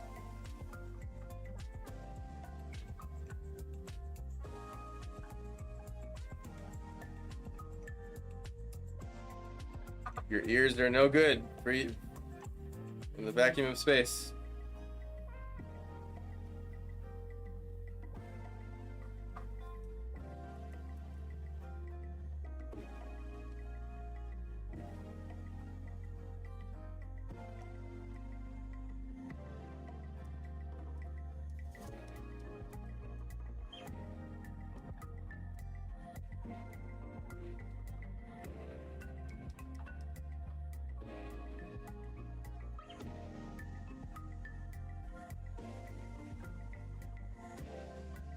I don't want it to just be like a slinky string. I want to like imply that there's a couple little modules, you know, like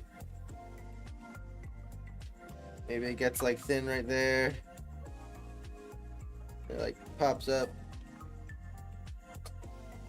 Detail manipulating for fun, basically.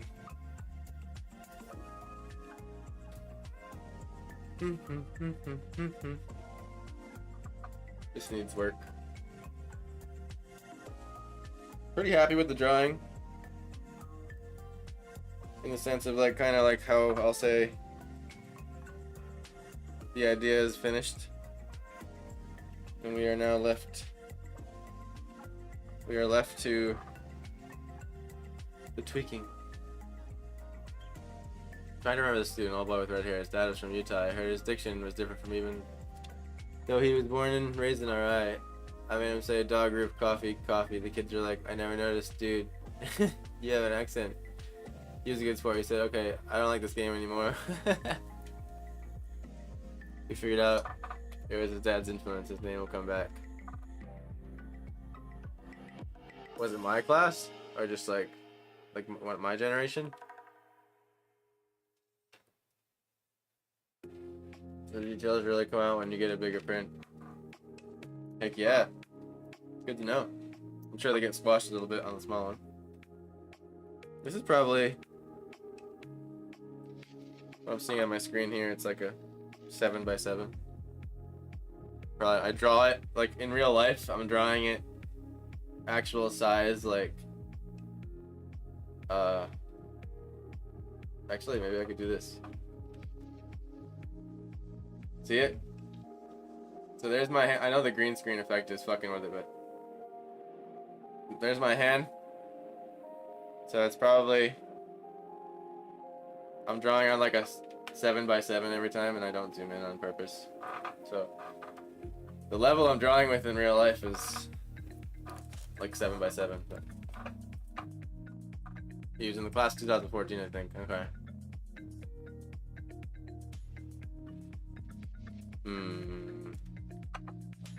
I graduated in 2010. So I was only friends with a few particular people that many grades, or not even that many grades below me.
Old man.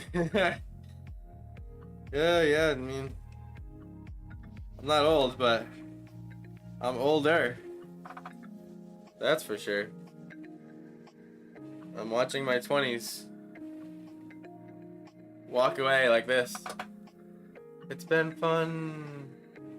It's like I can still see them because I'm 31, so like the 20s are like right over there, and I still feel that young. But I'm like, oh, you were, it was great, man.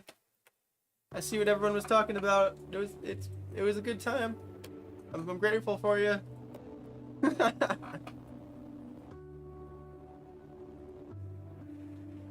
He is old. I am dirt ancient. I'm excited about getting a large snail friend. Hell yeah, I'm excited to see how that one comes out. I ordered one for myself too. I just cackled again, waving to your 20s. You know what I mean? It's like you turn 50, 51, 52. It's like your 40s. It's like 40s. It was a good time, 40s.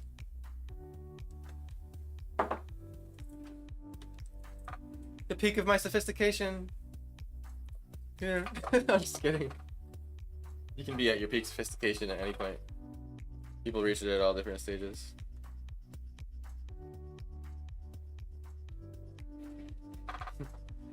Like, oh, say goodbye to your mind being perfectly sharp all the time whenever you want it to be. Like, oh, your knee just cracks now every time you bend down past a certain point.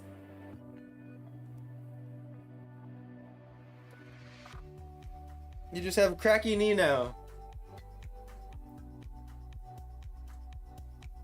What's the cure, doc? Oh, you just start implementing stretching into your everyday activities.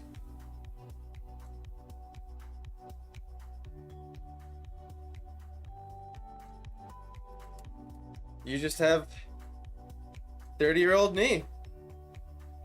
You just have 30-year-old knee that did extreme sports and jumped off of large drops and for your entire teenage years and 20s.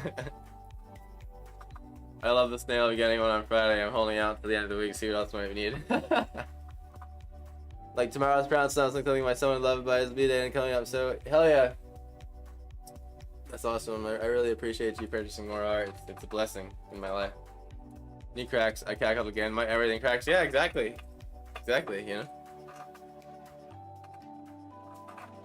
It's like nothing cracked when I was 18, but I'm 31 now. Now my shoulder cracks and my ankle cracks and my right knee is particularly cracky because of this one accident I had. And I broke my arm at one point, so my left arm cracks.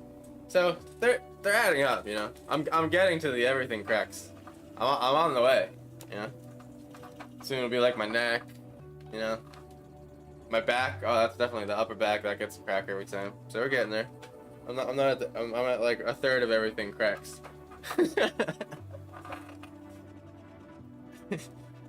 Well, it's the 30s, you know. It's the third.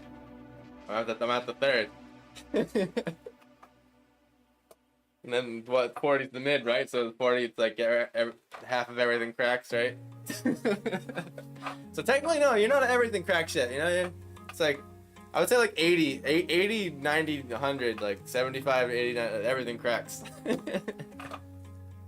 I'm just being stupid.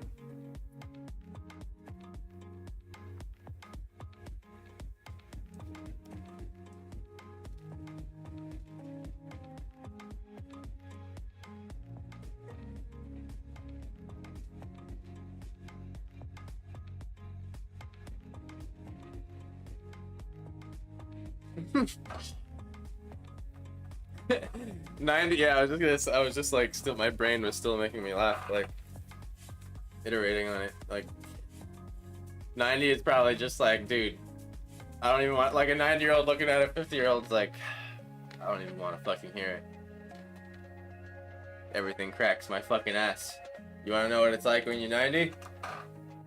You just lose sight in one eye completely. Yeah, how's that? I just don't even see out of one eye anymore. It's just gray.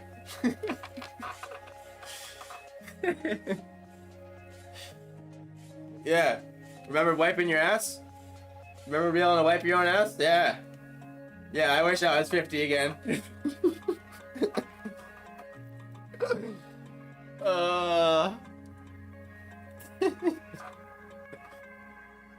Jesus, man. We all get older. It's alright. We're all at different stages. Well, yeah. Oh, it's crazy. People make it to 90. I'd be grateful I even got to 75. I'm grateful to be 31. It's 30 long happy years. I'm grateful to be alive for sure.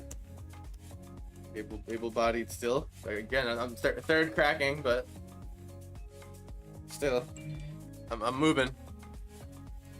Oh god, I'm so stiff. Days of my ass seem pretty far behind.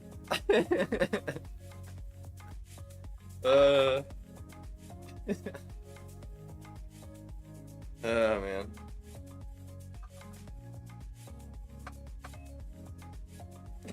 Just that sentence is funny. Some days my ass seems real far behind me.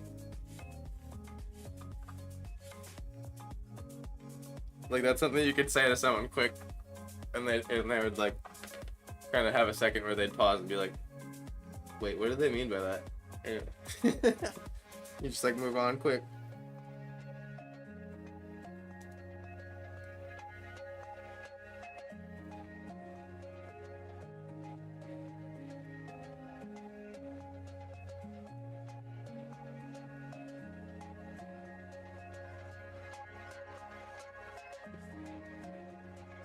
I missed your comment, Ghoulie. Sorry, I'm 24 and my right knee just started kind of crackling as I stand up from sitting. That's so funny.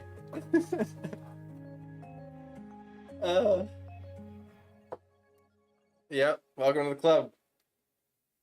Cheers, Ghoulie. Welcome to being 1/5 cracked. You know, we'll just assume 100.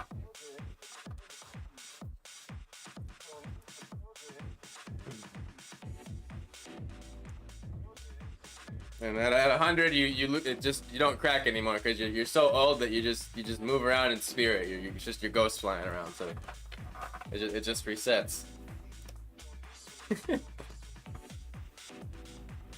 Anything beyond that, life starts feeling weird. I've thought about that before. It's like, imagine like you make a Discord thread of everyone's self problems to bond over.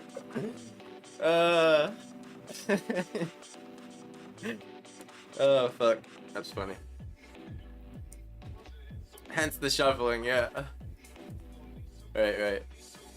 Oh wait, no, did I miss the context? A friend of mine tattoos and he loves rat think things. I don't know what rat think is.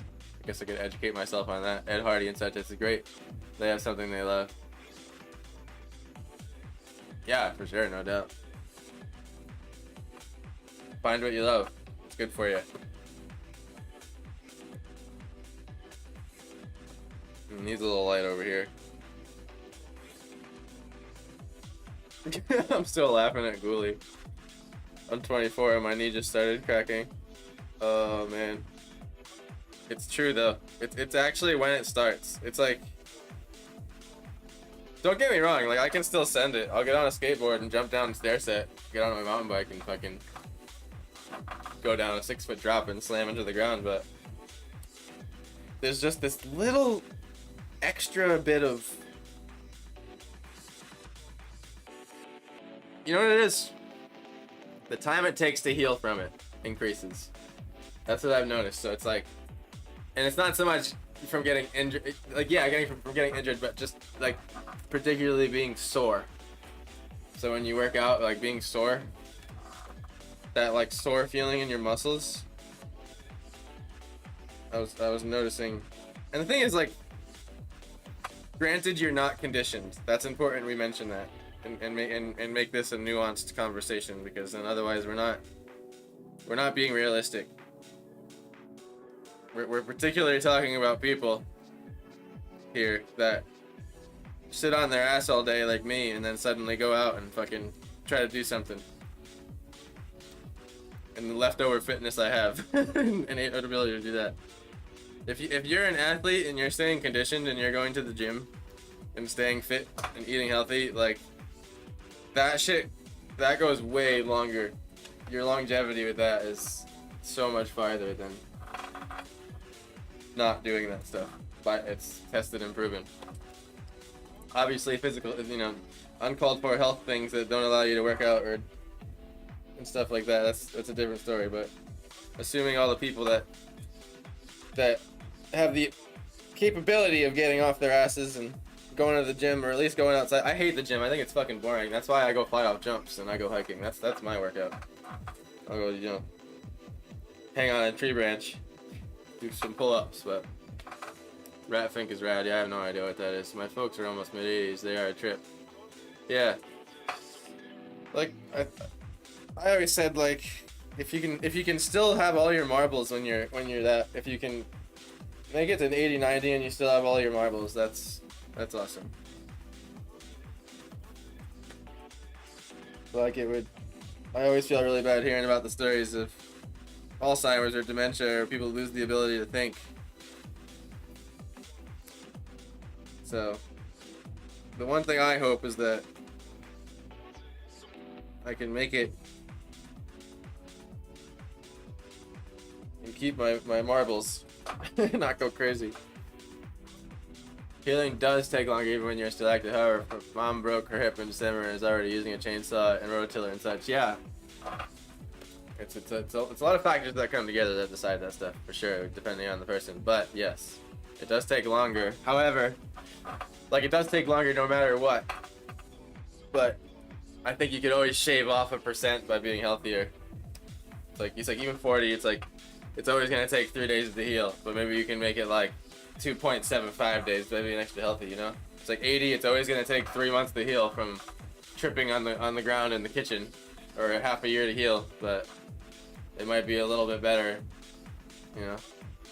like falling on the ground while you're like extremely overweight while you're 90 is probably way worse than being skinny when you're 90 and somewhat in relative mobility, Ed Hardy is an artist. California Rat Fink is an amazing hot rod cartoon creation. Alright, dope. I'm kind of just trying to finish out this drawing this last 30 minutes. Get my thoughts out. I'm going to restart my time lapse here. Making good time today. I know I started super early, guys. I may be doing that pretty often up until going on vacation. So that's something else I should say. I'm going on vacation soon for a week in June.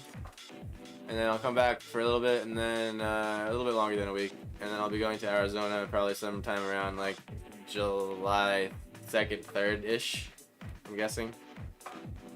I don't know when I'm leaving, but that'll be probably another week tops, because by then I'll be severely out of traveling money and needing to come back home and work really bad. But basically, I haven't decided what I'm gonna do to like keep this going while I'm doing that, but you guys can count on at least a few sketches while I'm abroad, maybe a few reels.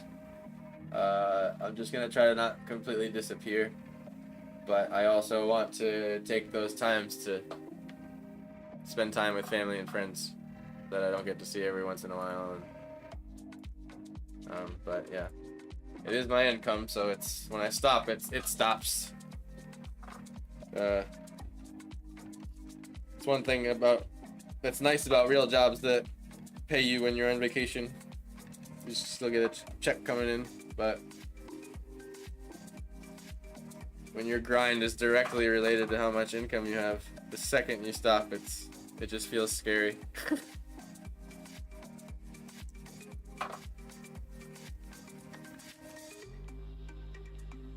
So use that discount code. I had to plug it for comedy. Because you're paying for my trip to Rhode Island.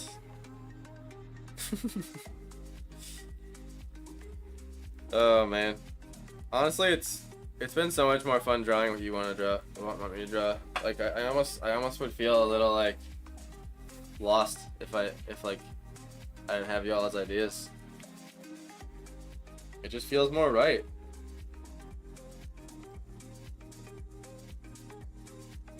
I feel like I'm catering to my audience. You know how they tell you to cater to your audience in every like how to be a YouTuber video that you ever watched. I'm just being funny, nah, but seriously. Seems like y'all's is guys. Guysies, y'all's is guysies. Enjoy it more.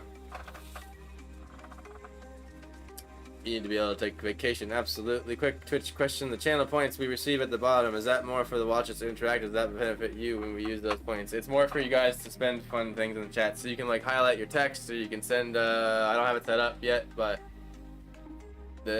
some streamers, like you can, like there's a whole loyalty page here.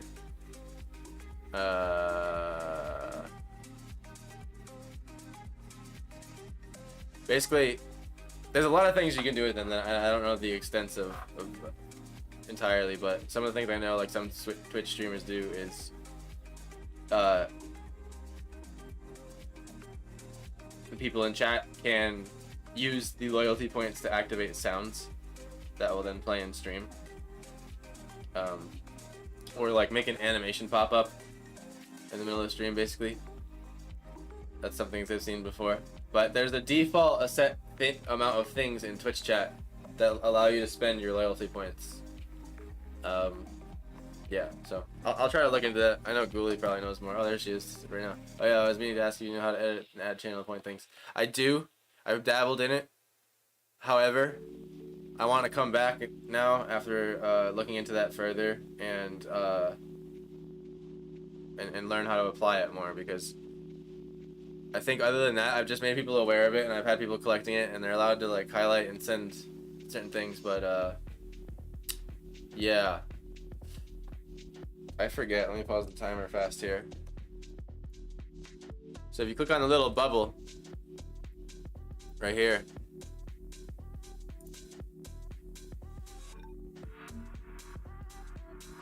yeah, like highlight my message.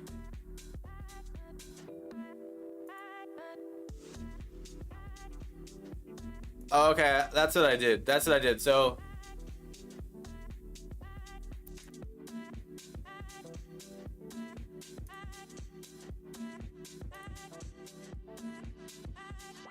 So there's certain subscriber emotes that y'all can only use if you're a subscriber, and basically what I did is I set it up. I highlighted this message with my points. Yeah, see, there you go, so you can be fancy. Oh yeah, if you need any help, I got you. Oh, okay, hell yeah, I need help on that shit, for sure. You've helped me out a ton with the setup. I've learned a lot. Of course, there was an ad during that explanation. Oh, shit. Basically, you use them to do stuff like Cafe Ghoulie just did in chat, like highlight stuff and make stuff animated. And the thing I was just describing is that there are certain emotes that only Twitch subscribers can use, in which they can use if they use loyalty points. So like an emoji that you can use all the time when subscribed, you can use loyalty points to put in chat at a certain cost if you're not subscribed, if that makes sense. Because I think this one says unlock a random, send a message in your, so send a message in subscriber only chat, which I don't have turned on. I don't even fuck with that, so that's stupid. I should just turn that off. But this one's, you already have plan a joke of emotes unlocked. So basically it's saying unlock a random subscriber emote, I think is what it says. And I think maybe, I forget exactly how I have it set up. But they're basically just emotes and highlighting for right now, so start the timer. Actually, you know what, guys, I gotta go pee again, and then we'll finish this out. Take a leg stretcher. I'm gonna start a little ad here, and we'll be back to finish out the stream. Watch the stream for a period of time. You get 300 points for following and 2 times points when subscribed. It's different from stars on Facebook. I think Twitch uses bits giving the RS money. They were talking about point you get watch for the stream. Does that make sense? Yeah, exactly. It's not money. It's just like it's like how you give rewards away on like Reddit, basically. 100 on like a 400 unlocks a sticker. Yeah, there you go. I'll send them up more neatly soon. Make it more fun. Oh, that's what it is. Yeah, you can. There you go. Thanks, Hyphy. You can edit. That's another weird thing. You can add a thing to an emoji that already exists. So like, see how she added a what is that? If I look closely, it's like a thumbs up to the Yeti. So like that Yeti doesn't normally have a thumbs up, and you can use channel points to like add an extra flavor to the emojis, I believe. So that was another thing I forgot to mention. But yeah, it's not money. You get that currency directly from spending time in the channel and commenting. I think rewards you, I believe. And then there's a ticker for every minute that goes by. You get 5, I think.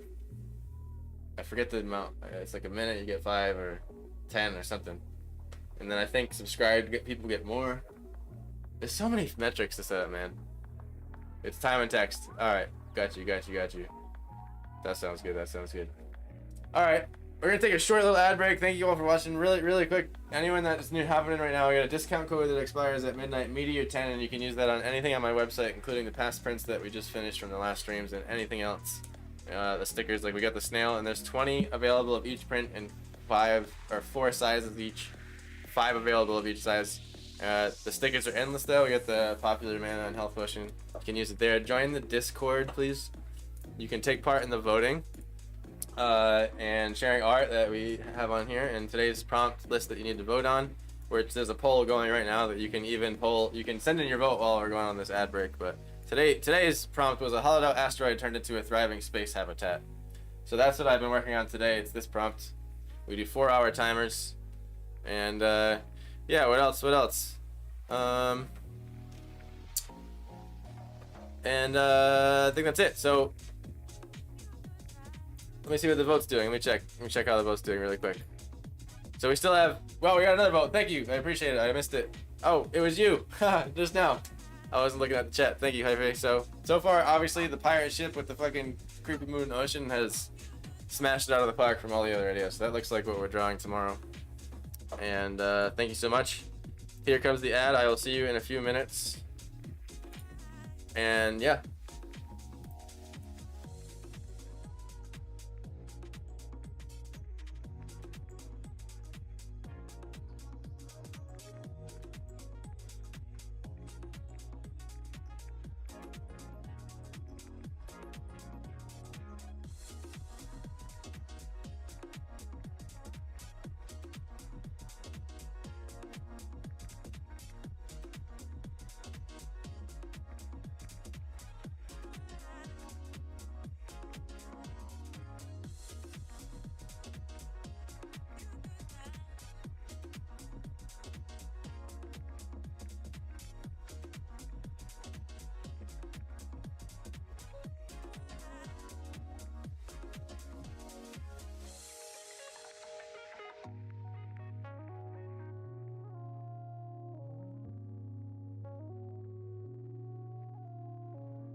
Thank you for sticking around. I appreciate it.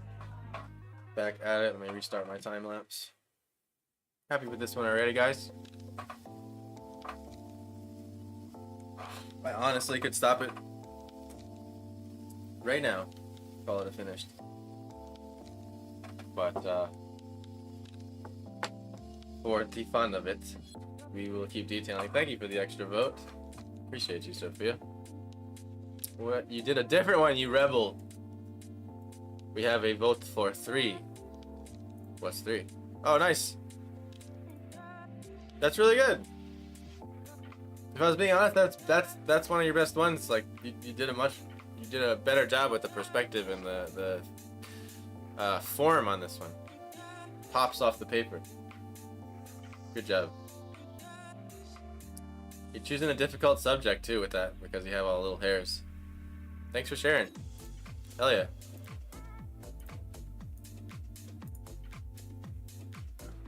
Anyway, what's 3?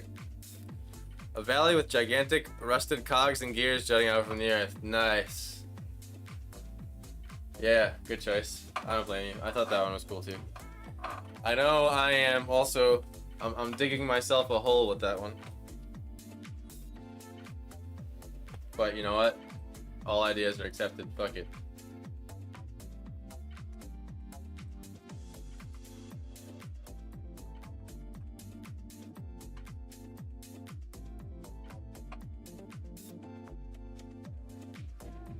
No problem. Thank you for sharing. With hair, it's all about building it up in layers. I ain't no hair pro when it comes to drawing, but I've played with it enough to kind of pick up what other people are putting down that are like professionals at it. And I saw a really good video explaining how to draw hair one day that kind of summed it up for me. After already experimenting for years, and basically what you do is you build these like dark patches up, almost like these blobs, and then you draw the hair over that, and it gives the sense of depth. It's really cool. It's hard to explain in a jiffy. Hey, love, what's good? Good to see you here. How's the day going? Over with the little monsters, we call them. Call them what they are. The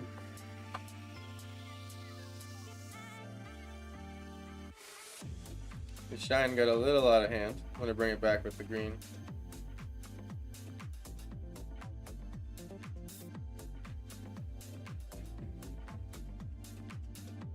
Thanks for hopping in.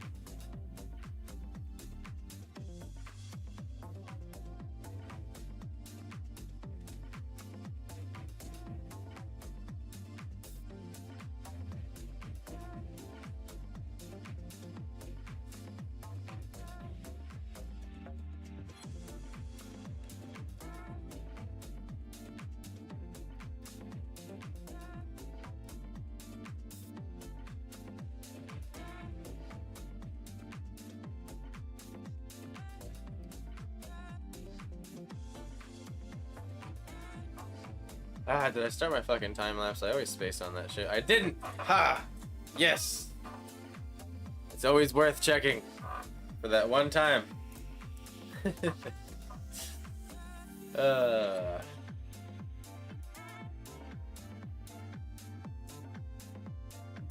Yeti spam! Okay,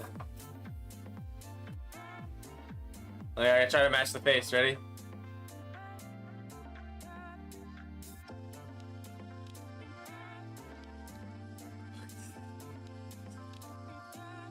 I can't have my sound on right now because I'm with the handful of kids left after our awards day, but I wanted to pop in for a sec. Yeah, no, don't turn the volume on. I just called them all little monsters. Face match, I cackled again. Oh man, hell yeah. Gotten like 4 cackles today. That's good. It's good news. Successful stream.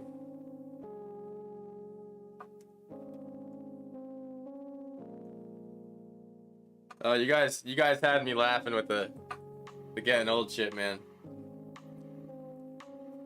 I was cracking up over that. I had a thought while I was going pee earlier. I was like, it's like, speaking of getting old, I swear to God, I'm peeing. I'm having to go pee a little bit more often than normal. And then a bell rings in my head of other people older than me saying that happening to them. You just pee more often now. What do I do, Doc? You just go pee. Good luck, bud.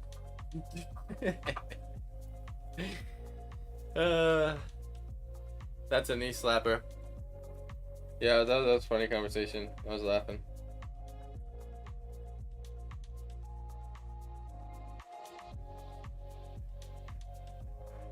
You guys had me cracking up on that one.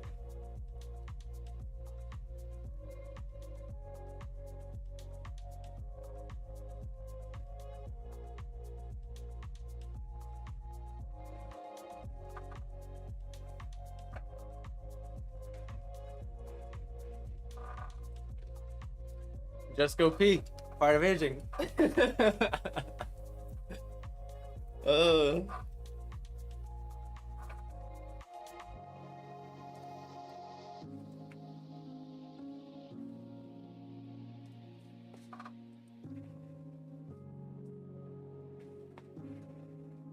Speaking of things like that, another thing that happened to me, and I'm torn between if this is like a tolerance issue, and like I've just, you get to a certain point where you're just like, I'm not gonna do that anymore because it's not worth it. And there's so many things like that happen that you like shed from yourself as you grow up, right? But like one of those things pretty early on for me was like partying hard. And when I say partying hard, I mean like hard, okay? Not like 6 beers and then go home. Like drugs and everything. And it's like, there's just times I'm done. That's good. Had fun with that. A few years, all good. You know what I'm saying? And it's like, but like, I lost my fucking train of thought. No. It happened. Thanks for the vote. Appreciate you. What was I getting at? So, I think I was going to say something about drinking. But now I forget, goddammit. Because my brain's split in 7 different directions right now. Well, maybe it'll come back. Sometimes you have to admit defeat. There you go. Maybe that's the old thing. It just, your thought disappears on you when you had it in your hands, literally.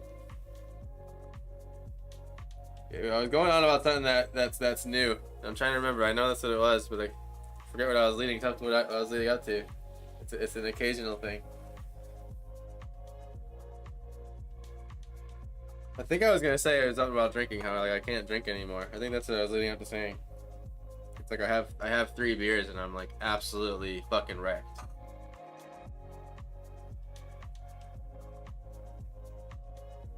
Sherry thinks that you aged. That's right. Oh, that helped. I heard the bell ring. Thanks, Kate.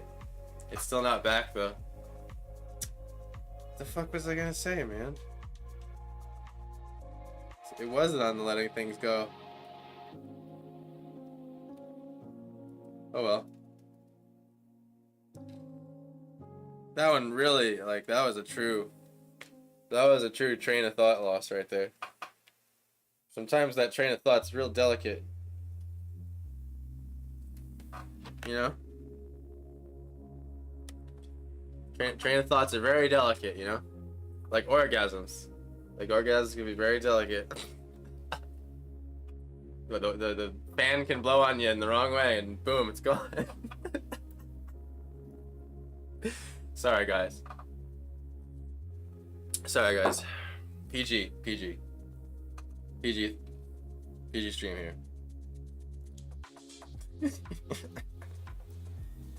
Oh man, I can dig myself holes because I'm a bit comfortable. Maybe there you go. There's one I stopped caring about. What comes out of my fucking mouth. Stop giving a shit about that one day. Maybe a little too soon.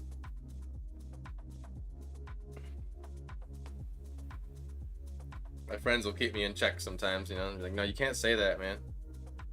I'm like, why not? They all go home and fuck. Like, who gives a shit?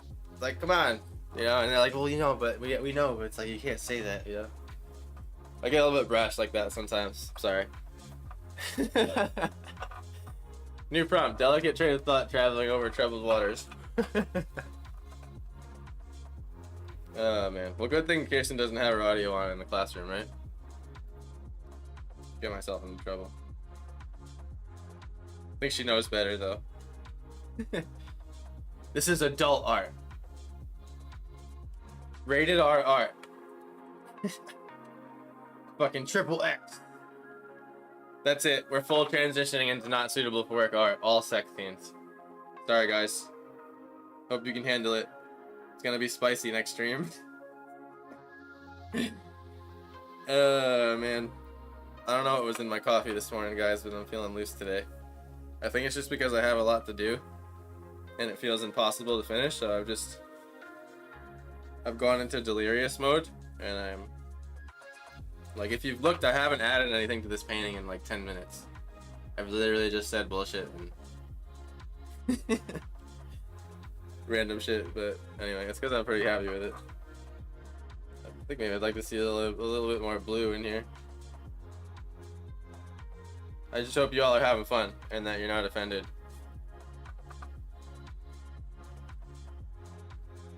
Don't cancel me, please.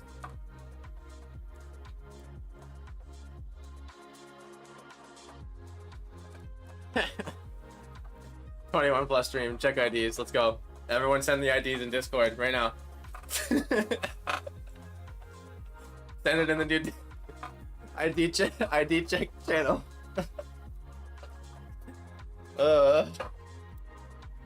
Jeez.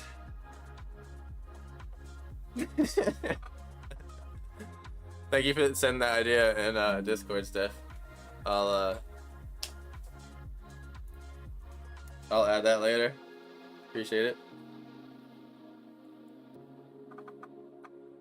If I had a stream, I would not be good. No. Yeah. I mean, the more monetized you get, and the more views you have,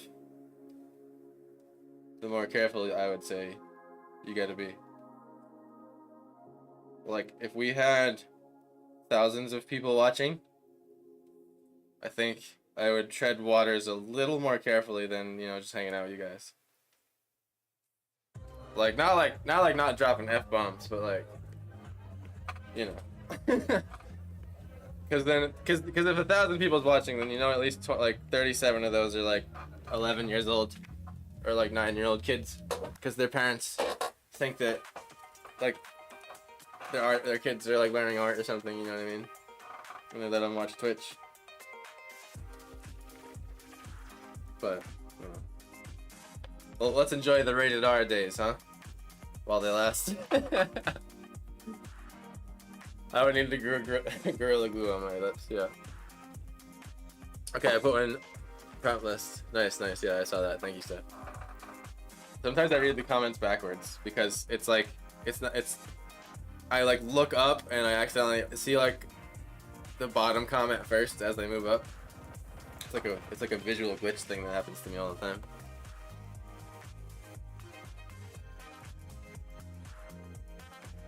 Oh man, you guys have been a riot today.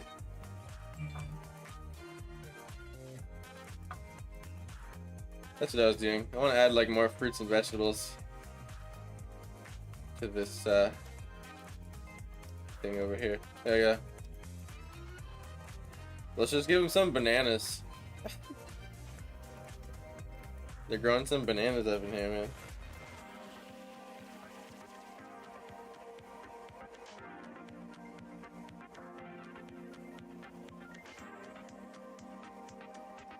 Tiny little banana tree.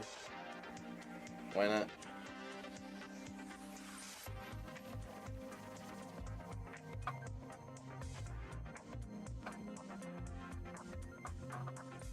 Banana in space.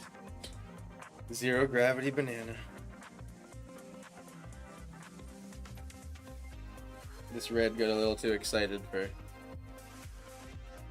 how dark it is over here. That would happen on this side of the tree. Light in space is weird, at least from the very few things you can actually study from the photographs we have that we're so supposedly in space for you guys out there that don't believe, you know, space, the flat earther people. The, what's it called? The dome over the top of the earth. Except for those people. From the few photographs we have, light tends to be very sharp and like far traveling. Like, I almost try to think like the light source is like a flashlight, kind of. It's very blinding and white. No atmosphere. LED light.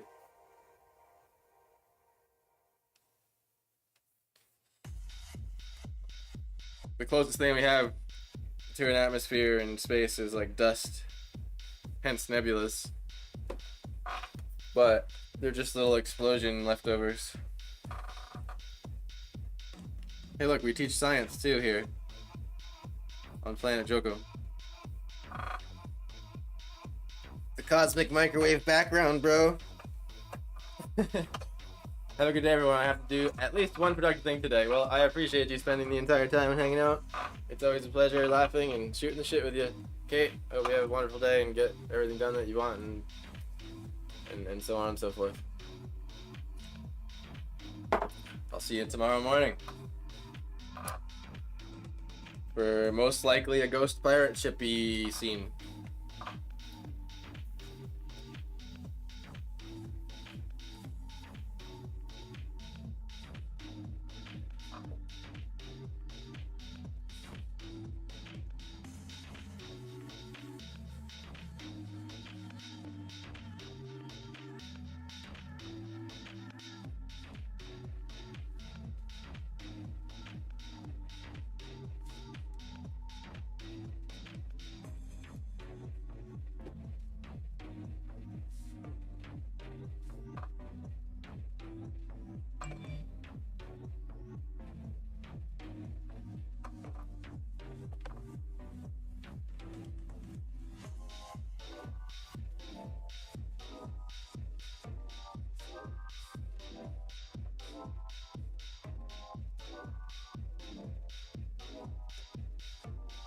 These rocks needed their rim light,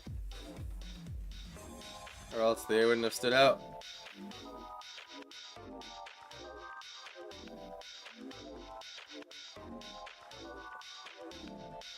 Yas, goat pirate ship. Yes, indeed. Yes, indeed.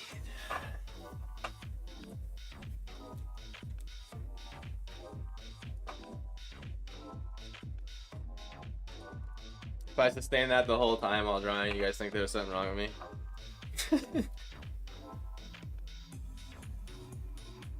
Honestly, sometimes the stream music makes me go a little crazy. Deep down. On the inside. Low key.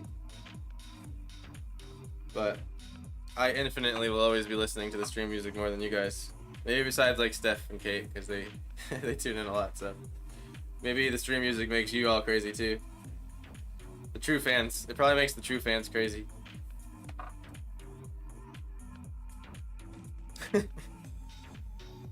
So we share a similar curse of hearing that same beat you heard yesterday.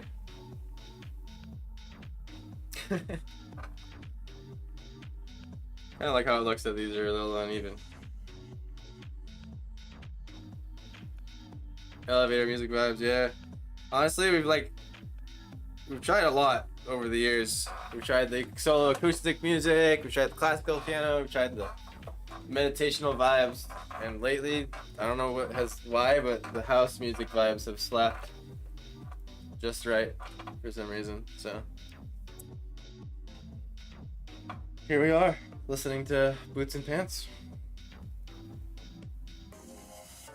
I mean, I think what's been happening is I'll stray at the beginning of stream a little bit just to test out some new waters, but then I'll just be like, I should put on the fucking house music, dude.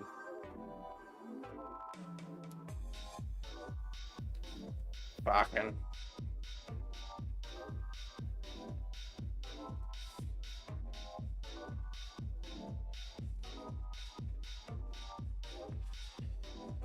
Alright. I wanted to highlight this a little bit.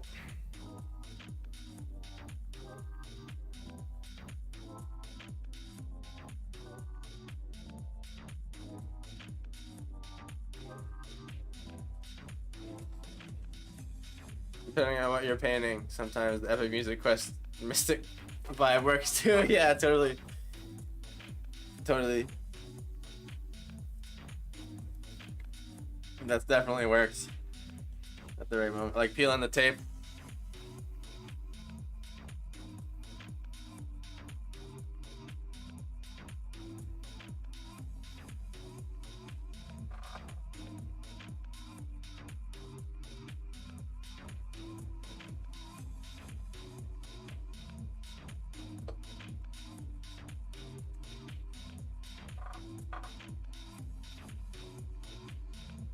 Trying to see if I'm missing any crucial highlights.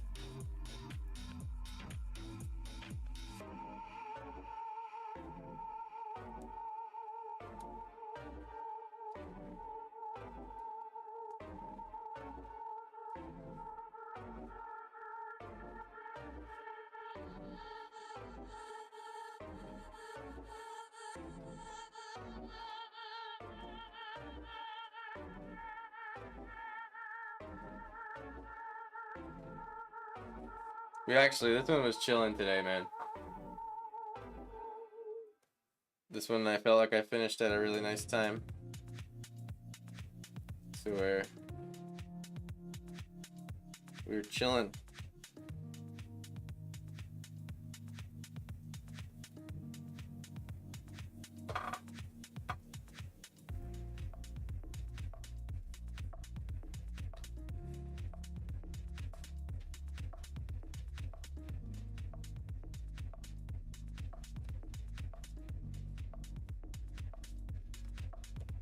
Learned a lot about drawing asteroids today. It was fun to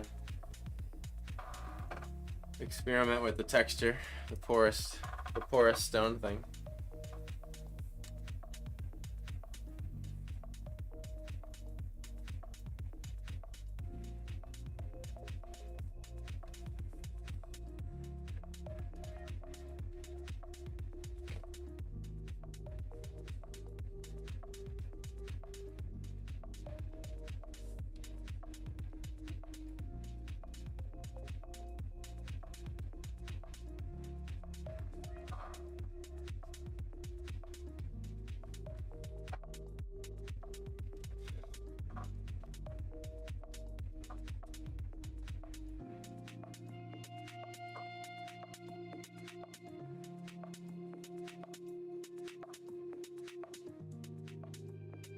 All these crazy promises turn out so great. Thank you so much, Tiffany.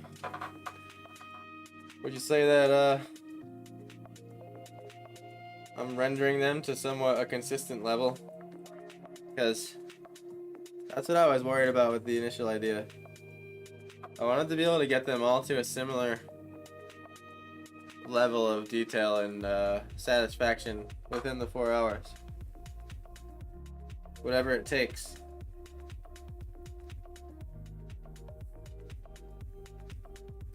So if I'm fulfilling that, then I'm excited. Because I hate when I don't allot myself enough time to produce something quality. I want to make sure it's quality.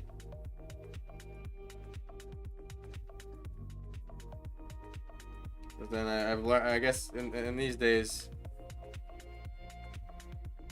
I'm done shit posting. You know what I mean? If you know what like the true term of shit posting is.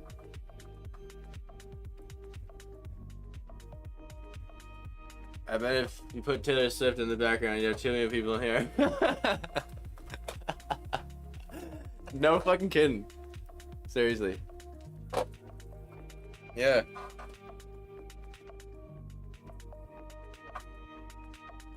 Yep.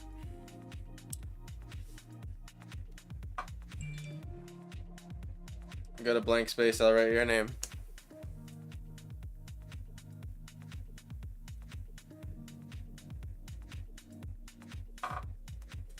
I'll write your fucking name. And my fucking blank space. How's that? You fuck. I don't know what I'm even saying anymore. I'm delirious at this point. I'm just using my relaxing last 4 minutes to do whatever. Add random details.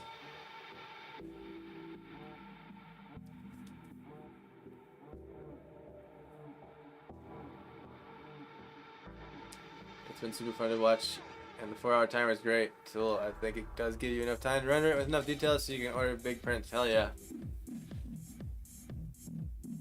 Good to hear. I'm deep down personally actually happy with where I'm getting these.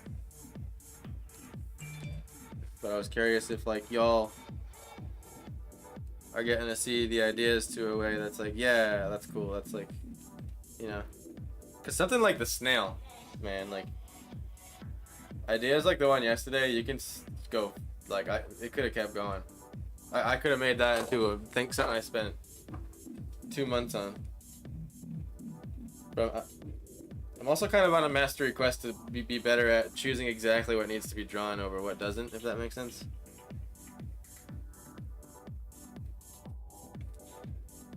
So I hope I'm choosing the subject matter good. It's been interesting.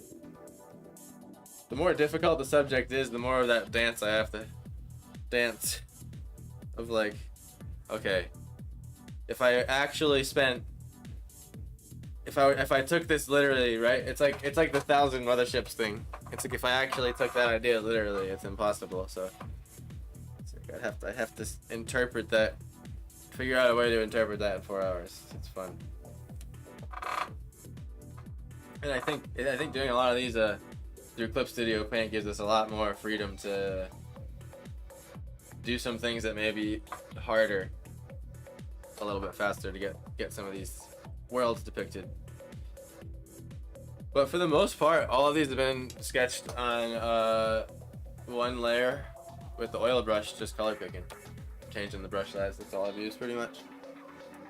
Sometimes I'll use one extra layer to do like a flare or a glow, because it's just a style I developed digitally. I like how it looks, basically. I think anything sure you want to get all your fabulous ideas on paper. Yeah, I think the 4 hour is a really nice spot. I like the time of day I'm finishing too.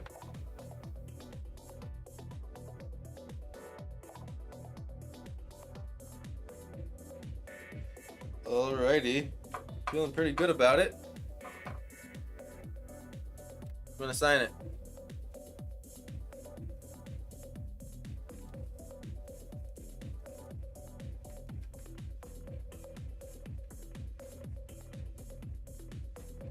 A little bit whiter.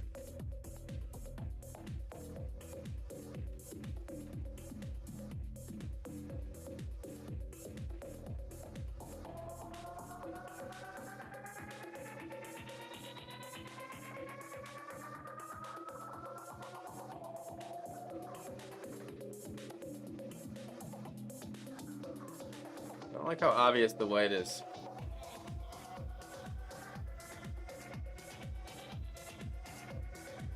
Let's go down to here. There we go. Something a little more gentle.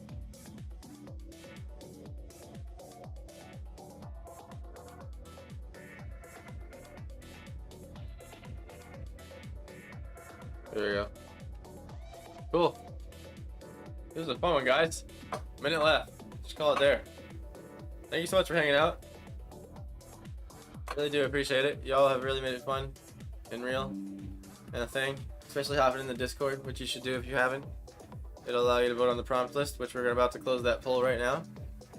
So if you missed out on this one, no worries. Join the next one tomorrow morning. And it looks like we are doing the pirate ship. Closed poll with 6 votes. Thank you for all 6 of you for taking part.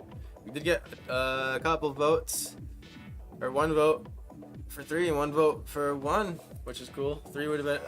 I'd make sure I like every idea on the prompt list. So I guess I just try to cater to some of the ideas that y'all have thought of. So complete. Thank you. That's fun.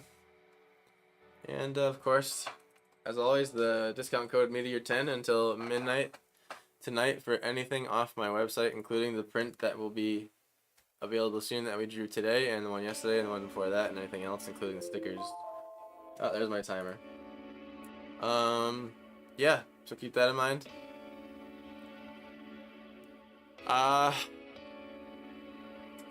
Yeah. Thank you so much.